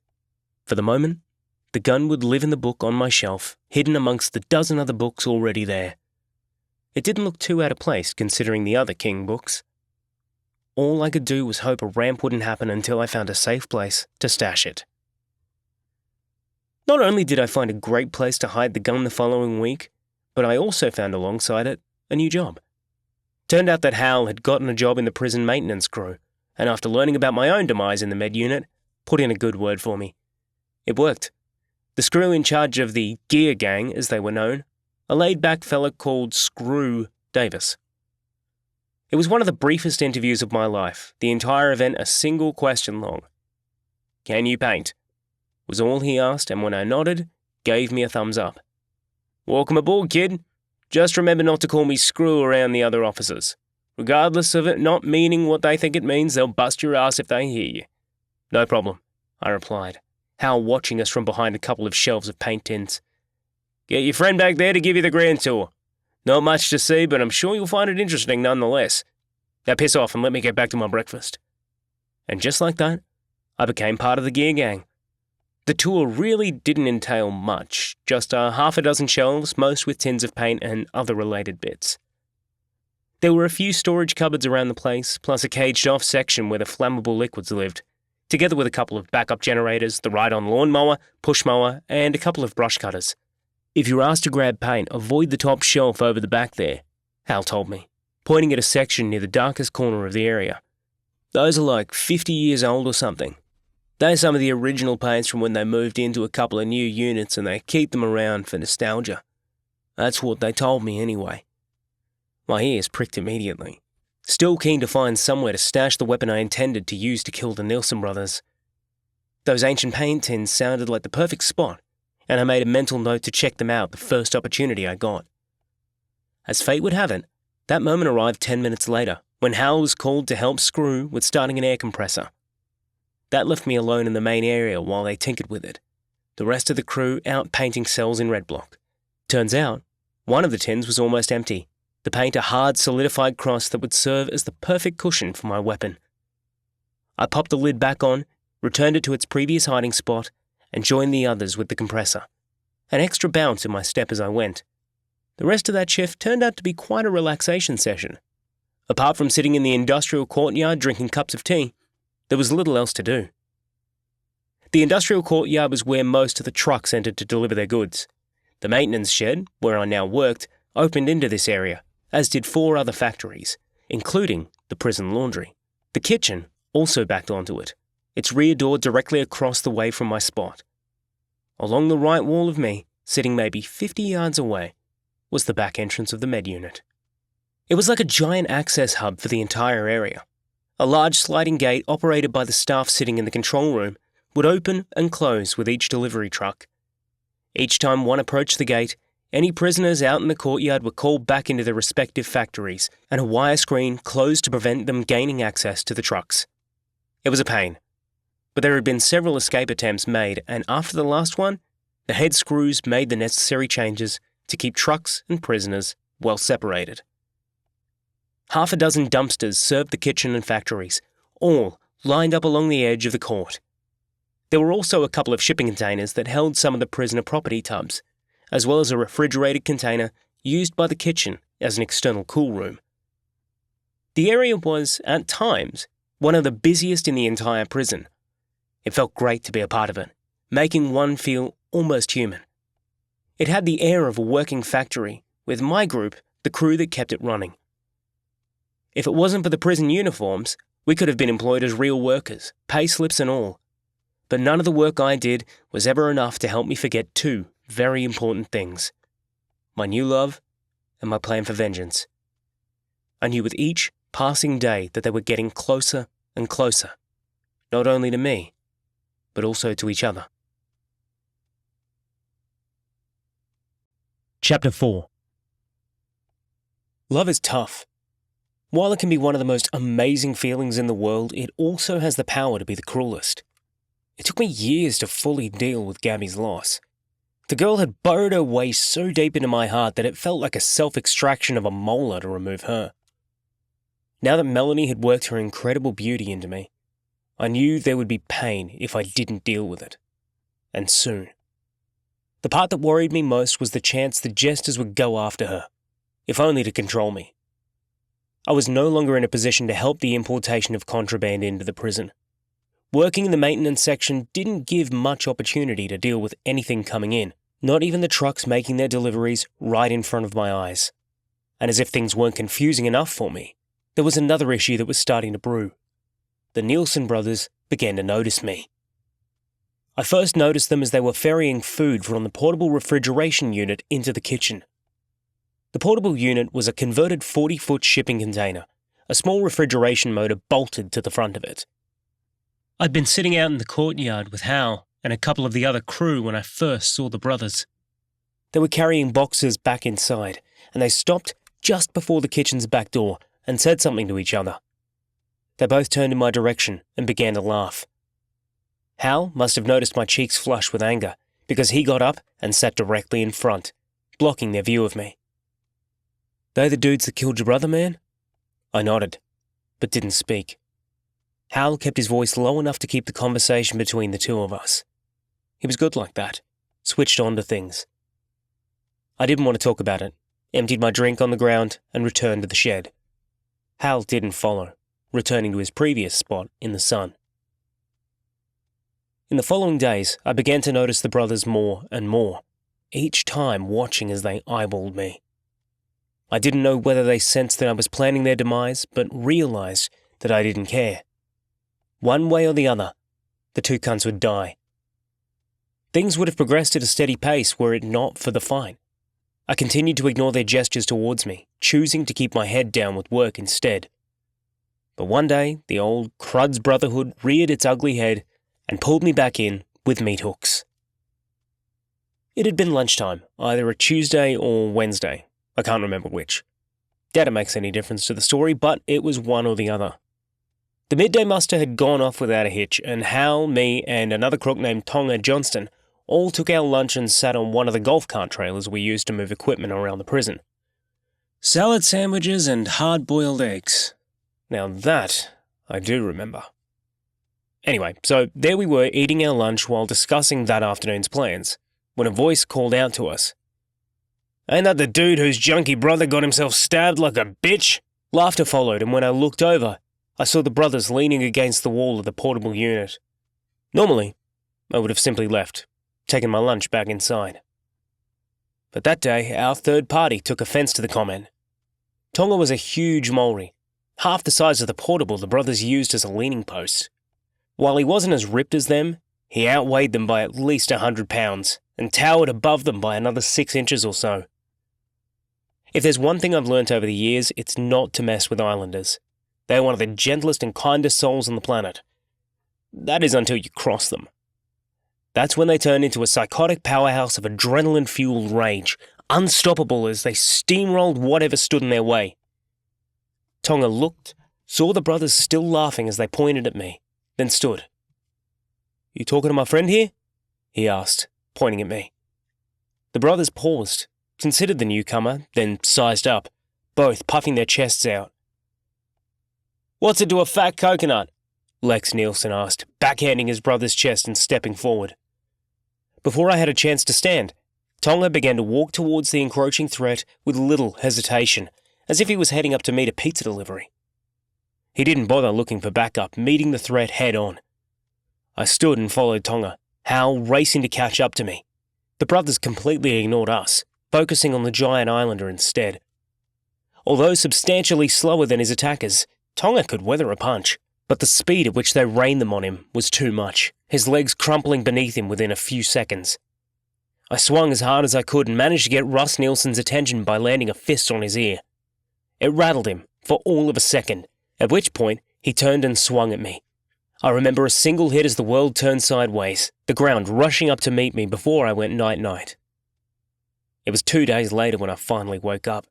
I was in a cell in the med unit, another bed beside me. Hal was sitting up grinning at me from under a blanket, a bright bruise covering one eye.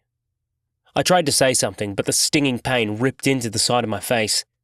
Hal began to laugh as he saw me wince. "Dickhead. I'd try and avoid talking for a while, bud. He almost tore your lip from your face. You should see yourself." I gave him the finger, then struggled upright. A few minutes later, I was staring at my reflection, looking like Rocky, desperately calling for his wife at the end of the first movie. "Adrian!" I began to croak, which cracked Hal up even more. "Adrian!" The laughter brought a nurse into the room, and she glared at me with ferrety eyes. "Back into bed, Mr. Moody," she leered at me. When I didn't move immediately, she paused to put her hands on her hips. It was a stare-off, and one I knew I'd lose. When she was gone again, I turned to Hal and asked, "What the hell happened?" "What happened is you got one-punched. That fucking lug knocked you out cold in a single hit." I suddenly remembered Tonga, hoping he got off as lightly as we seemed to have. What about... But that was as far as I got. Another shuffle by the door. I was expecting the nurse again, but instead found Amanda Daniels and 2 tactical officers entering our room. "Ah, finally awake, I see." Amanda, never one to hold back, sat on the edge of my bed, considered my injuries, then turned to Hal. "Would you excuse us for a few?" The other officers gestured to Hal, beckoning him out of the room. He followed them out, and when they were gone, Amanda went and shut the door. This time, she didn't sit on the bed, instead dragging one of the chairs over to the side of it instead. When she was seated, she opened up her folder and read something. "You know, I'd really love to know how 3 big boys ended up unconscious in that courtyard. What happened, Dylan?" The question took me by surprise, but not as much as the statement before it. How could she not know? When I didn't answer immediately, she lowered her folder and frowned at me. "I'm not sure of the question." "It's a simple one. Who hit you?" Again, the question surprised me. How could she not know? There must be at least a dozen cameras in that courtyard. Or was there? As I sat there trying to remember, I realized that I hadn't actually seen any. I didn't pay that much attention because, if we're going to be honest, I always assumed them there. I don't remember. She shuffled in her seat, the look on her face changing to one of amusement. "You don't remember?" "No, I don't. I hit my head pretty hard." She didn't buy it. Not that I thought she would. "I think you do, and I'd really like to know." "How come you don't know? Don't you have cameras there?" She ignored the question completely, simply swiping it aside. "I don't want to dance, Dylan. I just need to know what happened, because I have what appears to be a pretty significant attack on 3 prisoners, one of whom is lying in an induced coma at St. Vincent's Hospital." So they did get him good. I felt ashamed of myself, more so for not helping Tonga more. 1 punch. While he suffered the brunt of the attack, I got off lightly with a single punch to the head, followed by a swift kick to the face. Hal suffered a broken forearm and 2 broken ribs. But it was Tonga who they focused their attack on, both laying into him, continuing their attack long after he dropped to the ground. They continued to kick him as he lay unconscious, unable to defend himself. I honestly don't remember. She knew I was bullshitting. I didn't need her to confirm it, the look in her eyes enough. But to her credit, Amanda Daniels knew the drill. She knew the way things worked, and there was little chance of any of us 3 spilling our guts to screws. It wasn't how things worked. She'd been in the job long enough to know how things ran. "I get it," she said, giving me a brief nod, before rising back to her feet, returning the chair, and simply walking out. I doubt there was any ill feelings because of that exchange. At the very least, I hoped there weren't, because for a screw, Amanda Daniels was pretty cool. Hal returned a few minutes later. My guess was she also questioned him again, maybe a second or third attempt, but Hal didn't offer up anything more than I did. "You spill your guts?" he mocked as he climbed back into bed. "Fuck you," I said, flipping him the finger again. "Any news?" "News? Like what's been happening since your lights were punched out?" He flipped me the bird, returning the compliment. "Yeah, since I got my lights punched out. The Jesters pommeled most of the rooks into submission. I doubt there's many left standing in any camp now, except maybe the rich boys. Did you know Tonga hung with the rooks?" I didn't. The rooks had always been a gang I didn't spend much time on. Neither were any of the others. For me, life revolved around the Cruds and the Jesters. That's it. While Frank had sent me on errands that involved other gang members from time to time, they weren't etched in my memory the way those first two gangs were. And now it looked like the Jesters were launching aggressive takeovers across the prison. I didn't need to worry about anything else. My targets were clear, regardless of what corporate raids they initiated. I spoke to Melanie the next day, phoning her just after unlock. She sounded distressed, something about her boss finding out about her prison adventures. It took a bit of convincing, but I finally managed to persuade her to use some of my money to open her own practice. She objected at first, saying she didn't feel qualified enough to run her own company, but after telling her to keep it a one-woman show until she felt her feet firmly planted, she agreed. She would draw up the paperwork to transfer $200,000 from my account into hers. I have to be honest, it felt edgy. The first of my money went into someone else's pocket, and I wasn't there to check up on how it was used. It might have been incredibly stupid of me, but I trusted her. Melanie didn't strike me as someone that would take me for a ride. Hal and I were discharged 2 days later, the pair of us looking like a couple of car accident victims. The bruise that covered the entire left side of my face had turned a sickish yellow overnight, and it could have been mistaken for face paint. Jack met us at the unit door as soon as we hobbled through the airlock, grinning like a kid reunited with his lost puppies. After the appropriate backslapping finished, he followed me back to my cell, the screw coming to open the door for me. Once inside, Jack didn't hesitate to fill me in on his recent news. His excitement was barely contained as the words hit me square in the chest. "I'm getting out." It was written all over his face, the news leaving his lips as if carried by a gentle breeze. "What? When?" 2 weeks. There was a hearing and a new lawyer and something about time served plus something or other. But who cares? I'm getting out! The moment was the worst, bittersweet I'd ever experienced. I was happy for my friend.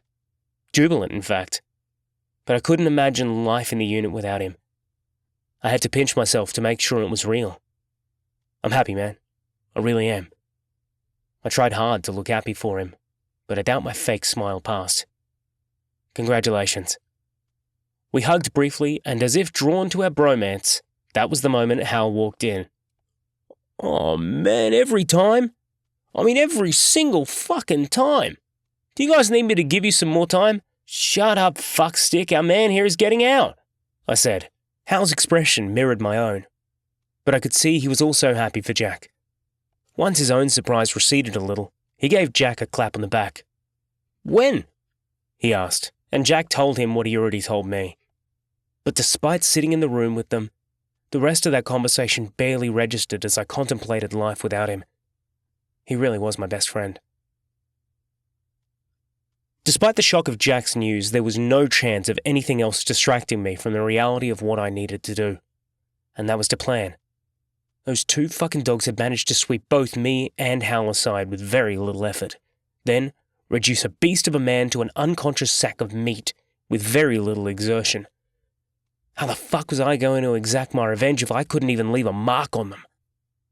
I came to the conclusion that no matter what was going to happen, I would need the gun, regardless of the plan. But would I even have enough bullets to do the job? The gun was going to have to be the answer to ending them. There was no other choice. None that I could see, anyway. And I wasn't about to share my intentions with anyone. I couldn't risk anyone else's interference in what I needed to do. But there was one question that continued to plague my mind, one that refused to hide. Why no one had seen the attack in the courtyard? Control should have picked up on it the moment it began. But if Amanda Daniels didn't know what happened, then they didn't either. I needed to investigate. It was the first thing I put on my list of things I needed to do. It wasn't long before I was allowed to return to work, although Hal remained back at the unit. His arm needed time to heal, and the prick decided to milk the situation for all it was worth. Within a few days, I returned to the maintenance shed to help with odd jobs here and there. The first opportunity I had, I made a beeline for the tin holding the weapon. The night before, I had a terrible persuasion that it had been discovered, and that was why Amanda Daniels had been so inquisitive. It was the owner of the pistol she was looking for. It was a nervous wait as I sat in that shed, painfully waiting for the opportunity to set my mind at ease. But it hadn't been found. The pistol still safely tucked inside the old paint can. I peered inside after removing the lid, feeling the relief wash over me. Without that weapon, there was very little chance I would ever be able to kill the brothers. Now, seeing it patiently waiting for me, I knew that their time was coming to an end. It wouldn't be long before Aiden's revenge would come to fruition. There was a single camera in the compound, and it was pointed directly at the large sliding gate. I could see no other camera anywhere. The single camera sat on the opposite wall to the gate, sitting high enough that it might have gotten a fair view of that side of the yard, but I didn't know how close it was zoomed in on its target. If it was zoomed in far enough, there was very little else it would capture. As I sat back in the same spot as I did the day of the fight, my lunch in hand, it felt like déjà vu as I heard a snicker from the other side of the yard. I looked to see the brothers coming out of the container, poking each other as they pointed at me. I could have done it right there and then. Simply ran into the shed, grabbed the pistol from the tin and went out and shot them dead. Right then. No more fucking around, no more listening to their endless ribbing, their sarcastic comments as they goaded me about killing Aiden. I could have ended it right there. But I resisted. I had to. There were too many people around for one thing, most of the factories open and working. There were maybe 24 people all up, all doing their own jobs. If I did grab the pistol then, there would have been every likelihood that it would have failed, the firearm confiscated, and me charged. No, I needed to wait. I looked back over at them, watching as they said something I didn't hear, laughed, then turned back towards the back door of the kitchen. As they disappeared into the shadows, I began to grin. Their time was coming, and I would be there to speak Aiden's name when it finally did. Irony. Has there ever been a sweeter word when it comes to revenge? I doubt it. Irony has helped me avoid getting caught many times, each due to a small twist of fate that seemed to intervene at just the right time. I never expected irony to help me when it came to releasing my rage on the brothers. There was very little chance I would succeed, even with the pistol in hand, and yet I felt there was no chance I could fail. I felt fate walking beside me, as if leading me by the hand the day I finally came to exact revenge. It was a Sunday morning that would come to pass as one of my happiest days. While most people chose to sleep most of it away, a few prisoners were normally offered work, usually in their own departments. Screw had asked me the previous day if I could help him sort through some of the stock we kept in the shed.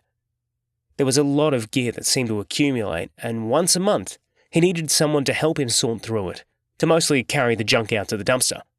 The job also meant double the normal pay rate, as well as a delightful lunch because Screw ordered takeout. He would order it ahead of time and then have it delivered to the prison. One of the Sallyport officers usually walked it down, and I swear you could smell it long before they reached the gate. That day turned out to be pizza, and Screw even ordered me one separately. It was just the two of us in the maintenance shed, and once the pizzas arrived, he took his own back into his office where he spent time watching the horse racing. Screw was a betting man, constantly reading the betting guide in the daily newspaper. I decided to take my pizza out into the sunshine, sitting with my back against the side of the shed. I could see the whole courtyard from my seat, although I was mostly shielded by one of the golf cart trailers parked in front of me. That's probably why the brothers never saw me. They came out of the kitchen a couple of slices into my lunch. I watched as they unlatched the container's door and went inside. My mind started wandering almost instantly, debating whether this would be a good moment. I looked around and saw only a single factory open beside the kitchen and maintenance shed, but there was no one out in the courtyard. I grabbed another slice of pizza and slowly bit into it. I could get the pistol now and do it in that container. The thick steel walls should be enough to muffle the shots, and that's not even taking the refrigerated walls of insulation into consideration. My mind raced as I considered. The boat anchor sitting on my stomach moved a little as one of the screws came out of the kitchen, calling out to the brothers. The door to the cool room faced away from the kitchen, sitting 40 feet the other way. The screw was impatient, banging his baton on the side of the container. One of the brothers poked his head out, as if unsure of whether there had been a noise. "You deaf, Nielsen?" the screw called. "When you're done, head back to the unit. Just close this up, it'll be fine." He handed over a movement slip to him. I don't remember which brother it was, but he took the slip, half-saluted the screw, and disappeared back inside. Now, I really did think it was the perfect moment, because if the screw had told the boys to fuck off when they were done, they could return to their unit via the small walkway that joined the courtyard and the gym corridor. There were always screws manning that part of the corridor, and the brothers could get out that way, avoiding the hassle of walking back through the kitchen. If I was right, that particular screw was one of the lazy ones, always looking for shortcuts. If he already told the brothers to fuck off, he had no intention on checking up on whatever they were tasked with doing. This was my moment. I looked up at the camera and considered the angle. There was a very good chance that I had not been seen on it, nor would I be when walking across the compound. Time would be critical, and I grabbed my pizza box and returned inside. Screw was sitting in his chair in the office, an open pizza box sitting before him, but he was snoring, sitting back with the newspaper unfolded across his chest. He was fat and dumpy, and right at that moment, working his way through a large pepperoni that he'd scoffed in the time I'd taken to eat a couple of slices. Using the opportunity, I turned towards the back shelves and made my way through the tools and supplies. Once I'd reached the far wall, I found my little hiding spot, took it down, and cracked the lid. The pistol stared back at me, looking like the sweetest tool in the world. It was cold and heavy against my stomach as I shoved it into the waistband of my sweatpants. My jocks held the barrel snug against my nutsack, and I can't say it wasn't uncomfortable. Once back out in the daylight, I took a final look around to make sure no one had come outside. They hadn't. The compound as deserted as when I first came out with my pizza in hand. The boat anchor grew in weight as I neared the container, the beating of my temples increasing with each step. My brow prickled with sweat as my nerves fought to gain control, to pull me back into the shed and away from this madness. But I had no intention of backing down, not when I was this close to avenging my brother. I couldn't. As I neared the side of the shipping container, I tried to listen, to hear any noise coming from inside. But there was only silence, the only sounds coming from the exhaust fans on top of the kitchen roof. They were loud enough to drown out most sounds when they kicked into life. It was only once I climbed the first step that I heard the slightest noise from inside the container. I still didn't have an idea of what I would find beyond the thick plastic curtain shielding the door. I put my hand on the butt of the pistol and pushed my way inside. It was a giant refrigerator, just as I imagined. A cool room, so to speak. But this cool room had one exception, one that now changed the course of my thinking. The brothers had their backs mostly turned to me, working inside a small room that sat in the center of the space. It was a freezer they were tasked with rearranging, some of their boxes resting by the open door. One held the door open for them, and I could see the vapor trails coming from their mouths as they worked. I momentarily took my hand from the butt of the revolver and edged closer to the door. It was in that instant I realized that I no longer needed the gun. I carefully stepped beside the door and slipped my foot behind the box, slowly pushing it aside so the door could swing free. I could see why they propped the door open with a box. The latch on the outside of the door was self-closing, with anyone inside unable to get back out. The inner latch was broken, the torn piece of metal handle sticking out with jagged teeth. Just as I was about to slam the door shut, I remembered the reason I was standing there, deciding to remind these pricks of what they had done. Aidan Moody sends his regards. Although they both stood less than 6 feet from me, neither was quick enough to stop the swinging door before it slammed satisfyingly home. Maybe it was the extreme cold that slowed them? Not surprising considering they were wearing t-shirts. Who does that? As I stood there listening to a faint banging, I saw the thermostat beside the door. I reached up with my elbow and nudged the dial to maximum, the thrashing from inside the freezer continuing. Their voices were nothing more than muffled protests, sounding as clear as someone yelling for help underwater. As I slowly turned and made my way back out, I felt the weight of 100 trucks leave my shoulders, tears of relief streaming down my face. Once outside, I closed the outer door of the container, then paused to listen for any noise. Although I thought I heard a very faint thumping, there was little chance of anyone else hearing it, not unless they were standing right by the door. Looking around the compound, I saw the place still deserted and returned to the maintenance shed. Screw was still snoring, and I returned the pistol to its previous hiding spot. That was the moment I paused to reflect on what just happened. Although they were far from dead, I hoped that all the pieces would fall into place from here on out. With lacy screws and a little hand from fate, there was every chance this plan would work. After waking Screw and telling him I finished my work, he wrote me a slip to return to the unit. I took the remaining pizza with me, after transferring it from the box to a bag. Screw would get his butt kicked if other officers saw me walking around the prison with a pizza delivery box. I nervously returned to the unit, dropping the pizza off to Jack and Hal. Both were in their respective cells, one watching telly while the other read. I made a little small talk, then headed off to my own abode. The next few hours were going to be some of the longest of my life.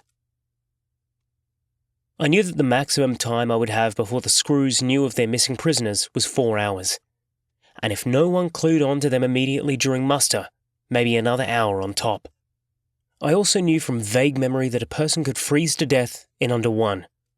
That put the odds in my favour, and as I sat in my cell that Sunday afternoon, I continued to replay the surprised faces staring back at me from the freezer. It was gold, sheer exhilaration as I considered them now sitting in their tomb, huddling together as they hoped for rescue. Would they still be banging on the door? I very much doubted it. I wasn't an expert in temperatures, especially when it came to industrial freezers. I didn't even pay too much attention to the thermostat as I slapped the dial to max. But I did know that an hour in a freezer with no jacket meant it was only a matter of time before your asshole was frozen completely shut for the last time. The thought made me smile again, thinking of their buttholes freezing closed. "I got them for you, bro," I whispered towards the ceiling. I hope he heard me. I hope he could now watch them die a slow and miserable death. But as I sat thinking about them more and more, one thought suddenly struck me, one that brought a small stitch of regret with it. And that was that they would die without a single drop of their own blood spilt. While Aiden died bathed in his own blood, they would lose none, taken in a way that would never fully repay the pain they caused my brother. Their blood would remain inside them, frozen along with the rest of them. Or would it? What transpired after the 5 o'clock muster that day is something I will take to my grave with me. It will make me smile as I lay on whatever deathbed God chooses for me. Of that I promise you.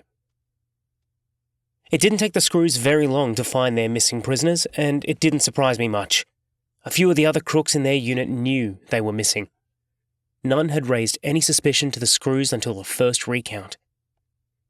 After a little bit of back and forth, I watched a couple of Screws, including Amanda Daniels, head out from Blue Block. They walked with the determination of someone with a destination, one that was edging further away the longer they took.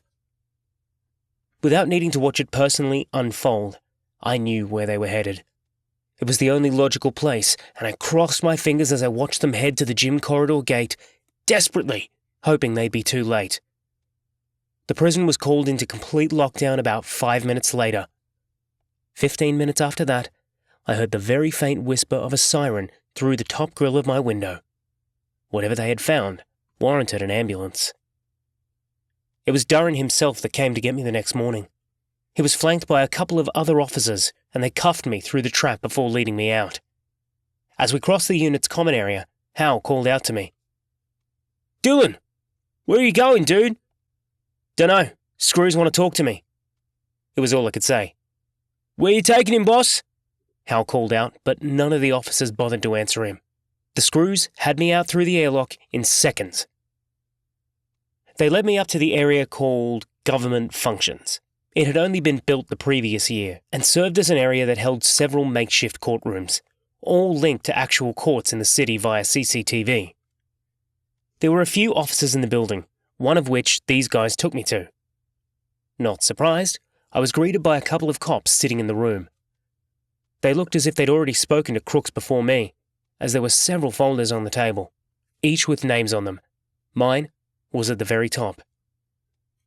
"This is Dylan Moody," Doran said before excusing his escorts. He pointed at the chair, and I sat opposite the cops, one male, one female. "Dylan Moody?" the female cop asked, as if second-guessing Doran, and he sighed his annoyance. The cop ignored him and continued the questions.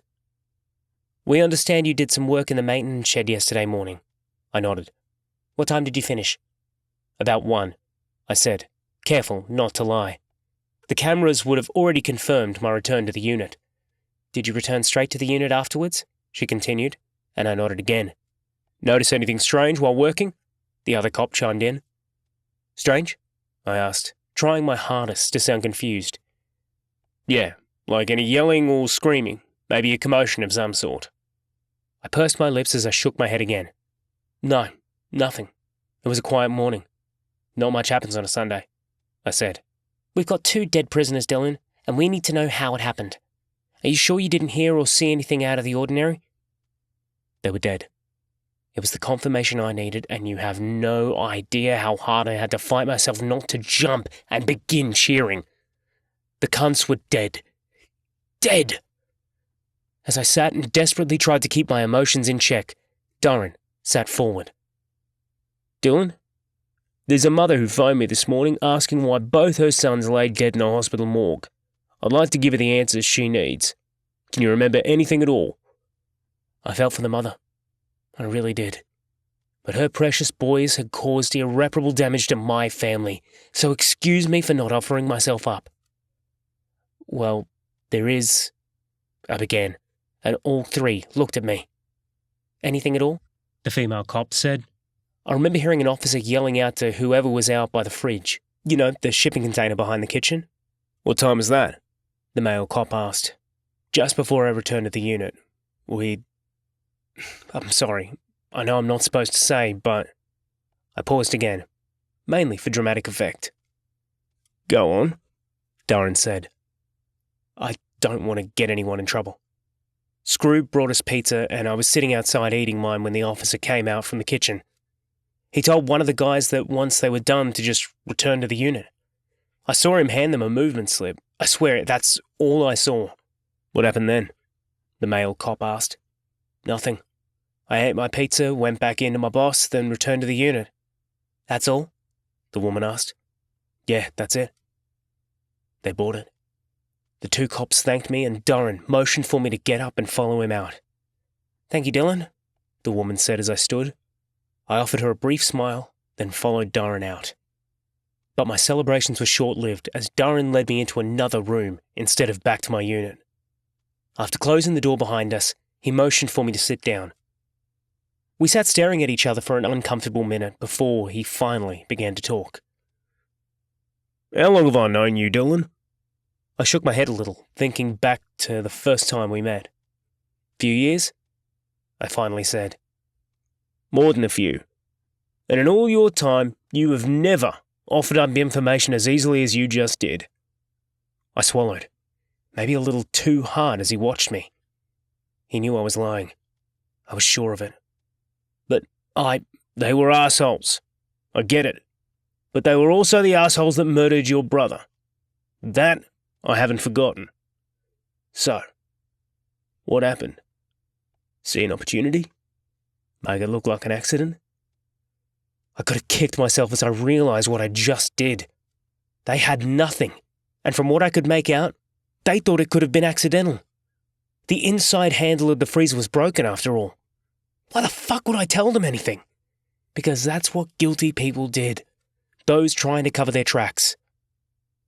It's just what you said about the mum. That's all. You give a shit about mothers now? He asked, rubbing the side of his temple. He dropped his head, closed his eyes, and continued rubbing, one thumb pushing deep into the hollow. A low groan escaped his lips as I watched. Without opening his eyes, he whispered, "I'm getting too old for this shit." I didn't respond. I just sat and watched as he tried to push his thumb into the side of his brain. Finally, he opened his eyes and dropped his hand on the table. I still don't know to this day why he said what he then told me, but it felt like a weird moment for me. "I'm done, kid. I'm hanging up my boots." He reached beside him and tapped the handle of Mr. Knuckles. 45 years I've been doing this job, and this stick here has been on my hip the entire time.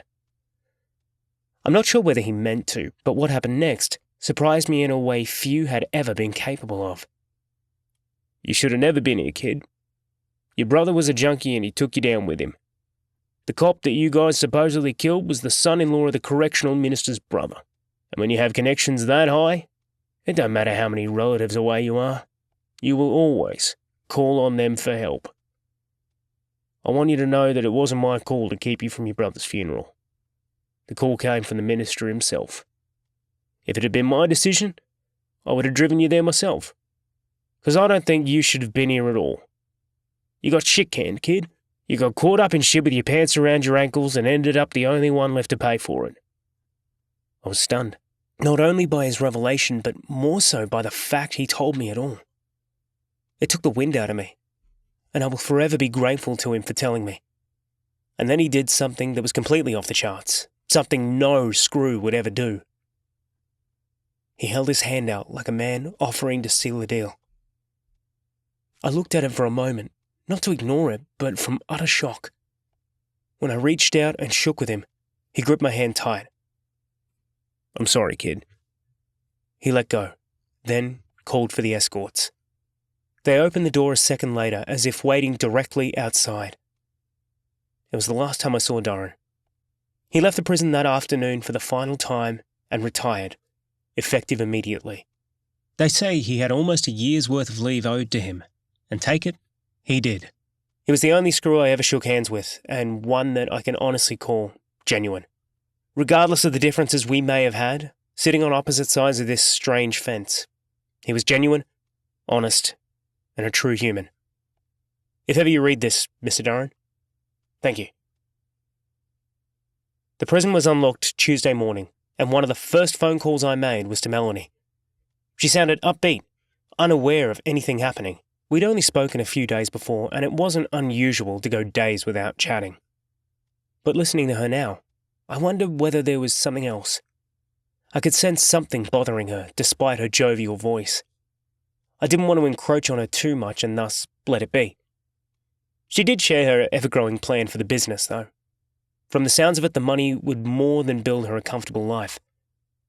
After chatting for the allocated 10 minutes, we bid each other farewell, and I hung up, feeling a lot better about things. After waiting for a couple of the other lads to make their own calls, I jumped back on and called Jack, now a free man for more than a week. It didn't take long for him to make my day. "Fuck, Dylan, are you ready for the details?" he asked as soon as he heard my voice. "Hello to you too, bud," I said. "My sister works down at the Royal Melbourne. Transferred there a few months ago." Jack's sister Hayley was a nurse. She was also the one responsible for Jack's King obsession, having brought him his first book. "Go on," I said, unsure of his news. "She told me about a couple of bodies that were brought in Sunday night from the palace, frozen solid. The names on the charts read Nielsen. Was it them?" My heart took a jump as I heard the name again. Yeah, it was them. "Holy shit, dude. Did you hear how they died?" "Frozen to death. You just said so." He chuckled briefly. "Yeah, and the rest." I didn't know what he meant. The rest? He took a deep breath and I heard him wind up, the way he always did when he was about to reveal a dark secret. "One of them tore the other one's stomach open. My sister thinks it was to try and get the last bit of heat to save himself. He tore his brother's guts open and then stuck his head inside. The two were brought in practically frozen together. They had to wait a couple of hours for them to thaw enough to pry them apart. A single thought ran through my mind, one that I considered a few hours after locking them in. They didn't spill a single drop of blood. Turned out, they did. And in a way I can only hope was brutal enough to make them both suffer. Dylan? You there? Yeah. Wow, that's disgusting. Poor cunts. It was all I could offer. Only too aware that screws were listening in. Jack also knew, and thus didn't pursue the matter much further. After talking for another few minutes, I finally hung up and returned to my cell. I wanted to be alone, to remember my brother, to ponder the death of his killers, and hopefully, soon, end the last person that mattered. Chapter 5. I remember watching a documentary about bush survival around a month after Sand's death. The program explained what you should do in the event of finding yourself stranded in the middle of nowhere if your car breaks down. The narrator explained that one of the most common causes of death was exposure when caught in such a situation. But it was one particular person that perished more. The ones that chose to abandon their vehicle and try and find help on foot. They would often end up lost, and when rescuers finally found their abandoned car, would eventually find a body not long after. The trick was to stay put. Your vehicle makes a pretty good beacon, able to be spotted from a long distance, especially in open ground. Much easier than a person walking or crawling along the ground. I know it's weird, but when I thought about Rock McGovern, I always remembered that documentary. I had to stay put. I couldn't risk trying to leave prison. What if he ended up back inside just as I gained my freedom? What if he was sentenced to life? I know it's a stupid way of thinking. Fuck, I could be free. But I wasn't sure whether I could ever break free from the knowledge that he was still alive. Because jail didn't seem to bother him. Pricks like him thrived in this place, living like kings, his troops tending to his every need. When I added that to the fact I wasn't sure whether I could handle losing an attempted freedom, I knew I would remain within these walls until I killed him. And so, I waited. The hardest thing about remaining in jail was Melanie. It was painful listening to her sweet voice with each phone call. I would hear her excitement as she told me about some new client she'd won or some other milestone she'd managed to achieve. But underneath her happy tone and confident words, I detected the pain. It was the same pain I felt, and was sure she could hear it in my own voice as much as I heard it within hers.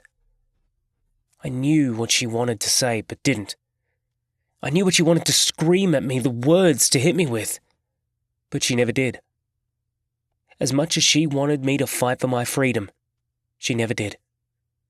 Not until that fateful day. The one that changed everything. I'm pregnant, Dylan, Melanie told me that fateful Sunday morning. I won't lie to you. The news hit me hard.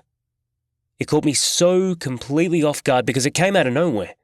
She'd just finished telling me about a case she'd won for a client of hers. I almost expected her to follow up with the words, I met someone, the news reminding me of Gabby. But Melanie never did. Dylan, did you hear me?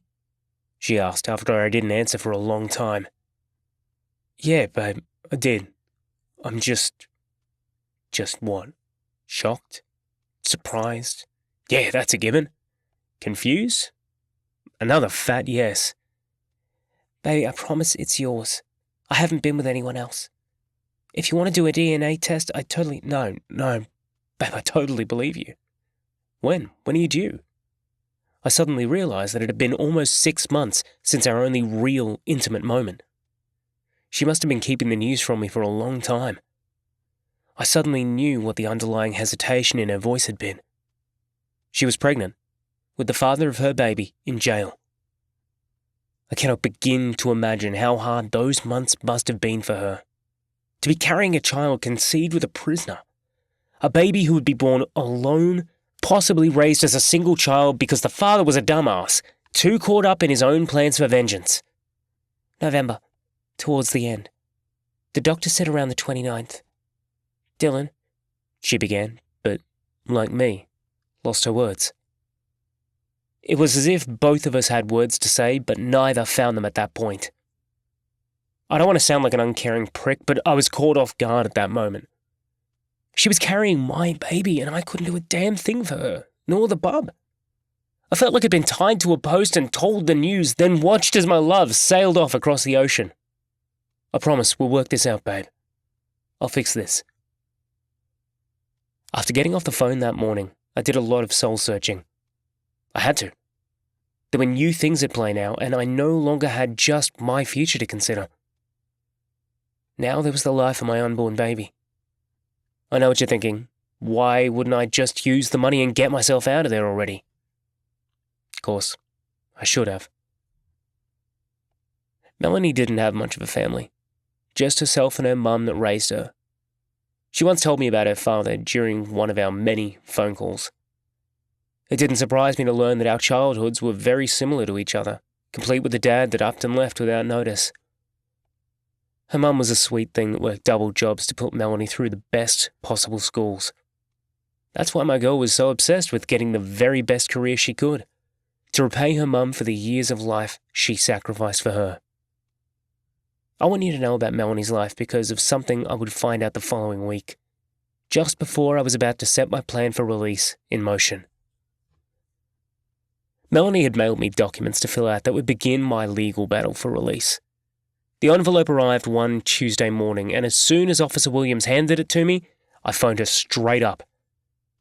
She took me through each page, describing what the words meant and what they referred to. I loved listening to her, the incredible professionalism she conveyed. As I sat listening to her instructions, I couldn't help but imagine the incredibly beautiful and smart baby she was creating inside her.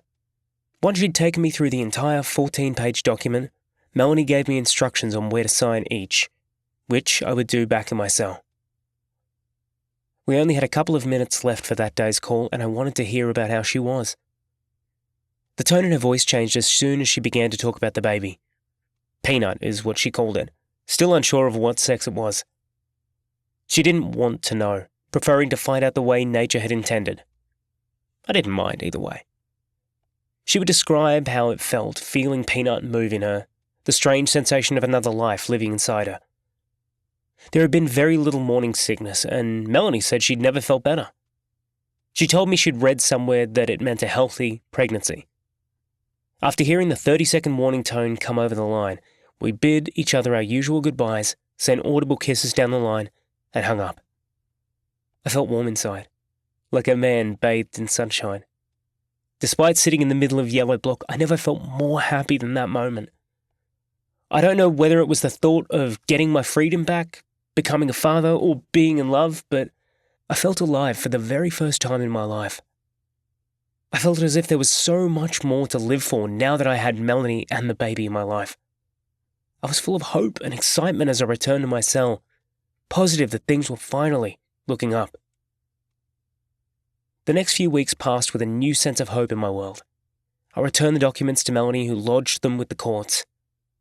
Another lawyer was chosen to represent me, one a lot more experienced in criminal law than Melanie. We met a few times. Thomas Archer, the kind of man that took his job serious. He convinced me that things would be fine, although held off from guaranteeing my release. He explained the reality to me, reminding me that dead cops were never forgotten, nor were their killers. I'd say you have a better chance than 30% of getting out, he told me during one particular meeting. 30%? It wasn't the kind of number that instilled a whole lot of hope in me. How long do you think this will take? Depends on how hard the prosecution fights us. If they go all out, it could take months. I won't kid you, Dylan. The costs could get substantially high. Hearing those words brought me back to earth, to the reality of what the coming battle would entail. And it wasn't a guaranteed win at the end. If the judge sided with the cops, and there was a very good chance they would, the whole battle would be fought in vain, and with it, a ton of money. Do we have a date yet? I asked, still looking for a start time to the venture. Thomas ruffled through some papers, pushed some aside, and found his diary. He was an old-school lawyer, still relying on handwritten notes as opposed to the electronic ones many used. September 17. "That's a Monday. Gives us a bit of time to prepare our defense," he said, after flipping through several pages. I listened to him explain the process, but to be honest, a lot of it flew over my head. I was distracted, not only by the low chance of success, but also by a woman who would be crushed if this failed. There would be a lot riding on it, and apart from the uncertainty of the outcome, still wasn't entirely persuaded I wanted to go through with it at all. Because of my complete lack of positivity, the phone calls between Melanie and myself began to strain. I didn't blame her. I couldn't. I was in love with her, and all she wanted was me back in her arms, hopefully before the baby was born. But she sensed my apprehension, as well as my doubt, and that hit her hard. She loved me just as much, and I could only imagine the pressure she was under. I received an envelope from her around June of that year. It felt much thicker than her usual letters she sent. This one felt as if it contained something more. Paul Hansen, a screw back from my Red Block days, had recently transferred into the unit and handed me Melanie's envelope that morning. The top of it had been torn open, looking like the offending officer had just used their teeth for the purpose. I just looked at the jagged pieces of letter staring out from the envelope and held them up. Hansen simply shrugged and returned to whatever he was doing. I didn't hold a grudge against him, but felt pissed at the lack of care shown to us. Shaking my head, I returned to my cell, cradling the envelope close to my chest. The envelope held her usual pink letter paper, several photos, and one other item. One that would instantly attach itself to my heart forever. It was a photo of Melanie's latest ultrasound, my baby staring back at me from within the dark shadows of the womb. It held my attention the longest, the small picture holding a world of possibilities within it. Contained in that photo was my future, regardless of the decisions I would come to make. It was the only descendant left beside me, and that thought scared me. To think that our whole family could end with this single child brought everything else into focus. The other photos in the envelope were of Melanie, a couple of them showing me her naked belly.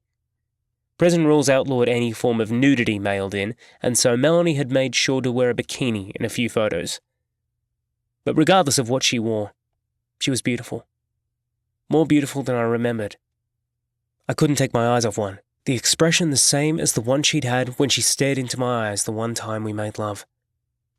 In the photo, she was sitting in a recliner, a book folded into her lap. But that look of... what was it? Love? Admiration? They aren't the words. It was deeper than that, like something you needed more than anything. That photo still hangs on my wall now, right beside the ultrasound photo of Peanut. It was one of the few photos that ever grabbed me that way, speaking to my inner soul. Her letter was filled with the usual things, the I love yous and the I miss yous and many other norms. She refused to write on the back of pages, and so her letters would always be multiple sheets. It was probably why I didn't notice anything wrong the first time I read through it. It's not hard to miss things the first time you receive an envelope from a loved one.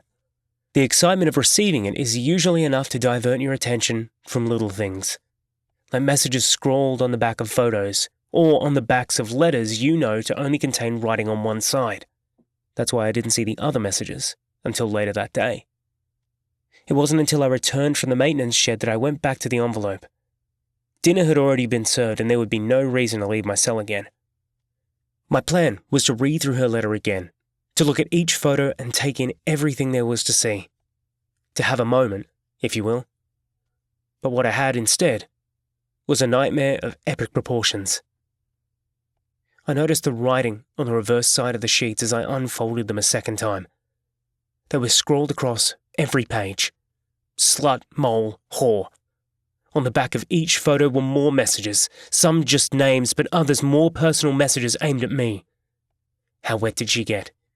Did she really fuck you? Damn, that's an impressive ass.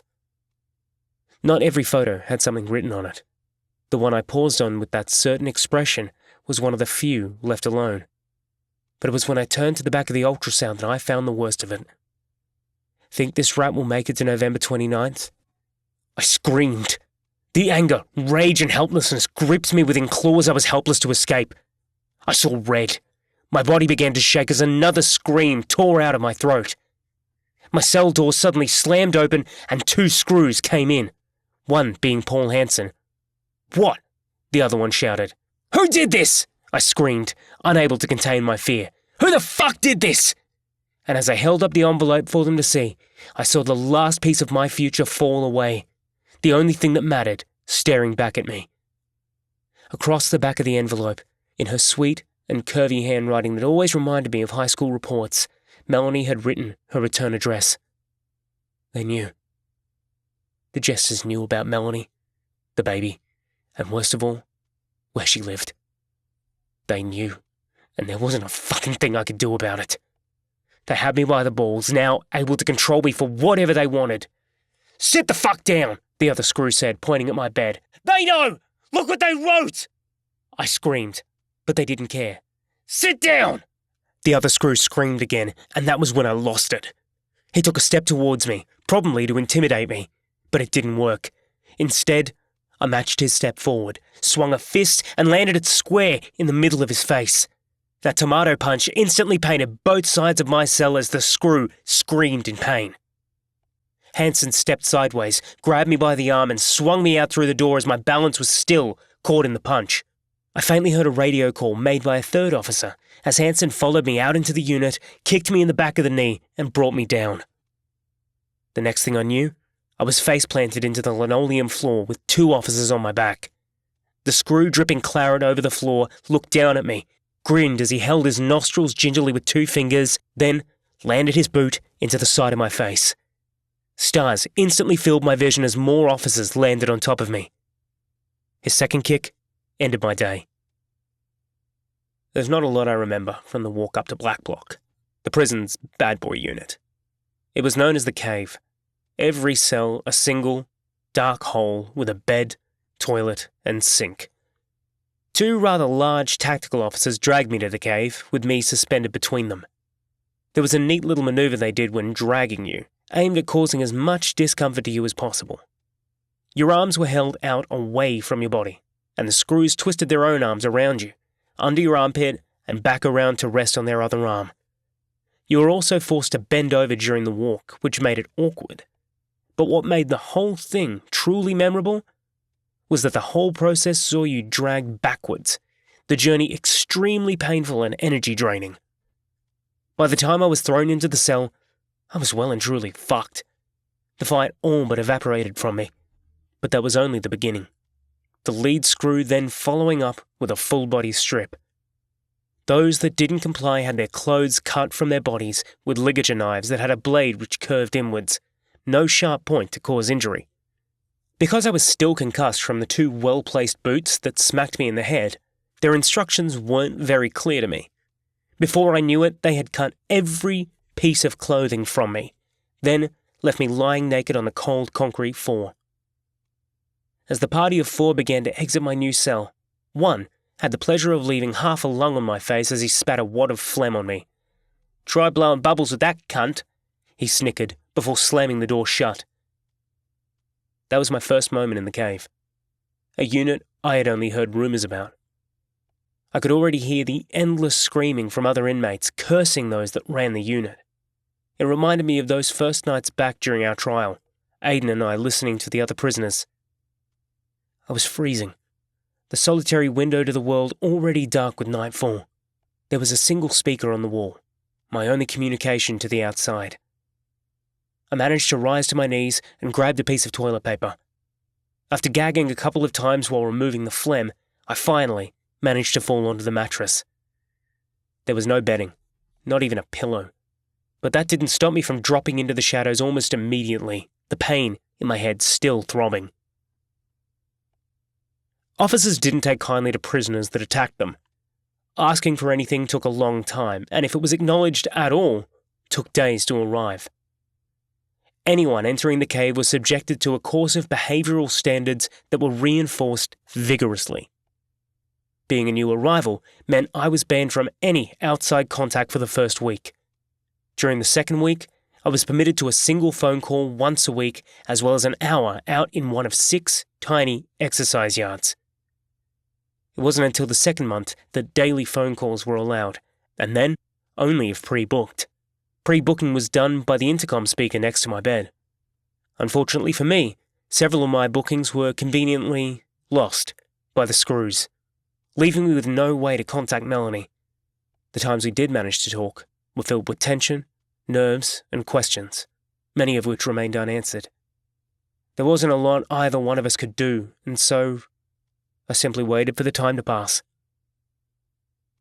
But I did have one thing on my side, and now, sitting in the cave, this very commodity proved invaluable.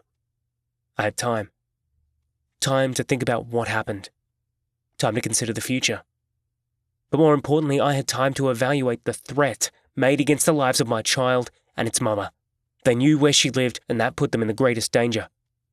But I also realized that the letter was intercepted at the prison itself, maybe even written by the very screw tasked with scanning the incoming mail.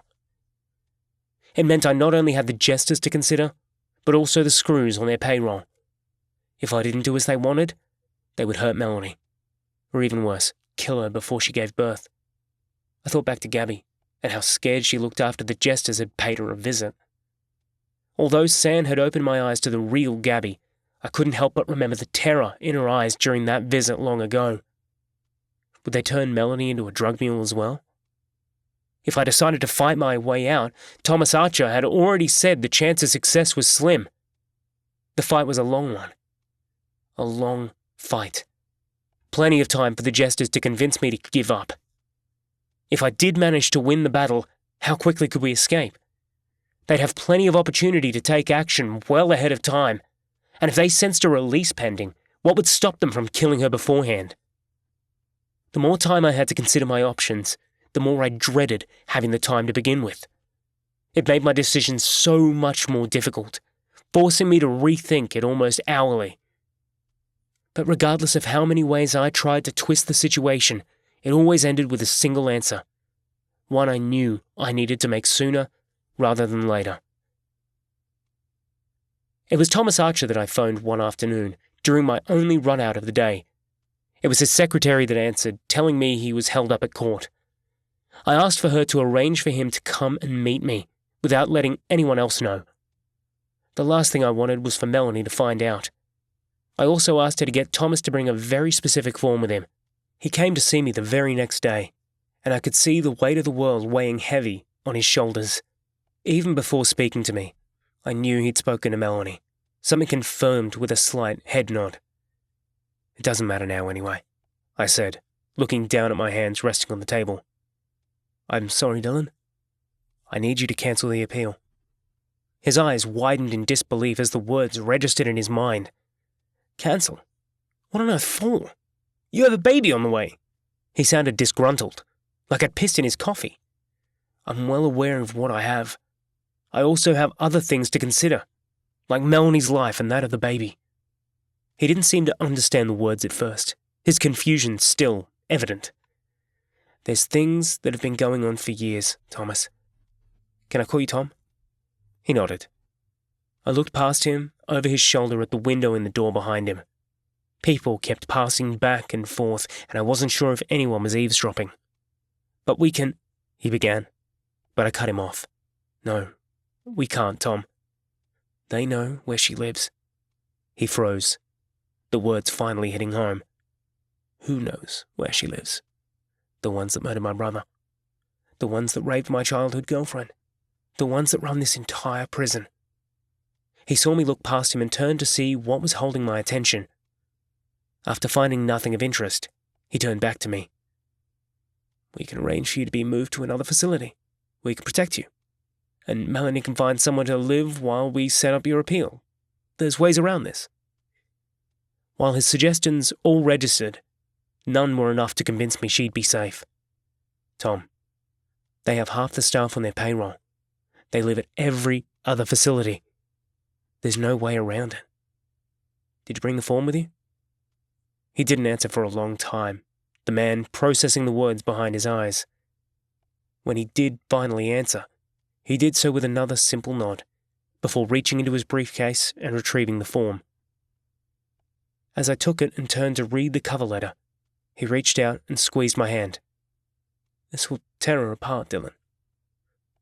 I don't know why, but I began to cry. I could no longer hold back the pain of the decision, knowing how much it would hurt her. I was effectively saying goodbye to not only the absolute love of my life, but also to my unborn child, one that I would never come to meet. There was no other way around it, and I think Tom finally understood. He squeezed my hand again, then handed me a handkerchief. Once I regained control, I took his pen and began to write. When we were finished, I handed Tom a letter I had written to Melanie the previous night. I hoped that it would answer all the questions she would have, explaining things as best I could. It was the only letter I could ever get out of prison that wouldn't be scrutinized by the screws. Handing it to Tom made it legal mail, effectively blocking anyone that wanted to see it. With the form filled out and signed, he shook with me one final time, gripping my hand tightly, then smiled. It was the last time I saw him. In his care were all the things I would ever do for my unborn child and its amazingly beautiful mum. It was also one final goodbye, one that tore my heart for a final time. Something inside me died that day.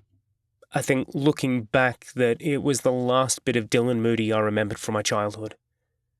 That carefree kid growing up under the wing of his brother. It was also the ability to love or care for anything. I couldn't love anything else after that day. It was as if that part of my soul had been ripped away, discarded into nothingness. I had given Tom a form that transferred my financial holdings to Melanie. She would receive almost $2 million to use for the upbringing of our child. In the letter I wrote her, I explained everything. I held nothing back, revealing everything I knew about the Jesters, what they had done to Aiden, Gabby, and the rest of my friends and family. I revealed the threats they had made against her and our little peanut, begging her to use the money to restart her life. The hardest part was telling her about the murders I had been involved in, the people I had hurt along the way, and those I was deeply ashamed about, including little Katerina Treforis. I explained my actions with Sam Lester, effectively ending his career, family, and eventually his life. I had become a bad person, and I needed her to know that. Despite loving her wholeheartedly, I needed her to disappear from my life. I hoped that the money in the letter would convince her of the urgency. There was no way around it, and the only thing I could do was hope. With my appeal cancelled, my money gone, and nothing else to occupy my mind, I returned myself to prison life. I spent the better part of 4 months in the cave before returning into the prison population. The assault on the screw was dealt with in-house. Turned out that the camera footage of the unit that day showed a prisoner thrown to the ground and subsequently kicked in the head twice by an overzealous officer. Amanda Daniels negotiated with me not to press charges if the officer didn't press charges. I did, surprised that the notion was put to me in the first place. But as weeks turned into months, I often fell asleep thinking of Melanie, wondering where she was and how she was holding up. I thought about our baby and whether she'd had a boy or a girl. While there were a few nights where I fell asleep with tears on my pillow, time was kind enough to harden my heart with each subsequent sunset. And as if sensing me needing some sort of closure, an anonymous postcard arrived on Christmas Eve 2007. There was no return address, just a postmark from somewhere in California, USA. The postcard had a photo of a mostly deserted beach, the sun high in the blue cloudless sky. A woman dressed in a bikini was walking along the beach, her hand holding that of a little girl walking beside her. The only caption read, "The sun never sets on California." The yellow letters as bright as the sun. I hid in my cell that day, crying one final time for the beautiful soul that sent me that card. But those weren't tears of pain or heartache. They were the tears of a happy man to know that his family was safe, and hoping they lived happily ever after. Chapter 6. There was nothing left to do but wait then. wait for the final chess piece to return to the board. Remember that whole thing about time moving slowly? It did that new year. 2008 starting at a snail's pace. Each day dragging out in an endless cycle of work and sleep. As the months progressed, there came a point where I began to doubt myself. The plan of waiting for a free man to return to prison sounding like a bullshit excuse to avoid reality. It was the plaguing thought that I gave up the wrong things. But there was little I could do once the pieces had been played. The world continued to turn, and I had little choice but to sit back and deal with the ride. A ride I had set into motion. I continued to avoid the Jesters as best I could. Despite a couple of them living in Greenblock, my most recent transfer, the unit was mostly a mixture of gang dropouts, islanders, and freshies. The unit was classed as induction, one where most new arrivals were classified to. I should have been there upon my first arrival, but it had been full at the time, hence my journey into Red Block. Despite having a decent number of billets jobs, I remained on the maintenance crew, a job I thoroughly enjoyed. It kept me busy throughout the days, but more importantly, kept me out of the unit for the most part. And that meant I kept away from most of the bullshit that happened in there. The problem with freshies is that they think they all need to prove themselves, now that they were classed as bad boys. You know the type. The ones that feel the need to walk with their arms hanging just a little too wide, as if carrying a set of watermelons under their arms. They'd want to pick fights with anyone, just to show the unit who's boss. There'd be no less than a dozen fights a week, the unit often locked down because of them. It made life painful. Constantly locked into a cell no bigger than a walk-in closet. But working on the maintenance crew kept me away for the most part. The opportunity to work 7 days a week for those who wanted to. That was me. A 7-dayer. Hell, if I could have remained in the maintenance shed 24/7, I would have. Anything to get away from the endless banter, harassing and goading. When the freshies grew tired of picking on one of their own, they'd go after the screws. Day and night they would try and intimidate, harass and break the officers in charge. While our unit wasn't manned during the night, there would always be a patrol that came through once or twice a night. The boys always went after the poor screws tasked with searching the common areas after dark. Sometimes it was funny, but most times it was the same old bullshit. It got to you after a while. But throughout it all, I was waiting. Waiting for a single name to cross my daily life. One that would signal the approaching end to a vendetta years in the making. It was around September of 2008 that a familiar name did cross my path. I was still housed in Green, the joint almost bursting with hot-headed young 20-something-year-olds. The familiar face waltzed in with a bag slung over his shoulder, a lot less hair on his head, and a belly only prison food could create.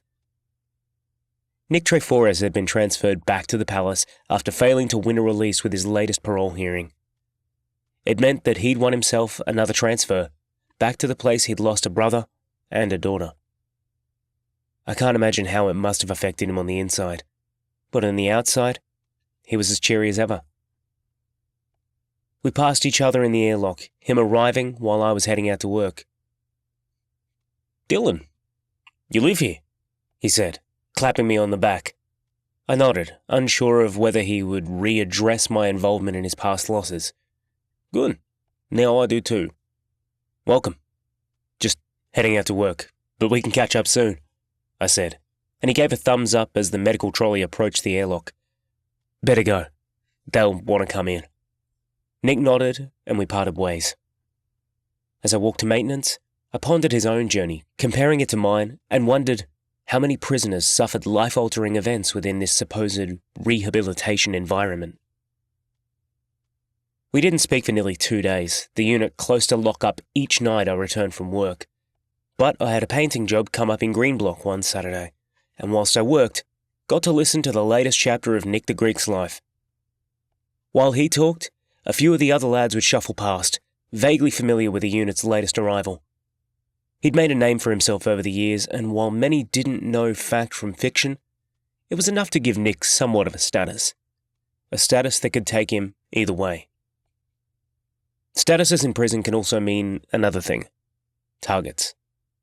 Make a name for yourself, and someone will always want to challenge you, particularly if it meant a status for them. It's why many of the really well-known names end up in places like the Patch or the Cave, units where the population was either mostly past the age of caring or controlled with lockdowns meant protecting high-profile names was a lot safer. Nick was on the fence of that kind of notoriety. While some may have seen him as somewhat of a figurehead, he wasn't quite big enough to reach the ultimate protection status of the system. And that meant he remained in the cesspool along with the rest of us vermin. At one point, a group of 5 prisoners walked past the cell I was painting and engaged Nick in conversation. I honestly thought they were going to stab him, but instead, they wanted to listen to him. He was, after all, the man who'd run the Rooks.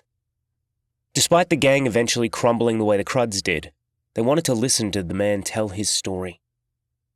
It was kind of scary sitting there, listening to them engage. At one point, a kid called Milton suggested Nick start a new gang, one to rival the Jesters. The kid had only been in the unit for a couple of days, arriving the same day as Nick. It was also his first time in jail, convicted of assaulting a cop. But as I sat listening to him bagging the Jesters, insisting that the freshies had a better chance of running the unit, visions kept flashing across my mind. It was like I was witnessing the birth of a new round of pain and grief for families to endure. Something about his words just rubbed me the wrong way, and I dropped my paintbrush into the tin. I didn't even think of the implications. My brain locked on autopilot. Without hesitating, I reached down, grabbed the kid by the scruff, and yanked him to his feet. After driving him into a wall, I glared at him for a second while Nick struggled to get his gut balanced, needing its momentum to rise up. "Think it wise to shit on the Jesters?" I snarled, just as Nick managed to get to his feet. "Dylan, let him go, man. The kid's just talking shit." "Maybe. But he might want to watch how loud he talks shit," I said. We were on the second tier, and as I glanced down at the common area, saw 2 crooks at a table just beneath us. Both were watching us, their bald heads marked with the distinctive tattoo worn by their gang's members. After glaring at the blushing kid for a few more seconds, I let him go, pulling his scruff sideways to propel him away. "Next time, watch who you're talking about," I shouted. Milton looked like his head was ready to implode, his cheeks the colour of tomatoes. "What was that about?" Nick asked as I returned to the cell. Once back inside, I turned back and looked at Nick standing in the doorway. "You rolling with those skunks now?" "Never. But when there are 2 of them sitting listening to that kid just a few feet away, might be wise to quieten down a bit." "Why? I'm not scared of them?" he snarled, looking over his shoulder. "Maybe not," I said, stepping towards him. "But how about the kid's mother when she picks up his body because those fuckwits thought it appropriate to make a statement?" I held my gaze for a moment to emphasize my point, and it didn't take him long to understand. He'd lost a child the very same way, and I needed to remind him of that. Nick slowly nodded his head, looked down at the floor, and apologized. "You're right, kid. I'm sorry." He looked ashamed and walked out, returning to his cell for what I can only assume was a little bit of reflection. It was an hour later, just as I was finishing the last of the walls, when I heard someone enter the cell. I thought it was Nick, maybe back to apologize again, but when I turned to greet him, was met by the 2 Jesters instead. They weren't 2 I was familiar with, although I'd seen them around the unit a few times. I was pretty sure they were new, their tattoos looking quite fresh, but however long they'd worn the tattoos, they were Jesters. "Yeah?" I said, expecting a confrontation. They looked at each other for a brief moment, then the taller of the 2 stepped forward, one hand outstretched. It was the moment I recall as being the turning point in my thinking. Call it an epiphany. There was a movie I saw once, one I don't remember the name of, but in it was a single line that now reached out to me from the darkest corner of my mind. A single piece of dialogue that instantly changed the way I proceeded. "Keep your friends close, and your enemies closer." "Harold," the Jester said, offering his hand. I froze, looking at his hand as the moving line reverberated around my mind. Just as he was about to pull his hand back, I reached out and shook. "Dylan," I replied, offering a reserved smile. "This here is Dot." The other one stepped forward and shook with me, looking a bit more reserved than his friend. "We saw you grabbing that dude before.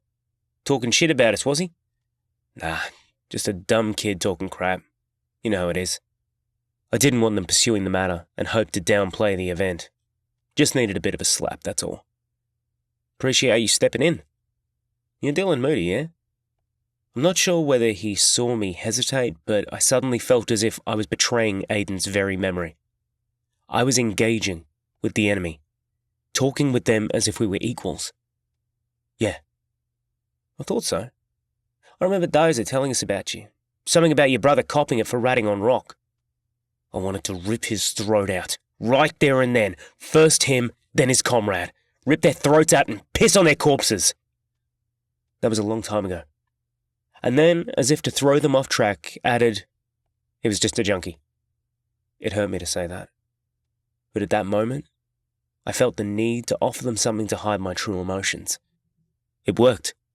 The pair of them chatting for another 10 minutes or so. We didn't quite reach the levels of them wanting to recruit me into the Jesters, but we were on speaking terms, and that was about as close as I wanted to get.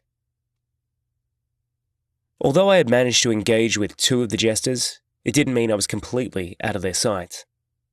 The Jesters continued to pursue me for whatever reason.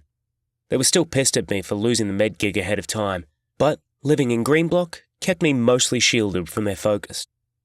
It was only Harold and Dot that lived in Green and ran things as best they could for their crew. While there was a decent demand for drugs in the unit, they always managed to hit their quota. The continual turnover of fresh prisoners meant the Jesters had plenty of new customers to exploit. And all the time, I continued to wait. 4 long years passed before I finally heard a whisper in the wind. It was while painting a number of cells in Blue Block that I heard a couple of Jesters talking just outside the door, whispering about a new arrival coming in the following day. "Boss is back. Coming in tomorrow," one whispered. "Oh yeah? What did he get done for this time?" the other returned. "Cops caught him with a shotty. Revoked his parole," the first one said. "A fucking shotgun? Damn. How long was he out for? Can't have been long. Rock only arrived at Barwon like a couple of months ago." I froze, kneeling alone in the cell as I held my brush mid-air. He was coming. Rock McGovern was returning to the palace. I felt a rush of excitement, nerves, and trepidation flood my body. I crept a little closer to the door and hoped to hear more, but the 2 crooks had walked further along the tier. I sat down, stared at the brush, and began to grin. Had my time finally come? Was this the moment I had been working towards? He was the only name left on my list, the only one who had taken so much from me. No, not so much. This cunt had taken everything I ever had. He took my soul, and now, finally, I would take his. There was only one thing for me to do the next morning, and that was to call in sick to work. It meant I had to attend the medical clinic for morning sick parade, but as soon as I returned to the unit, I remained in my cell with my face almost pressed against the glass. While my cell was on the 2nd tier, Green Block was located at the far end of the units. From my window, I couldn't see Blue Block at all, just a small trace of red and almost half of yellow. But while I couldn't see the actual units, I could see the entire path that led from the gym corridor gate all the way past the main prison units. If Rock was classified to any of the 6 units, I would see him arrive. Despite knowing new arrivals didn't arrive until well after lunchtime muster, I had my position by the window warmed up from the moment I returned from sick parade. I needed to see him, to know that he was really here. But as the hours dragged through the morning, doubt began to set in. What if they were wrong? What if it wasn't the Rock I knew? What if he was sent to the cave instead? The questions continued to surface, doubt trying desperately to better me. Lunchtime muster came and went, and as the rest of the unit lined up for their lunch, I returned to my post by the window, the anxiety continuing to grow. There was nothing I could do but wait, passing the time with my eyes fixed on the gym corridor gate. It was almost 2 o'clock by the time I saw the first new arrivals trudge through the gate, their screw escort leading them down the path. There were 3 crooks, all with bags slung over their shoulders. One was stuffed into red block, while the other 2 came to green. I continued to watch as 30 minutes later another 4 came through, all brought to green. Then 4 more for red, 1 to blue, and 2 to yellow. Some of the prisoners I could make out, but some kept their heads down, their faces shielded from the crooks shouting welcome messages at them. But I didn't need to see their faces to confirm what I already knew. Rock would walk with his head held high. I recalled him walking past as he exited Blue Block the last time I saw him, his grin when he spotted me and the bird he flipped. I continued to watch, growing impatient again as another 3 crooks were brought through the gate, each taken to separate units. And with each passing minute, the doubt increased. By 4 o'clock I had seen close to 15 prisoners walked in and knew that most new arrivals would be processed by 5 o'clock muster. I watched the clock more and more the closer the hands reached that pivotal moment. My ears began to prick for the familiar crackle of the speaker, announcing the 10-minute mark when control ceased all prison movement in preparation for muster. There were a few officers rushing back and forth along the path, themselves aware of the imminent call. And then the speaker did crackle to life, a voice coughing its familiar tone across the palace. "All stations cease movement. 10 minutes until count. I repeat, cease movement." The speaker snapped off again, leaving me staring at an empty path. The unit began to line up by their open cell doors, the screws already calling for quiet. Not many of them liked to wait until control called for muster, preferring to conduct count ahead of time so they could call in their number as soon as it's asked for. I continued sitting there, watching the gym corridor gate as the screws called for muster behind me. Was it too late? "Cell 36, stand by your door." The voice was loud and commanding, but I simply rose a little in my chair, positive the gate was about to open. "Cell 36, now!" I stood, began to take a few steps backwards, my eyes still focused on that spot in the distance. "Moody, for fuck's sake!" the officer shouted, now making his way up the steps. I did as asked, standing by my door as the rest of the unit stood in silence. I tried to catch a glimpse over my shoulder, but the angle didn't work in my favour. Although starving, I couldn't bring myself to abandon my post, returning to the chair the moment we were called to break off. My face was almost pressed against the glass as I waited for movement to resume once muster was called correct. But 10 minutes after control gave the go-ahead, not a single soul had emerged from the distant corridor. It was over. He'd either transferred to a different part of the prison or hadn't arrived that day.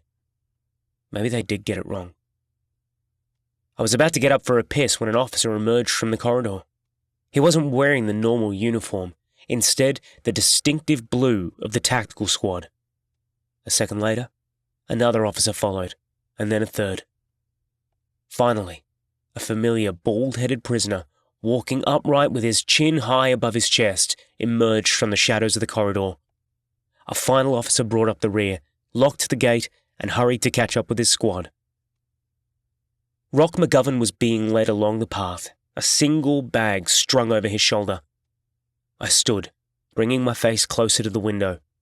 The open grid above began to fill with the voices of crooks, calling out to him, welcoming him home like a returned soldier. They whistled and cheered for him, Rock taking them all as if thrown like ticker tape. He was a returned warrior, ready to take up arms and defend his cause.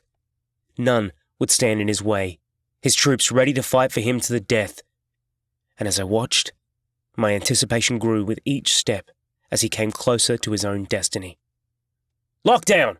the screws suddenly shouted from out in the common area, and as I continued to watch Rock pass by the gates of both red and blue blocks, suddenly realised that fate was once again smiling in my favour.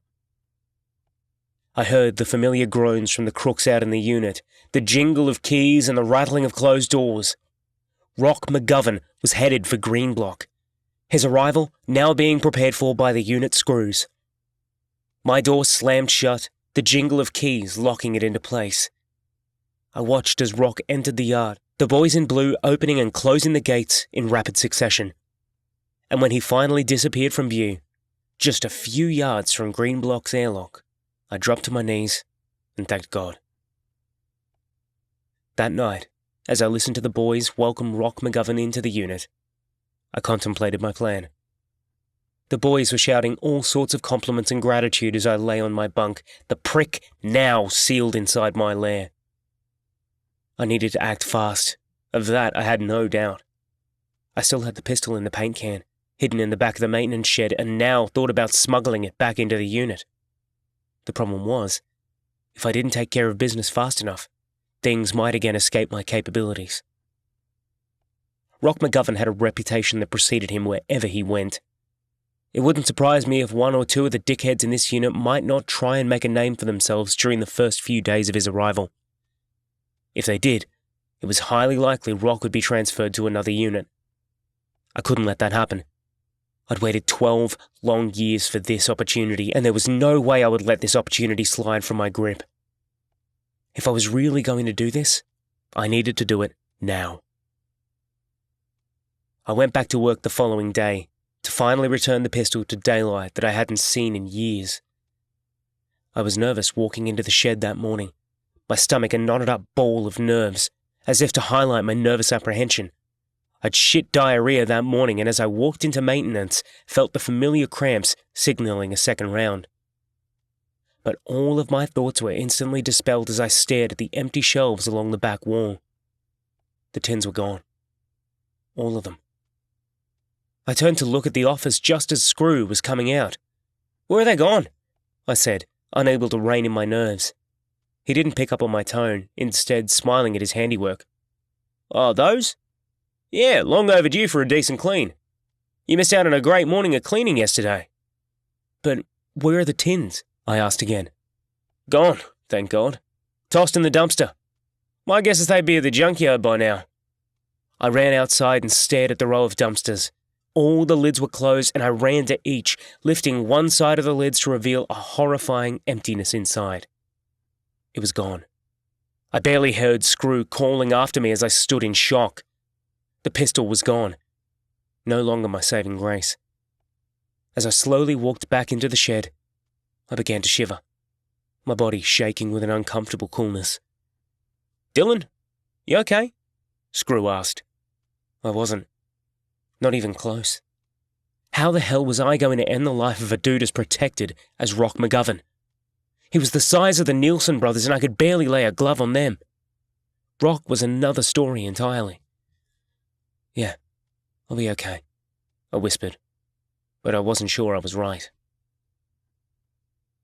The answer came to me after lockdown, long after we'd been tucked in for the night. I'd remained in the shed with Screw for as long as possible. He asked me to help him fix one of the generators the prison kept for power backup. We didn't finish the work, Screw not stopping until almost 5 minutes before control ceased movement. By the time I walked through the airlock, half the crooks were already locked away, including Rock, whom I didn't see. I knew from the direction of his voice at night that he was on the bottom tier, maybe 2 or 3 cells away from the one directly beneath mine. It was already closed, and I just made it back to my own as a Screw grabbed the door handle to lock me in. I laid on my bed, staring at the ceiling for an awfully long time that night. It was Aiden I was thinking about. The many adventures he'd taken me on back when we were just kids. We used to get up to so much shit. It surprised me that we didn't get into more strife. But there was this one time we'd set fire to some rats. One of Aiden's friends was with us, having taught us how to burn the damn rats properly. "Can't just spray 'em with fuel, you know. Need something stronger," he told us, producing a bottle of something that resembled honey. I was only young, maybe 7 or 8 at the time. That stunt ended with the burning down of the town butcher, located in an old building beside the creek. There was a small field next to the building, one where a few old wrecks sat on bricks.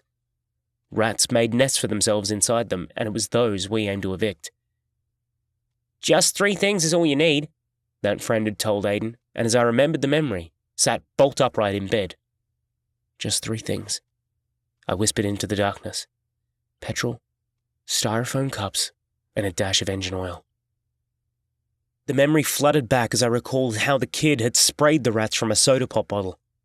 The liquid stuck to them like glue, continuing to burn as they ran desperately around in circles, the flames biting into them. I remembered something else he said, something that I now believed to be the magic to it.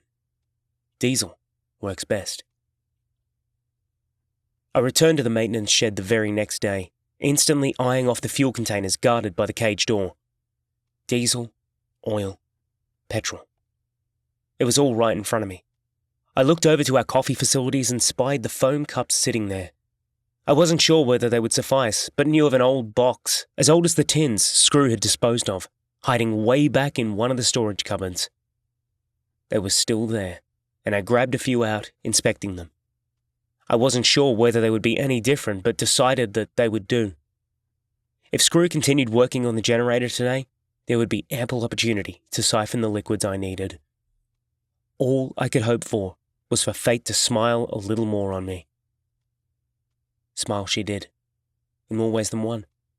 By the time I walked back into my cell that evening, I was carrying a milk carton filled with a mixture of diesel and a splash of motor oil. In my other hand, I carried ordinary-looking cups, no different to those found in every unit. None of the Screws bothered to search me, and I didn't waste time making a beeline for my cell. One of the guys began to chat to me as I headed towards my door, keen to share a bit of gossip with me. Apparently Nick and Rock were talking of partnering up to join forces and start a gang that would encompass every prison in the state. I didn't care, completely uninterested in anything to do with gangs. I was done with them. All I wanted to do was end a journey I had been on for over a decade. Using the spirit of MacGyver as my inspiration, that night I created the best damn homemade napalm I could. I poured the petrol-oil mixture into a soda bottle, then carefully began to add the crushed foam, waiting for it to turn jelly-like. It didn't take me long to get a liquid with the consistency of maple syrup. I poked a small hole into the bottle's lid, sprayed a little into the sink, then enlarged the hole some. I needed it to be perfect. The spray ejected at a sufficient strength and speed that would ensure I covered him enough without him able to escape it. It also had to be sticky enough to avoid him simply showering it away. After fucking around with it for close to 5 hours, my weapon was ready. Although, I wouldn't be able to use it until the following night. Escape was considered a highly punishable offence for obvious reasons. There was a guy once who, unfortunately for him, found his cell unlocked during the early evening shortly after the Screws had left for the night.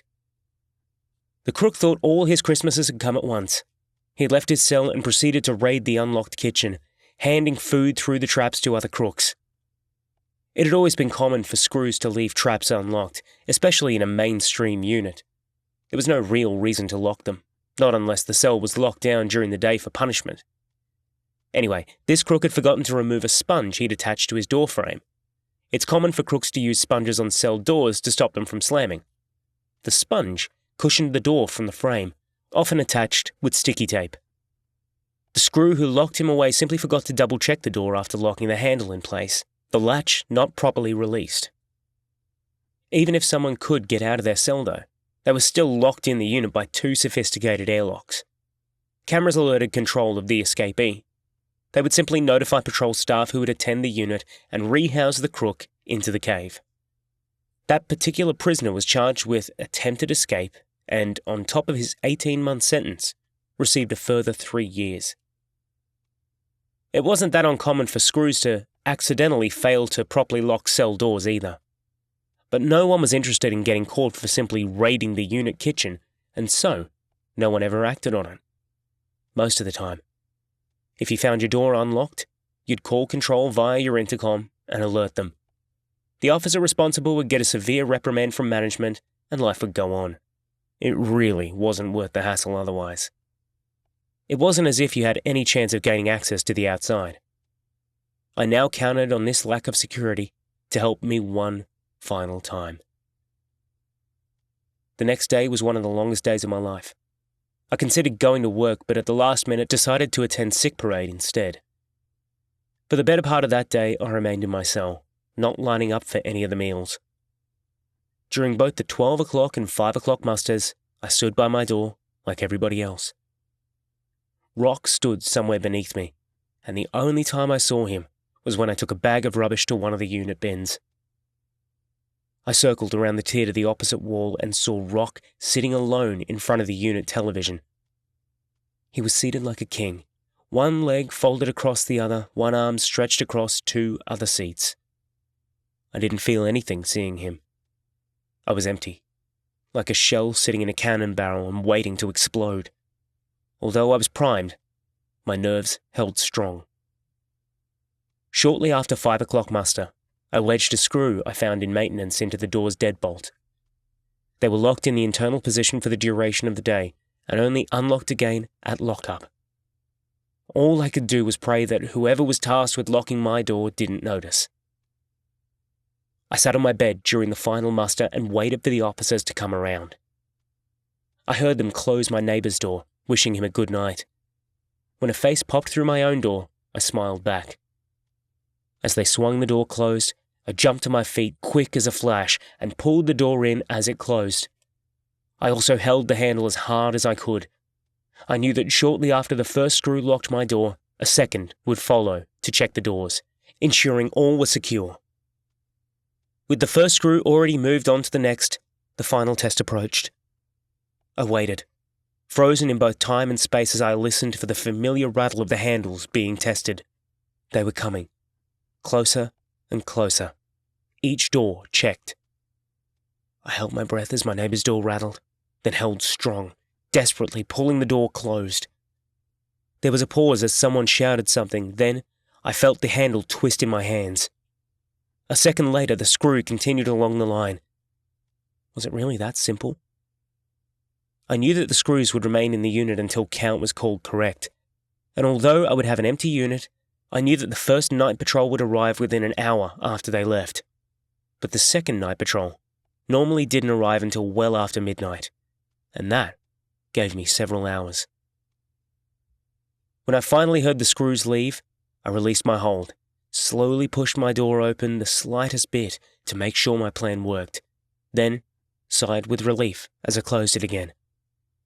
Like I said before, lazy screws breathe complacency.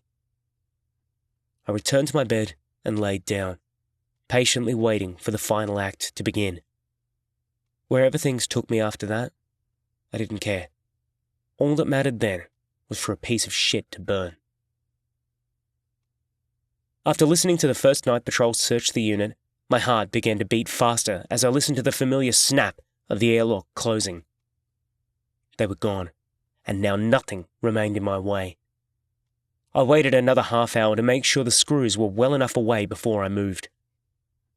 After slowly getting up, I grabbed a box of matches, the bottle of napalm, and slowly crept to my cell door. The familiar glow of lights had vanished, replaced by a faint shadow of darkness. The screws had turned off the unit lights, leaving the common area bathed in shadow, small wedges of light weeping from beneath the unit's cell doors. There was a myriad of voices shouting to each other, televisions broadcasting their shows, and a couple of radios playing music. I didn't know whether the unit cameras would be fiercely monitored or simply left alone. My guess was the latter, although I didn't know whether they would have night vision. I decided not to think about it.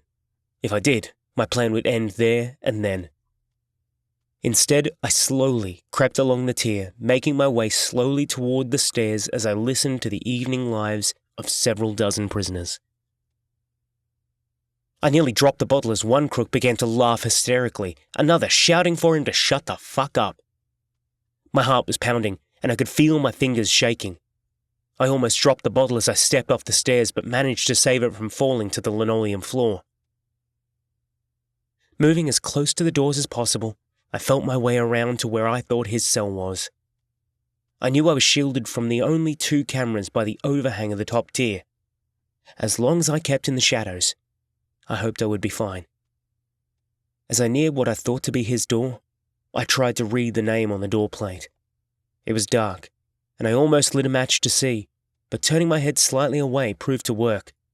A very faint Gordon, staring back at me. The next door read Jones, the following one, Lee. I almost gave up hope, wondering whether he'd moved units again without my knowledge. But when I saw the familiar letters peering back at me from the next door, I knew the time had come. McGovern was written in black ink across the plate above the trap. There was a very faint light trickling out, the familiar television shadows playing along the bottom of his door. His light was off and he would no doubt be lying on his bed. The final hurdle now stared back at me, and I prayed that the screws had lived up to their shortcut ways. I reached up, felt for the trap bolt, and slowly began to pull.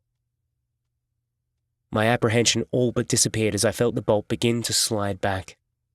I held the bottle tight in one hand and continued to work the trap bolt back, wiggling it as gently as possible. When I felt it give, I carefully pulled the trap out, peering in at a lonely man sitting on his toilet. He was naked except for a pair of jocks resting on his ankles. The smell was bad, and my guess was that night's curry hadn't agreed with him. He was watching his television. A man sitting alone while taking a crap.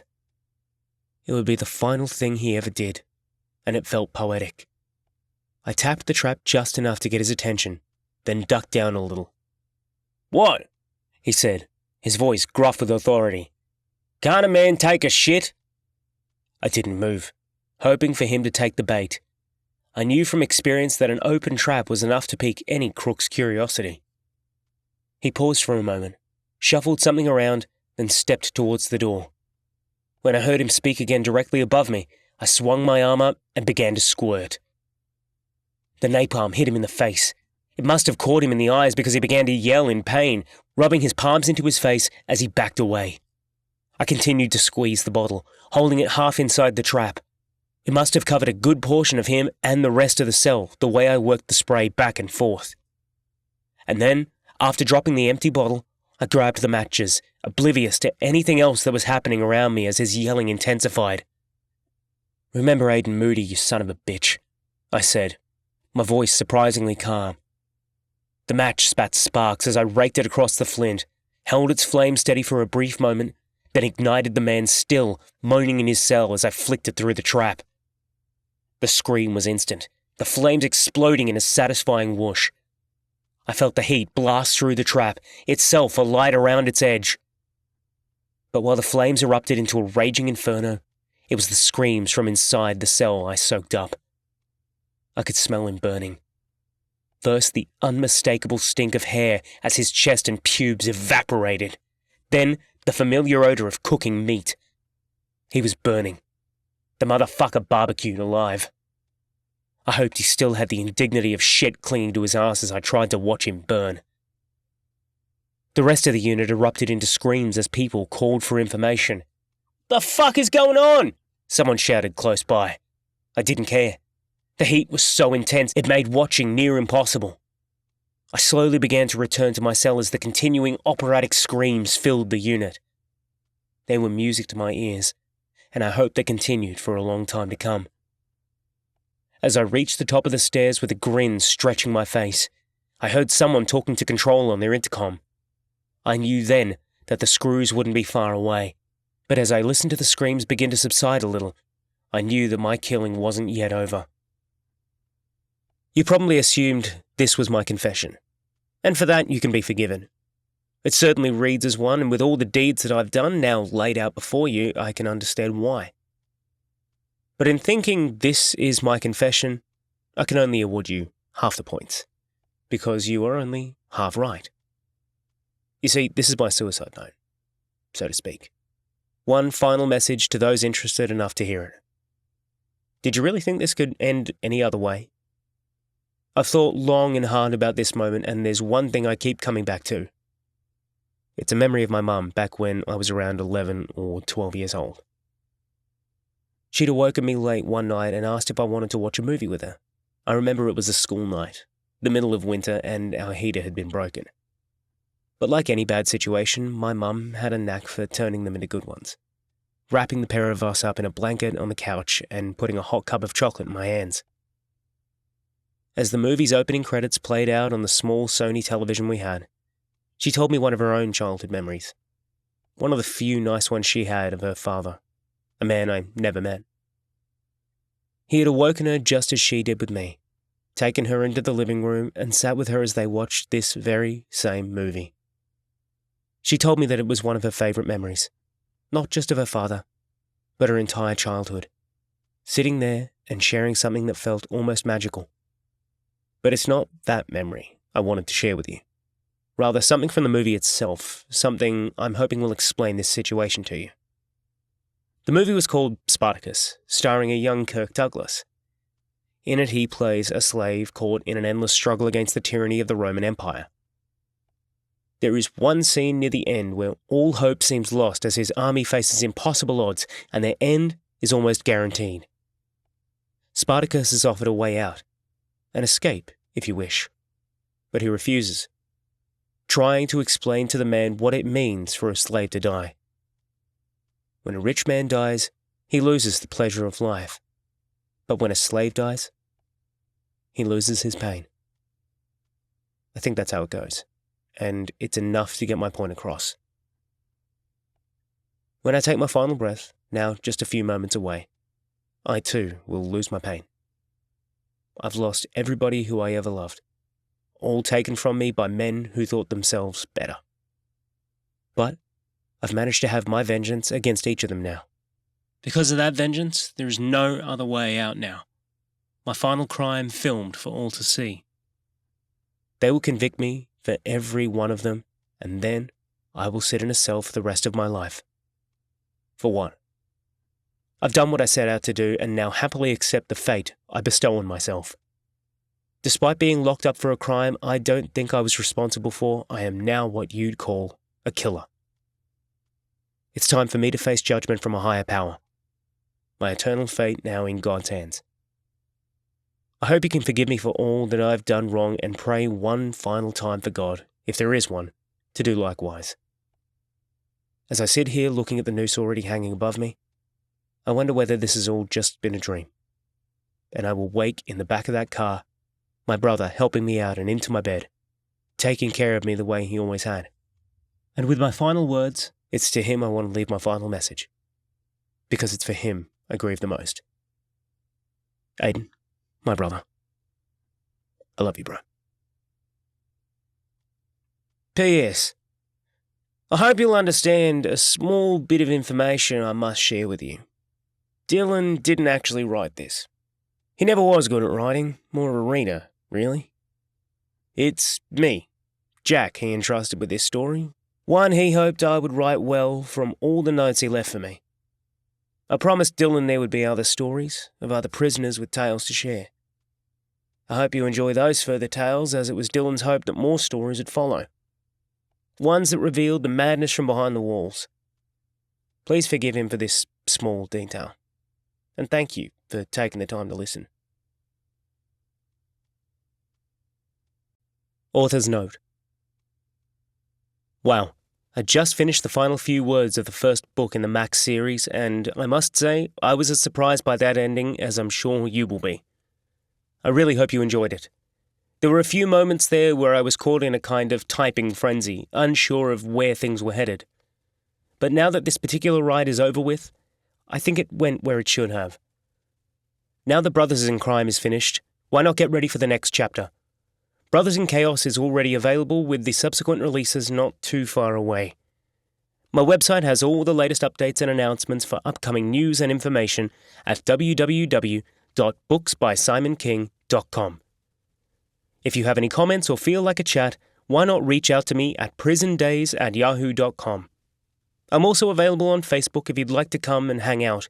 And don't forget to sign up to my newsletter for the very latest news and upcoming releases. Stay safe and take care. Simon, May 9th, 2020. This has been Brothers in Crime, the Max series, by Simon King, a Twin Tales Publishing production. Read to you by Nate Gothard. Copyright 2021 by Simon King. Production copyright 2023 by Simon King.